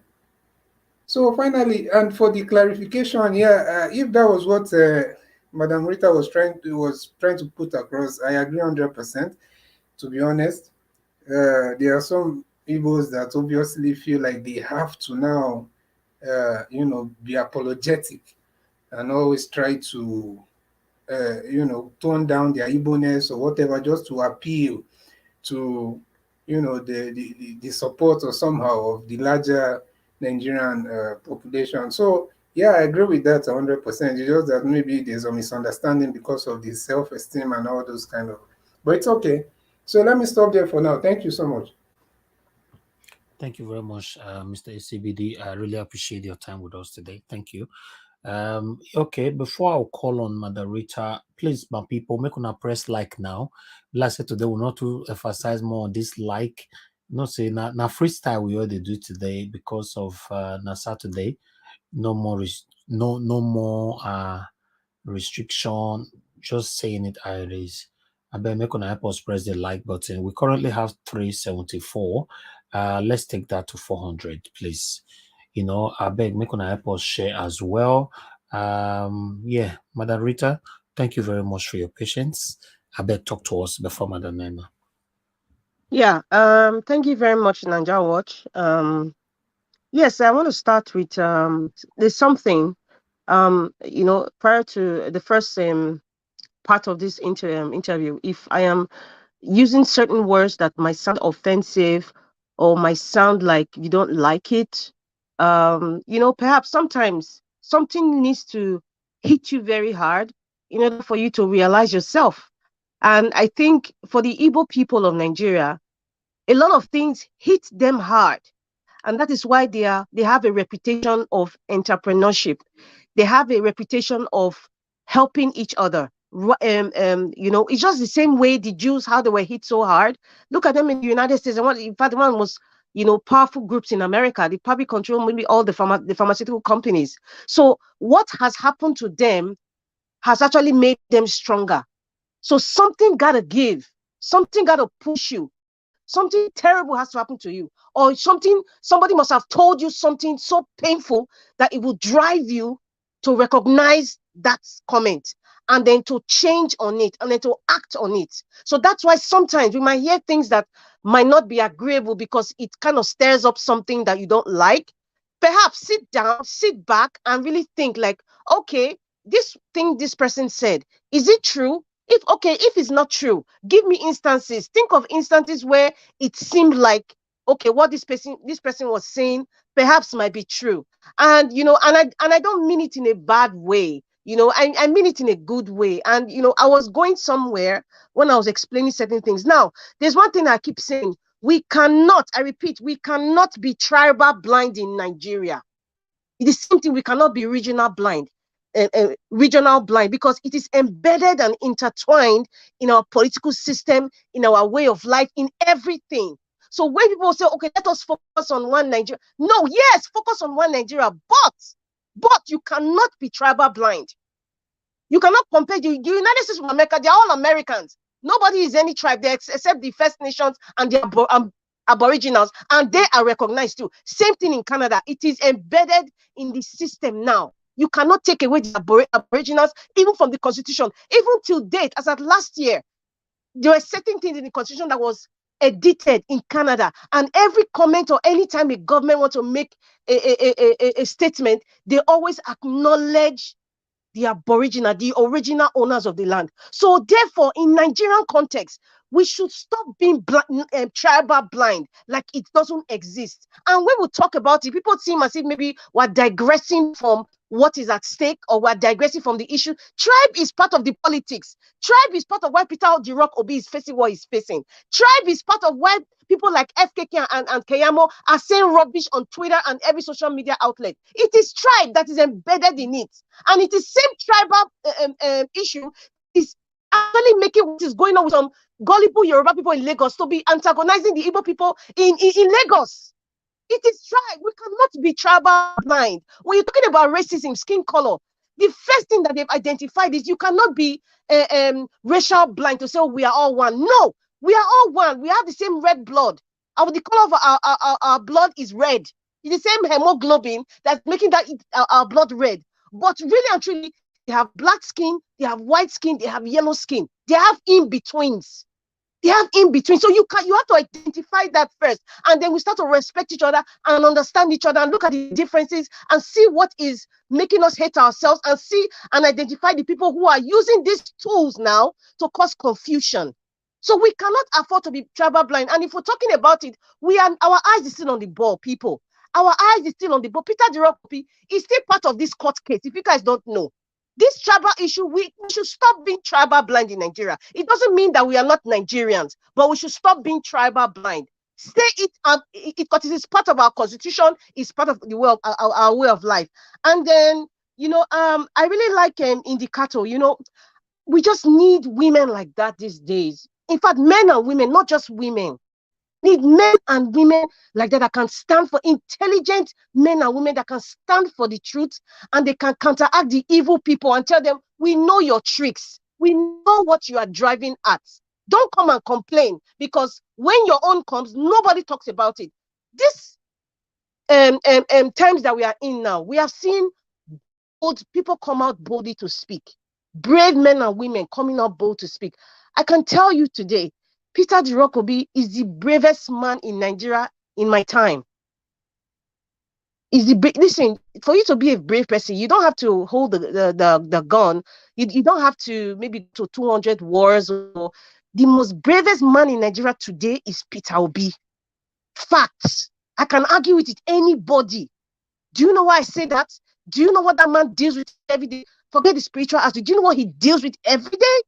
He's not just dealing with Nigerians. He's dealing with some international bodies, if you guys don't know. And the man is still calm. You're not even seeing him shake. He's still smiling. He's still connecting to the people. He's still empathetic. He's still talking about peace. He's the most bravest man. He's like the little dog among wolves that can tear him into pieces, but he's still fighting. That little chihuahua in the midst of bulldogs, that is who Peter Obi is. And you think his ordinary hand that small chihuahua will be in the midst of bulldogs? No. There's something that is protecting, that is enveloping Peter Dirokopi. Apart from our prayers, apart from God has seen our mind, the obedience, the true obedience, and seen our mind that we really want this man to save this country. Even if his life is at risk, he knows he's prepared to sacrifice his life. It's so obvious. He's prepared.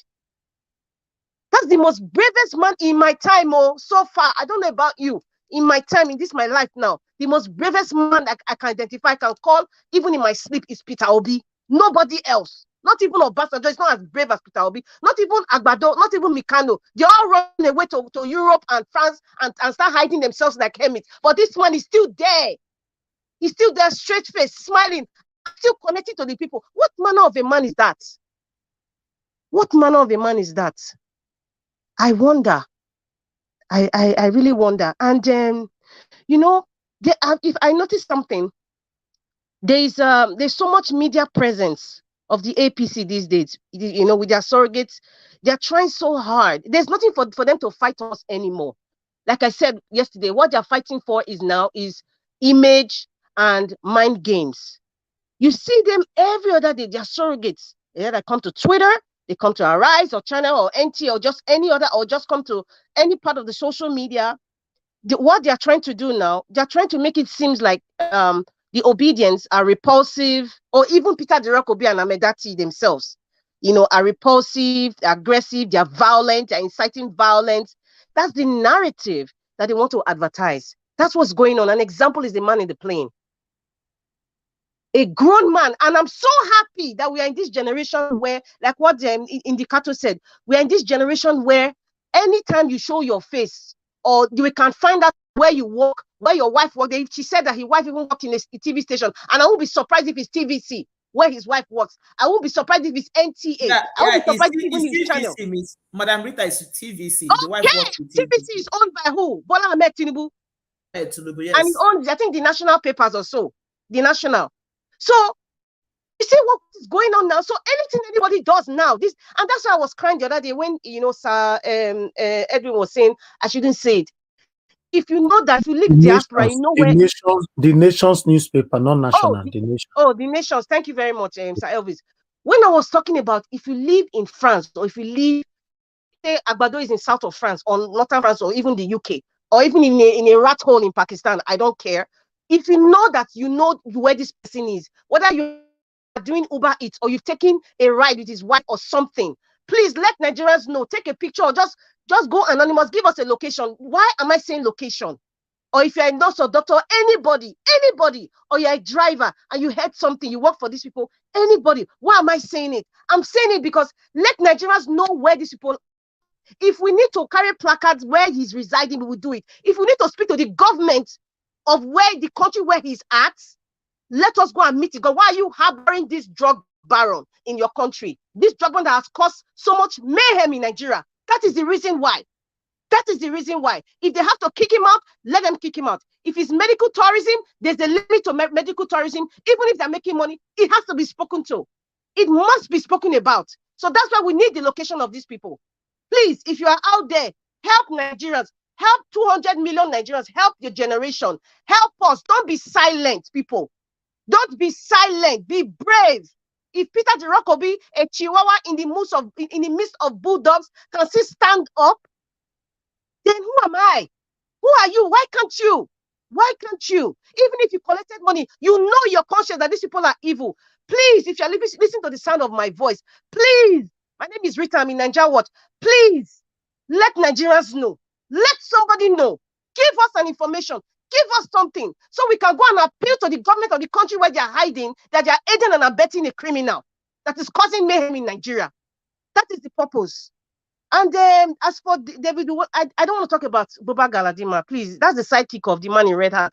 It's not important in this equation right now. As far as I'm concerned, Nigeria Watch, with all due respect, I don't talk about him because we're in court right now and we're dealing with a whole lot of issues. So Boba Galadima coming out now is irrelevant to the scheme of things. Going by David Hudain, you know what? There's something I was just speaking. He mentioned Bola Ahmed Tinubu. He mentioned Bola Ahmed Tinubu's wife when he was talking about the accounts. There were 6 account numbers I saw there.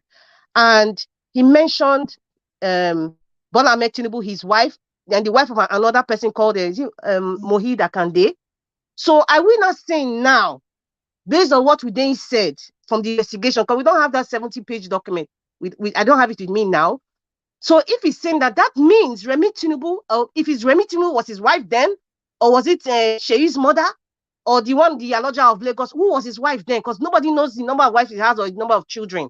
Because I don't know why somebody will be hiding his wife or children if he's not an unscrupulous person. So if it was Remi that's at that time, she was also aiding and abetting in this crime. I just wonder. And this case that Peter Obi has just brought out, listen, there's a list of people's names. Kevin Moss. I don't know. I think I have to do some investigation or Google Kevin Moss. He's a special agent. If he's alive now, if he has retired, possibly he's retired, or if he's still alive. Then Saudi Aramco, Diolite, Citibank, Mobil Oil, is it First Heritage Bank, Michael J. Shepard. Michael J. Shepard, I think he was a prosecutor, for the state of Chicago, Illinois. So these people's names that I know there are other names there, but I just mentioned like these 7 items now. These people are mentioned in this case. That's part of what Peter Rock Obi has presented now on the appeal, and then, the only thing I feel that is like the judges, according to what today said, it's very, our laws are, the way we write it is very ambiguous, and it's true. And, when they talk about the person should not commit any crime, they need to specify whether the person is in Nigeria, whether the person was committed a crime in Nigeria or not, or if it's only in Nigeria. It's kind of open. So at the end of the day, I believe it depends on the judge. It depends on what the judge, these judges, they have to do well. They have to do well. And then another thing too, I know there's a question the guy asked about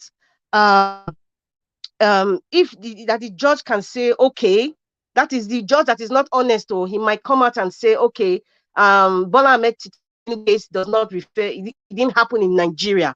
It didn't happen in Nigeria. I know for sure that the good lawyers and the sons that Peter Obi and the Labour Party have, I know they will find, possibly they already have evidences of a similar case that they can refer to, that somebody has committed a crime outside of Nigeria, and that crime and that persecution was used to make a judgment in Nigeria. Definitely, because I mean, as a lawyer, you have to, just like they will say what happened with Babalola and maybe Rita in 2017, and almost similar case. So I think by now they would have similar cases of where somebody committed a crime in a different jurisdiction and how it applied to the judgment they made to that person in Nigeria. Definitely, there must be something that they have to refer to, and the judges cannot run away from that. And sorry, finally, there's something I just found out. Interim government is unconstitutional in Nigeria. There is nothing like interim government in Nigerian constitution. I think Olisa Agbakoba actually even said it's nonsense. It doesn't exist. From what I understand, somebody can correct me, or anybody who has done more investigation into it. It's like May 29th now, with, let's say, the court case, what they finalized and said, okay, we have to do a rerun, for example. Buhari would leave because he's not spending one day after, just like what Boss Mustafa said, after 29, he would leave. The next person that's supposed to, because that also applies to Osinbajo. So Osinbajo cannot even be in the equation because he's part of the old government, which is Buhari government that has left now. Now, according to the constitution, I think the Senate president is supposed to be the next in line. But as at that same time, we will not have any Senate president because their tenure would have expired. Now, if they have to swear in those senators and then they have to now vote for a Senate president, that's another kettle of fish. So there's a kind of quagmire here.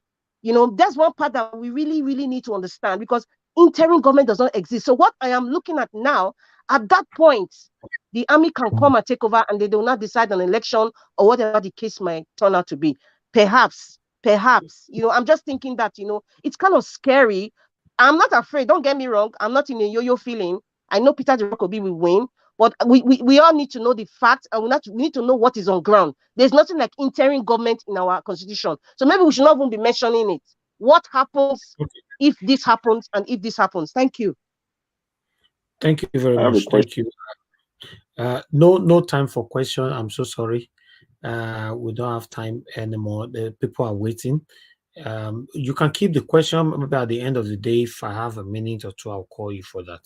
Thank you. And to quickly address that last part, yes, constitutionally, if anything happened to the president or the vice, is the Senate president that normally take over, if only their time is still running, like you said, but this one that all of them are rounding up at the same time. So Senate president is totally ruled out. Is ruled out because none of them can take over. Buhari cannot spend one more day in office after his tenure is over. So I believe the interim government, even though it's not on constitution, yes, it might be that, or the army.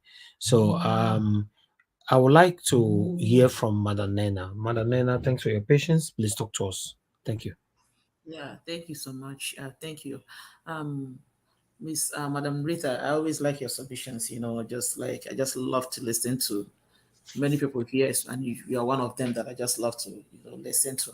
So yeah, I agree with what the submission you were giving at some point, that it seems as if a lot of people were not getting it, because when I was listening to you, what immediately came to my mind was, I don't know how many of us that saw the woman that went and was disgracing her entire house family in the name of apologizing for the Igbos, kneeling down and apologizing. That particular video really made me cringe, and it's like you trying to apologize, and this is where these people want to. When somebody is trying to subdue you, when somebody is trying to make you a nobody, they bring you to the point where you even begin to apologize for your own existence. If you want to talk, you apologize. If you want to eat, you apologize. Everything you want to do, it's like they remove your individuality, your identity totally. They try to sap it away from you. So it seems as if that many Igbos, unfortunately, I'm one of those Igbos. I always say I don't have to apologize for being an Igbo woman. Just like you don't know how you made yourself an Hausa man or Yoruba man or an Ibibio man or whatever. You don't know how it came to be. That's the same way I wake up and find myself being an Igbo woman. Hey, how did I get here? I don't know. So I still have to appreciate the God who is the own infinite wisdom decided to bring me from this part of the world. So I don't have to apologize to anybody for being who I am. So yeah, but that is the so truth. Realize that a lot of our people, and that is one thing that really bothers me, because when people find themselves in such a situation, they tend to fall for anything. They tend to fall for it. And that is why it's easy for somebody who is supposed to be your own person to easily betray you, because you want to dance to the gallery, you want to sing to the gallery, so you can as well try to minimize your Igbo-ness in order to fit into the equation. But at this point, it's important for everybody, not just an Igbo people, but if I must speak specifically to my Igbo brothers and sisters, you to understand that at this point in time, no matter how much you try to fit into the equation or not to fit into the equation, the truth about it is that these people don't give a damn about you. They don't care. And then that goes to every other person. You see, these rulers, our leaders, or so, whatever they call themselves, they use all these tools to bring us. And I made a video on my channel where I was telling people, I said, look, that Igbo man by your side is not your problem. That Yoruba man by your side is not that person you're fighting is not your problem. I don't know when people will understand it. It's just like maybe somebody who is carrying let me just say, maybe you're carrying a grain of corn and you're just moving. You want to eat the grain of corn by yourself, and suddenly you see 2-3 fowl following you around, coming behind you, right? They want to take a bit of that corn. What do? You just throw two or three for them, and they start hitting each other's head while you run away with the bag of corn.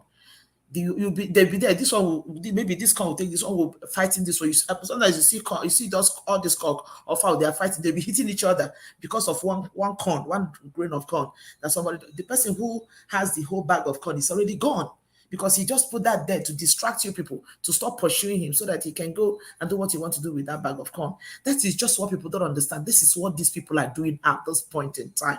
Like people always say, no Igbo man buys bread cheaper. No Hausa man drives on a better road. No, everything that is bordering the Nigerian state borders everybody. So I don't know why people think is even the Kayamo them that are fueling all these things with their Twitter with their tweets and everything. They are part of the whole problem. They do this thing to distract people from the real thing. They will just throw it out there. People are there killing themselves. They are busy because Keyamo doesn't have a job anymore. We know that.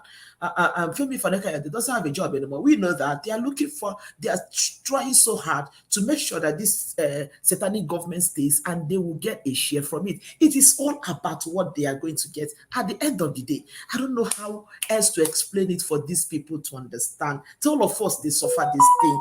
All of us are going through this pain. All of us are suffering this thing. I don't know how else to put it in there for people to understand it, So it's so unfortunate. Maybe we keep talking. Maybe the more we talk, maybe some people will begin to have a little bit of realization that, look, this person I'm fighting, this person I'm after, it's not even my problem. These are the main people who are my problem, and we need to come together to fight them. I don't know how else to say it. It's unfortunate, So, I mean, that being said, Madam Rita have also mentioned it about the guy, because trust Nigerians, internet, no, they forget. Nigerians know how to dig and dig and dig and dig. The guy that displayed the madness on play, people have started digging. They found out that the wife works with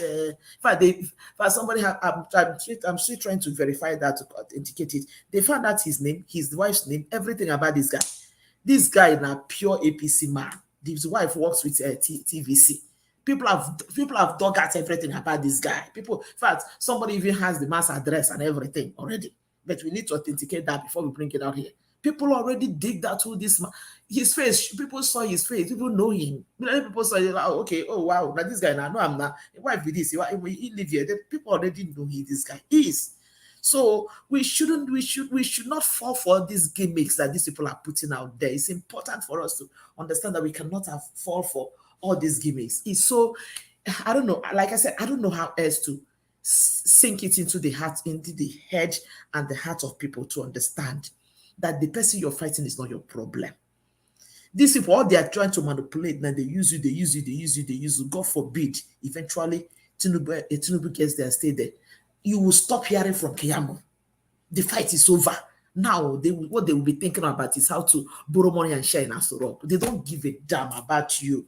Anybody who is under the sound of my voice on this line, please understand that Igbo man you fight, that person you go on the street, you collect shoe, collect a phone from somebody on the street. This is just like eating from the crumb. The person you think you're fighting for, they are there sharing the men. I don't know how else to say it. It's so unfortunate. And people at this point in time, this is time we need to sing in one voice. And then I want to end with by saying this. You know, when we make a comment about, you know, these people colonized or these people did it, let me tell us something. Go back in history. There is no nation that has never at some point in their life been colonized or been enslaved. Talk about the Israelites, talk about the Egyptians. Go back in history. So we cannot keep using that as an excuse for us not to do right for ourselves. We cannot use that as an excuse. Like people are saying here, if somebody brings a stolen good to your house, if you don't open your house for that stolen good to stay there, that stolen good will not come in. It is all a matter of choice to you, for you to work. Even this America we are talking about, even this America that we're talking about, there was a time this America was in the hands of, you know, people that are not the real Americans. There is no nation in this world, go back in history, that was not at some point or the other colonized or enslaved in one way or the other. But it's all about when people come out and be intentional about making an identity for themselves. They move out, they shun every other thing, they fight together, and they build a nation that thrives. So let's not stop hiding under the thing the Western do, the Eastern do. Nobody do us, now we they do ourselves. That is just the simple truth about it. Okay. Thank you. Thank you very much, Madam Nena. God bless you. All right, everybody, the way I give freestyle, all of them don't talk. So Naja Watch, sorry. Naja yes, Watch, I please. don't have time anymore. I'm working with time now. Okay. Quickly, I just wanted go to ahead. say there's a solution I wanted to say. I just want to be very quick. If this tribal thing needs to stop, I have not seen anybody in the Senate or the House of Rep. Let's just say the other tribes are quiet. The Igbos that have been antagonized, all the people who have been in the Senate and House of Rep, I haven't seen or heard anyone pass a bill that shouldn't use, if anybody use any tribe to play politics or use it as a racial But they slur will or a not. tribal They slur, will not. they would not. So With that's the, what are we talking about? You have yes, to make laws to change things. But the Igbo people that have been insulting all the years, they're in the Senate, they're in the House of Rep. I haven't heard of one bill. Maybe someone to correct me. Not even Actually, one there's bill there's about the this hate issue. speech bill, but it's not being Hate speech is no enacted. hate speech. Okay. All I've heard about is about social media. Okay. And they should be specific. Thank you. People, any tribe at all. They should be specific on the tribe because we cannot be tribal blind. Okay. Thank you. Madam. Thank you. Thank you. I don't really have time anymore. Thank you, everybody. Everybody, anytime I give to you, right, just use it, utilize it. Okay, now let me come to Tony Africa. Tony Africa, I'll give you 5 minutes. Please talk to us. Thank you very much, sir. Yeah, good evening. Good evening. Thank you. Good evening, sir. Good evening, everybody. Thank you for your great job, the great job you are doing, sir. Thank you. Thank you. Yes. So first of all, as we progress towards a brighter future, we have to be flashing back, to back to our past political heroes.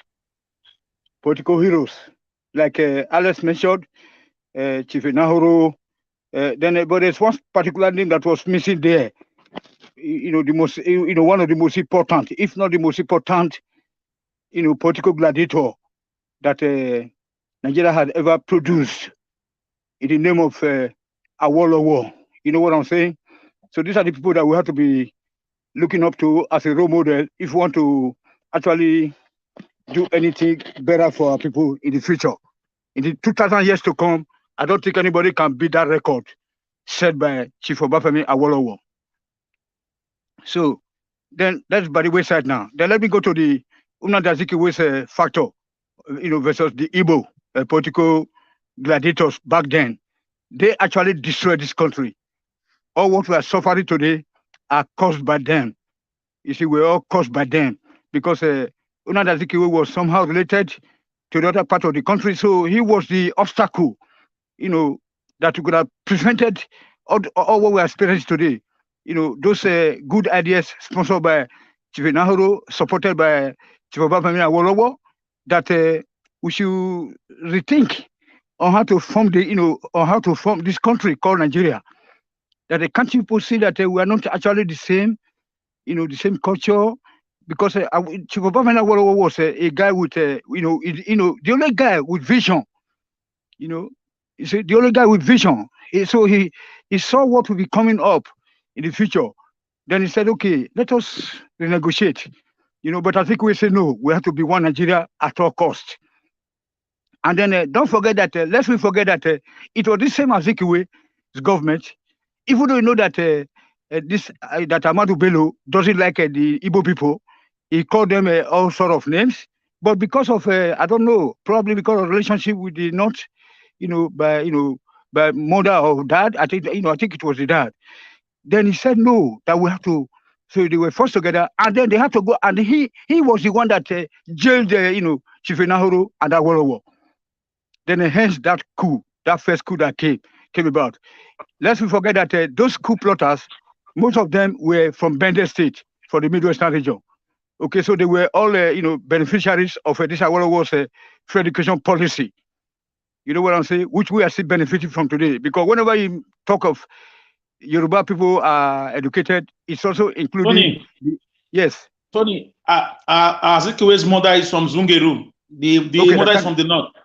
Thank you very much, sir. Because I was thinking that, but anyway, sir, but one of the parents, so as a result, Azikiwe's mother is Igbo. He was only born in Zungeru. It's not. No. Please. One of the parents is an Igbo person. No, his mother is an Igbo woman. But this is my time. He said in one of his interview with the BBC, he said the mother is from Zungeru. He said so. Even Ike wants to cook the same thing. Ike wants to cook most of. Hold on. Let us finish. There's somebody that figured this, this topic tonight. So don't let me lose my train or being whatever of thought. So the Igbos, when you state that coup, those guys were also the Benin tribe, and which is bringing me back to that earlier submission by somebody here. I will call somebody. I don't want to be abuse anybody by saying that when people see you, outside the south or southeast, they will see you as an Igbo. It's a pure blatant lie. They will see you as a dope people. Benin, do you have any kingdom to show for that? As an Igbo person that came from Israel? You know what I'm saying? So what I want to, what do you want to say? If you go to Ghana, you go to Cotonou, Republic of Benin, all these are all Benin tribes, Lagos, you go to Ondo State, all this Yoruba land, right up to Osun. Many Yoruba people, the Yoruba platform, they also confirming that because there's some program going on right now, as a result of what is going on, So don't ever make mention of that again. You be, like we are doing kind of a individual of labor for you guys. I told you, we love you guys. We love so we love unity. We love justice and then equity. So that's why we are saying, okay, let us have somebody. So they are sort of me, sir. If you can give me 1 minute to get round up, sir. Thank you very much, sir. That I've not been coming every time. So now let us come together as Southerners. And let's not forget that Nnamdi Kanu said that when if he get power or if he get any freedom for his people, he's going to assume the body of Nnamdi Azikiwe and go and throw it to the vultures in the north. And you guys are coming here to be use that as as a role model. So Chief Obafemi Awolowo, what he has done for our country, just for the last 30 seconds, sir. Chief Obafemi gave our people, my grandfather, your father, your grandfather, everybody here, free education and everything, and the industrialization. Then a commodity board in every village. There was society, companies, every village in Edo State and the southwest region today. You know what I'm saying? So that guy, he also worked with Yakubu Gowon later, and he was the one that established, is the brain behind all the refineries and all those liquefied natural gas projects, everything that, like highways in the country. This was the hand job, and with Chief Nahoro also as minister. So Awolowo was the vice president, until Murtala Mohammed, that wicked person that come and destroy the country. I will leave it like that, sir. Thank you. Thank you. All right. Before I call on the next person, Mr. Tony, I would like to let you know that what we are fighting against right now is tribalism and division. So, but Yes, sir. sometimes when you speak, I understand that you love your people so much, which is a good thing. But especially this moment that whatever that is going on is going on. One needs to listen to themselves when you are talking. Yes. It doesn't really have anything to do. It doesn't take anything away from you when people say at this particular moment they see everybody as Igbo. It's just a normal thing. Let's just move on. Everybody's fighting for their own. I'm not sure we are going nowhere. My Oga, that is an incitement. That's an incitement. It's like inciting us man to be say that okay, in the actual fact, no. What they were we and saying is Yoruba we that are in related. Lagos now, Lagos, Okay, sir. especially during the time of the just concluded governorship election, they Okay. were calling Yes. everybody Igbo people, everybody. Even they were even calling some of their Yoruba people Igbo people. There's a lady, a video that circulated on social media where a lady was recording, her phone was inside her bag. That is why you are my brother. You are a very fair somebody. You are very fair. You are a good guy because you know that what I want us to realize tonight is that in this so-called crooks that were killing people or that were eliminating people or destroying people. No, there are Igbos there. Here. There are Igbos. There are Yorubas. There are Benis. There are because they belong to this political party, APC, thugs. You know what I'm saying? That's what I want us to. Okay, should be emphasizing on, not to be said that okay, this Yoruba people or this Benin people or this Igbo people. Let us call a political party thuggery, a thug. Let us call them what they are. Thank you very much, sir. Okay, yeah. That's fine. Thank you very much. All right, I would like Better Nigeria to talk to us. Better Nigeria, please talk to us. I'll give you 3 minutes because you came late and we are rounding up now. Good evening to you. Okay, thank you very much. Thank you very much. Okay, you came back again. Okay. Yes. I know you lost me. My network was misbehaving. Yeah. Yes. Okay. So in fact, that time there were very hot issues that were being discussed, but I couldn't come in. So I want to thank everybody so far. But one thing I observed today is that we are losing our focus. The focus is this mandate. And I know that it is good that we are bringing in the threat to the Igbos. We are bringing, and then we are looking at what the Dama was telling us about, that they're going to bring in IPOB to Lagos, this and that. Now, I don't think we have gotten to that yet. Our focus, I think, our focus is that we should try and see all we can do to put pressure on the judiciary, because the way where we are now, it is the judiciary that will determine the future of this country. So let us think of, and I know there are plans for all those protests to go on in New York and UK by this week, starting from Monday and what have you. So I want us to look at how we can put pressure on the judiciary, so that within these 2 months, let's see what we can do.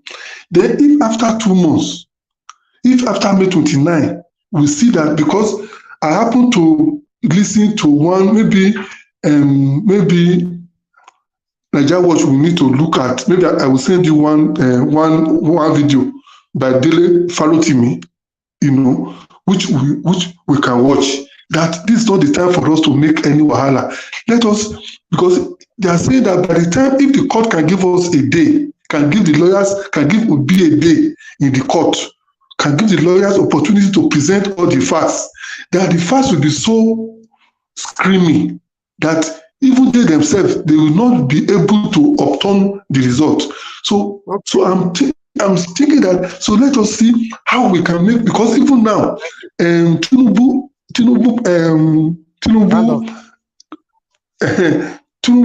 faction, the team of lawyers have not even, submitted their own their own response. They have not set a date for the court to start. So let us see how we can put pressure on them. Let us start. Then if after we have, we can't get justice, then we now start talking about alternatives. Because one alternative that we have, I'm writing up now. One alternative we have to look at is, I know there will be an opportunity for every part of the country that wants to break off, by going to a higher body. I know the National Assembly will not permit it. I know Nigerian Army will not permit it. But I know we can go to a higher body, maybe United Nations, and see how we can break. But let us, concentrate our efforts on putting pressure on judiciary and let us get justice from there. Thank you very much. You're right. You're right. And if I have to correct it, nobody is distracted. Every platform right now, especially those ones for Peter Obi, everybody stay focused and we stay followed up. Everything we talk about today is still the same lane.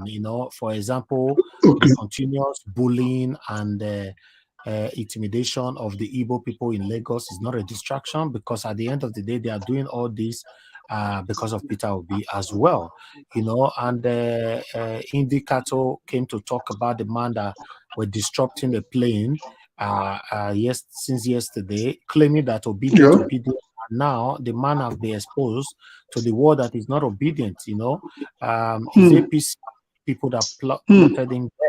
So yes, everybody's still talking about everything, and we played David Oduin and the video where he was revealing and exposing Bola Tinubu further. So everything we talk about here, there's nothing like distraction at all.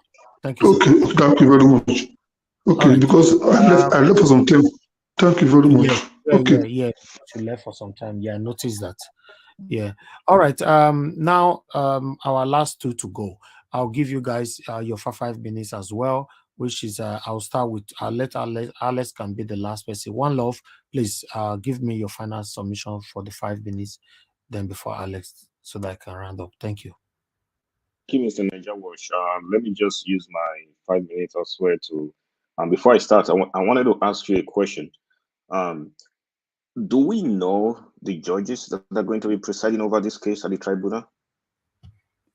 At the moment, I don't know. I only know Peter Obi's lawyer. To be more exposed as time goes by, we are going to see the whole deceit of what they did, and we're going to see the whole criminal act around the election, even as we go to court soon. Besides that, I just want to say thank you all for what you guys have been doing, and hopefully we can get there soon. Thank you, Mr. Nijawash. God bless you, sir. One thing. Have you seen, I was trying to bring your attention. I'm not trying to bring anything religious into this platform, but I don't know if you've seen, there's a particular pastor who's been following up in this case. And I watched his videos and I went back and watched all of his videos from last year. And to my surprise, everything that he's been talking about has pretty much come to pass up to this point. So I don't know. Yeah. I saw the prophecy. We watched it. We played the video here. Okay. Some people accept, some people disputed it and all that, but most of the thing they talk about is what we're facing right now. Yeah, definitely. Yeah. All right. Thank you. Thank you, sir. Thank you. All right. Before that, I would like to quickly return to calls, because I have this couple, two people that have been calling me since this UK number here. Let me quickly call this person back, because this person don't call me just 1 million times. If you not pick now, it will be better.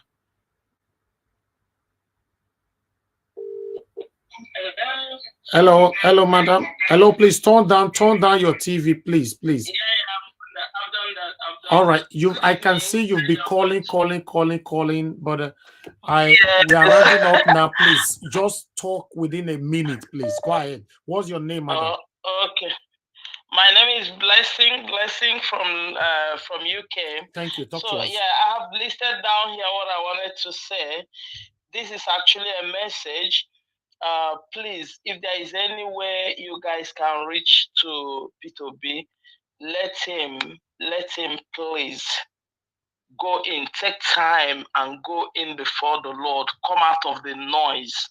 Go in before the Lord and seek the Lord. Why I say this, Somebody said today that Tinubu has gone for prayer in the mountain or wherever he went to. The first day I learned that Tinubu was not there, what I heard was that he has gone to pray. Whether he is praying to Allah, the Lord said to say that whatever you make your God, hold on, whatever you make your God becomes your God. And when you call them and make sacrifices to them, to that whatever you call your God, they will answer. No, Muslims, mother, just pray to no, Allah. pass your message. You are reading Bible. Just pass your message. I don't have My time. message is that, please, that P2B should also take time to go before the Lord out of this noise and tell the Lord to vindicate him, because the heart of every king is in the hand of God. If God did not go through really all of these things we are saying, a Muslim man will never tell you forget about prayer. But we Christians, we are in the attitude of saying we have prayed, forget that it's not prayer Because this many time. people have deceived us with prayers, man. That's why. You can't blame us. But like Since me, Nigeria was I'm not created, most of the satanic people that have destroyed us today, all of them still go to church and sit in front seat. That's why you can't blame us. The Muslims, they will not. Muslims also, they will not tell them Your vice president is a pastor. at some point. They still keep on their prayer. And I want to say that, madam. please, Thank let you. P2B take time out Okay. to go and pray and tell the Lord to vindicate him. I believe he's not already man. doing that It's not anyway. man. Thank It's you. not man that will Thank you, vindicate madam. him. It's Madam, I God. told you just now, I Thank don't have you. time. Thank you so much. God bless you. Thank you. Please, let's work with the time. I think I should call Mr. Amos back. You called me as well. If you don't pick on time, I'll just move on because I'm only returning only two calls. Hello, Mr. Amos, please turn down your TV, please. You called so many times. I just wanted to return your call. Good evening to you. Okay. Good evening. Yes, thank you. Talk to us. You have only 1 minute, please. Go ahead. Oh, okay. I have listened to all the submissions, and just like the last speaker said, in fact, we are losing focus. The issue is let's concentrate on the strategies to recover the stolen mandate. And if you understand what is playing out, Tinubu is a smart politician. He's a very smart politician. You see, you look at what he did to PDP. And the same card there, I mean, what he does, he go to the camp of his enemy and destroy them internally. So the video that you saw we saw on the aircraft is nothing but the handwork of APC, just to destroy, to give Labour Party a bad name before the country. Okay. So please round up, sir. Round up. Okay, let's not be regional about it. It will be one election in the North Central very well, even more than some state in the south here. And also Tinubu is also from the south here. Let's not talk about southern and northern something. It is myopic. Let's concentrate in a better Nigeria and forget about this issue of regional politics, tribal politics has eaten Nigeria so deep to the point of it takes the grace of God for us to recover. Thank you, Mr. Amos. So let's use it from all those sources. Thank you. God bless Thank you. Thank you. Okay, no, I'm done with callers now. All right, Mr. Alex, give your final 5 minutes quickly. You are timed. Thank you. Yes, thank you, Mr. Najawash. Thank you so much. I blame our leaders for the way we have seen ourselves now. They brought us here due to many years of wicked governments, intentional, hatred for fellow citizens, your fellow subjects. You just hate them for nothing, to the extent you deprive them the good things of life. That you take your children to foreign countries to enjoy these good things. So I blame the leaders, but also I will also blame some Western countries. I will give you an example. I know how Abacha died, allegedly. He was given apple by foreigners. The private jet that brought those two girls that gave Abacha apple allegedly was not driven by a Nigerian. It was driven by an American. MKO, Abiola, The last people, 3 people that saw MKO allegedly before he passed on in the toilet were given tea by members of the CIA. They were not Nigerians. The West have a way of controlling things. You may not know. I have nothing to gain. I'm not sure anybody hates Nigerian leaders more than me. I'm only talking to you as a professional. I know there are stake, there are things that are at stake. A lot of people live on these countries and they are careful with their comments.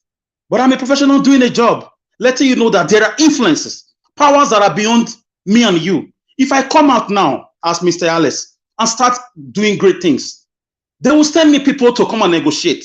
And if I refuse, you hear that the man is gone. It happened in Burkina Faso.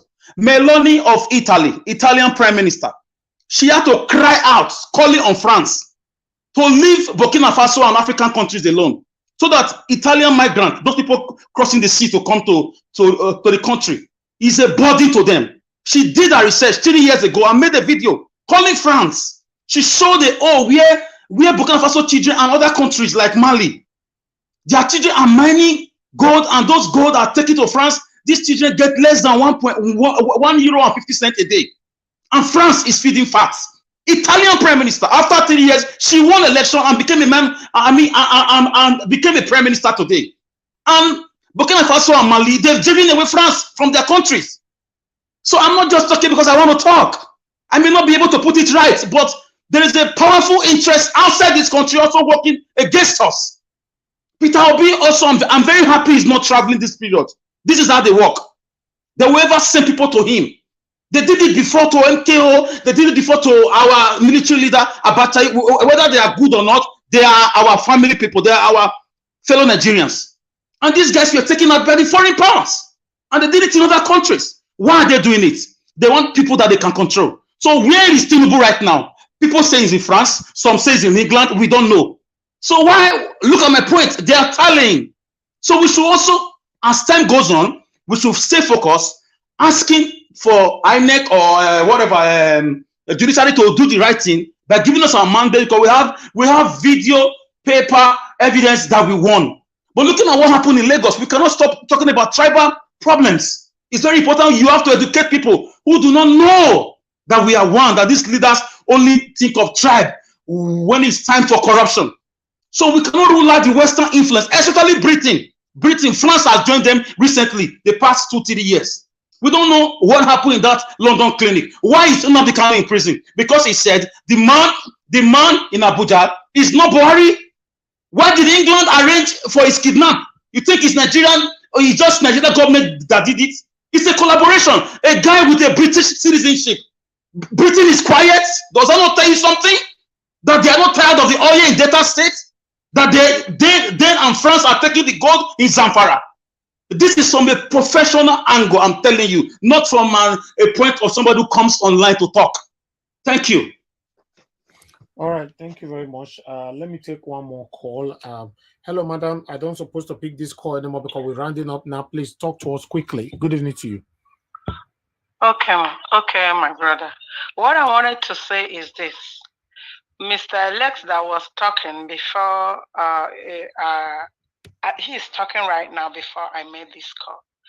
There's nothing like external interest.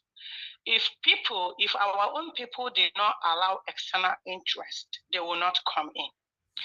When they annulled the election, which Abiola won, it is our people that did that. It wasn't an external people. When Abacha was killing people here, there was no external people that mandated him to kill his own people. You have 20 seconds. He did that. Yeah. So please, what I wanted to say is this: like other ones that has been there said, we should never remove tribe.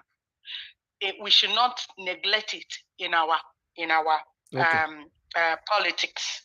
Please, it is very, very important, and that has been the genesis of Nigerian problem. So let them address it. Thank you, madam. Thank you so much. All right. I can see Busy Brains. Thanks for calling in, madam. You have 1 minute. Please quickly talk to us. Hello, Mr. Niger. Good evening to you. Well done to all of you. Honestly, I caught the panel very late. I've been so swamped. I'm calling in. I think I'm calling in delayed, but Mr. Alex spoke, and a lady called in to speak, and I felt the need to call in. I agree with Mr. Alex. We should never underestimate the influence of external forces in our affairs. Yes, we have a lot of sellouts as citizens or as people in command of our polity, but they are not in command of our polity. It is about time we start juxtaposing the Nigerian polity and the international angle of it. We are not working in isolation. It is very important that we know as Nigeria, we are not working in isolation. We should be very sensitive and very, very, what's the word? We should be intuitive. And there's another word again that has failed me. This is not the time to be sleeping. We need to wake up and smell the coffee. Thank you, madam. I rest my case for now, but I really am passionate about this angle of discussion. Thank you. Thank you. We'll further tomorrow. Thank you. All right. Good evening to you. Your name and where you're calling us from? Good evening. My name is Turn down your and I'm TV calling sound. from Dublin, Ireland. Go ahead. You have 1 minute. Mr. Go ahead. Naija, I just have 3 points. I will take less than a minute. I'll try to make it less than a minute. Go ahead. Number one, we should not be talking about tribe, okay? This thing is about the haves and have-not. The people that are stealing our money, they are the ones getting us to fight about tribes. There's no tribe. See, all these people, they are Igbos, Yoruba, Benin, Hausa working together to do what they are doing. That's number one. So we should not focus on tribes at all. That's a distraction. Number two, we shouldn't be calling these people, only a few of them that are leaders. These are misleaders and destroyers of lives. We should not even address most of them as leaders. They are not. Listen to PLO Lumumba, the brother from Kenya, the professor. Let him educate us more on this. These are not leaders, okay? That is number two. The third one is that we should not get distracted, like the brother said earlier on. Alex has a point. There are foreign interests in our country, okay? Especially the Western powers. They are always interested in Nigeria and other sub-countries. They have what they gain from us, so they will not let it settle for us. So that's all I have to say. Let's focus and get this mandate. God bless you, sir. God bless you. At least I managed to pick all the calls that were late, coming late. Okay, thank you very much, everybody. I appreciate you all for your time with us today. Now God bless you now. I want to appreciate all my panelists that came in today. For those of you that could not stay on the panel due to the network, I don't know. I want to apologize if I need to. But don't worry, next time you have the opportunity to talk to us again. Yes. And those of you that called in and those of you that could not pick their calls, I apologize as well. To let you know that we cannot pick all calls. If we have to pick everybody that call every day and accept everybody that want to come to the panel every day, trust me, we'll be here for 24 hours. So we have a time limit here, so we work around that time. But I appreciate you all. If I could not pick your call today, tomorrow is there. Maybe it might get to you. Understand with us, we are not selective here. Like somebody came to the panel today, thought that we were selective, choosing people around him. No, if your network remove you from the screen, when you come back, you start from the back again. Before, we normally put people in back to the position they were before they were logged out, but we don't do that anymore. If your network remove you, if you were number one, if you come back, you start from the back. That's how we do it now. Okay.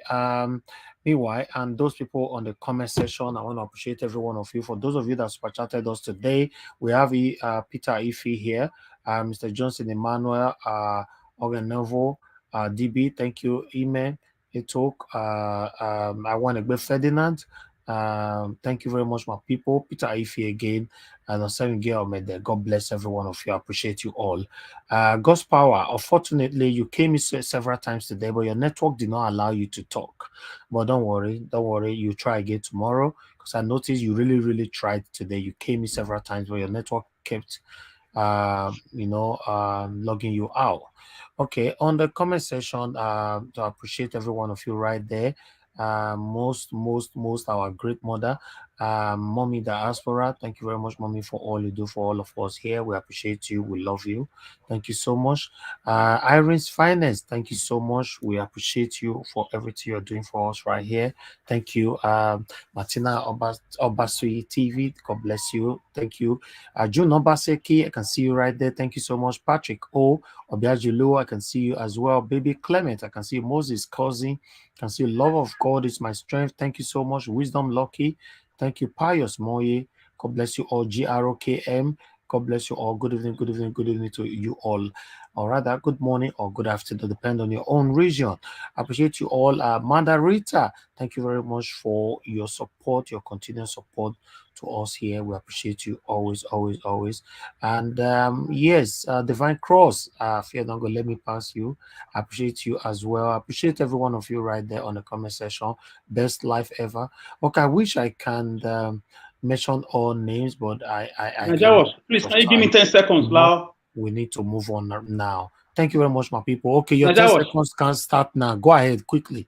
Okay, if you remember Mustafa, he said in the famous Oputa panel, he spoke to Wole Soyinka eyeball to eyeball. He said, Professor, sir, were you not there at the London building, the level story building on the 4th floor, in a meeting that decided the death of Sani Abacha? Wole Soyinka kept quiet. After 30 seconds, he staggeringly opened his mouth and said, Abacha's house was against him. Abacha's death, according to that man, was decided in London. By who? Not by Nigerians only. I will just leave it there. Thank you. Thank you so much. Thank you so much, my brother. I just see now that somebody just reminded me now of the poll. You see, I don't forget and totally. I need to look at the person who remind me now. Mike, we screenshot this poll first. That is the most important thing now. Thank you so much for bringing that on, and we don't even have the time. Because let's ask for that few seconds. I forgot to press the button since, let me quickly put the poll here as I appreciate, I think the Obiajulu, God bless you. Thank you very much for bringing my attention to the poll. Thank you. Maybe some of you don't talk about the posting, but Obiajulu and I see, and God bless you. Meanwhile, this is the poll for today. You all can see right there what will happen in May 29 and the decision of the Supreme Court. Court decision will favor Mr. Peter Obi. The total vote we got today is 585, and the court decision will favor Mr. Peter Obi is 81%. Court decision will favor Agbado is right there 8%. Interim government will take over 6%, and fresh election will be conducted is 5%. So it's a good thing. Thank you very much, my people. Now here we draw the curtain. Thank you. Please endeavor to join us tomorrow again by 6 p.m. I'm going to be here, so please come on time so that you can be on screen to at least have enough time to talk to every one of you. Talk to every one of us. God bless you all. Good night. Bye for now. I know they do competition with anybody. If I offend you, forgive me. Show me love. Go to biza. Kama bara walo ninu ife kan akanbi. I know they do competition with anybody. If I offend you, forgive me. Show me love. I go show you love. Kama bara walo ninu ife kan. But I know they do competition with anybody.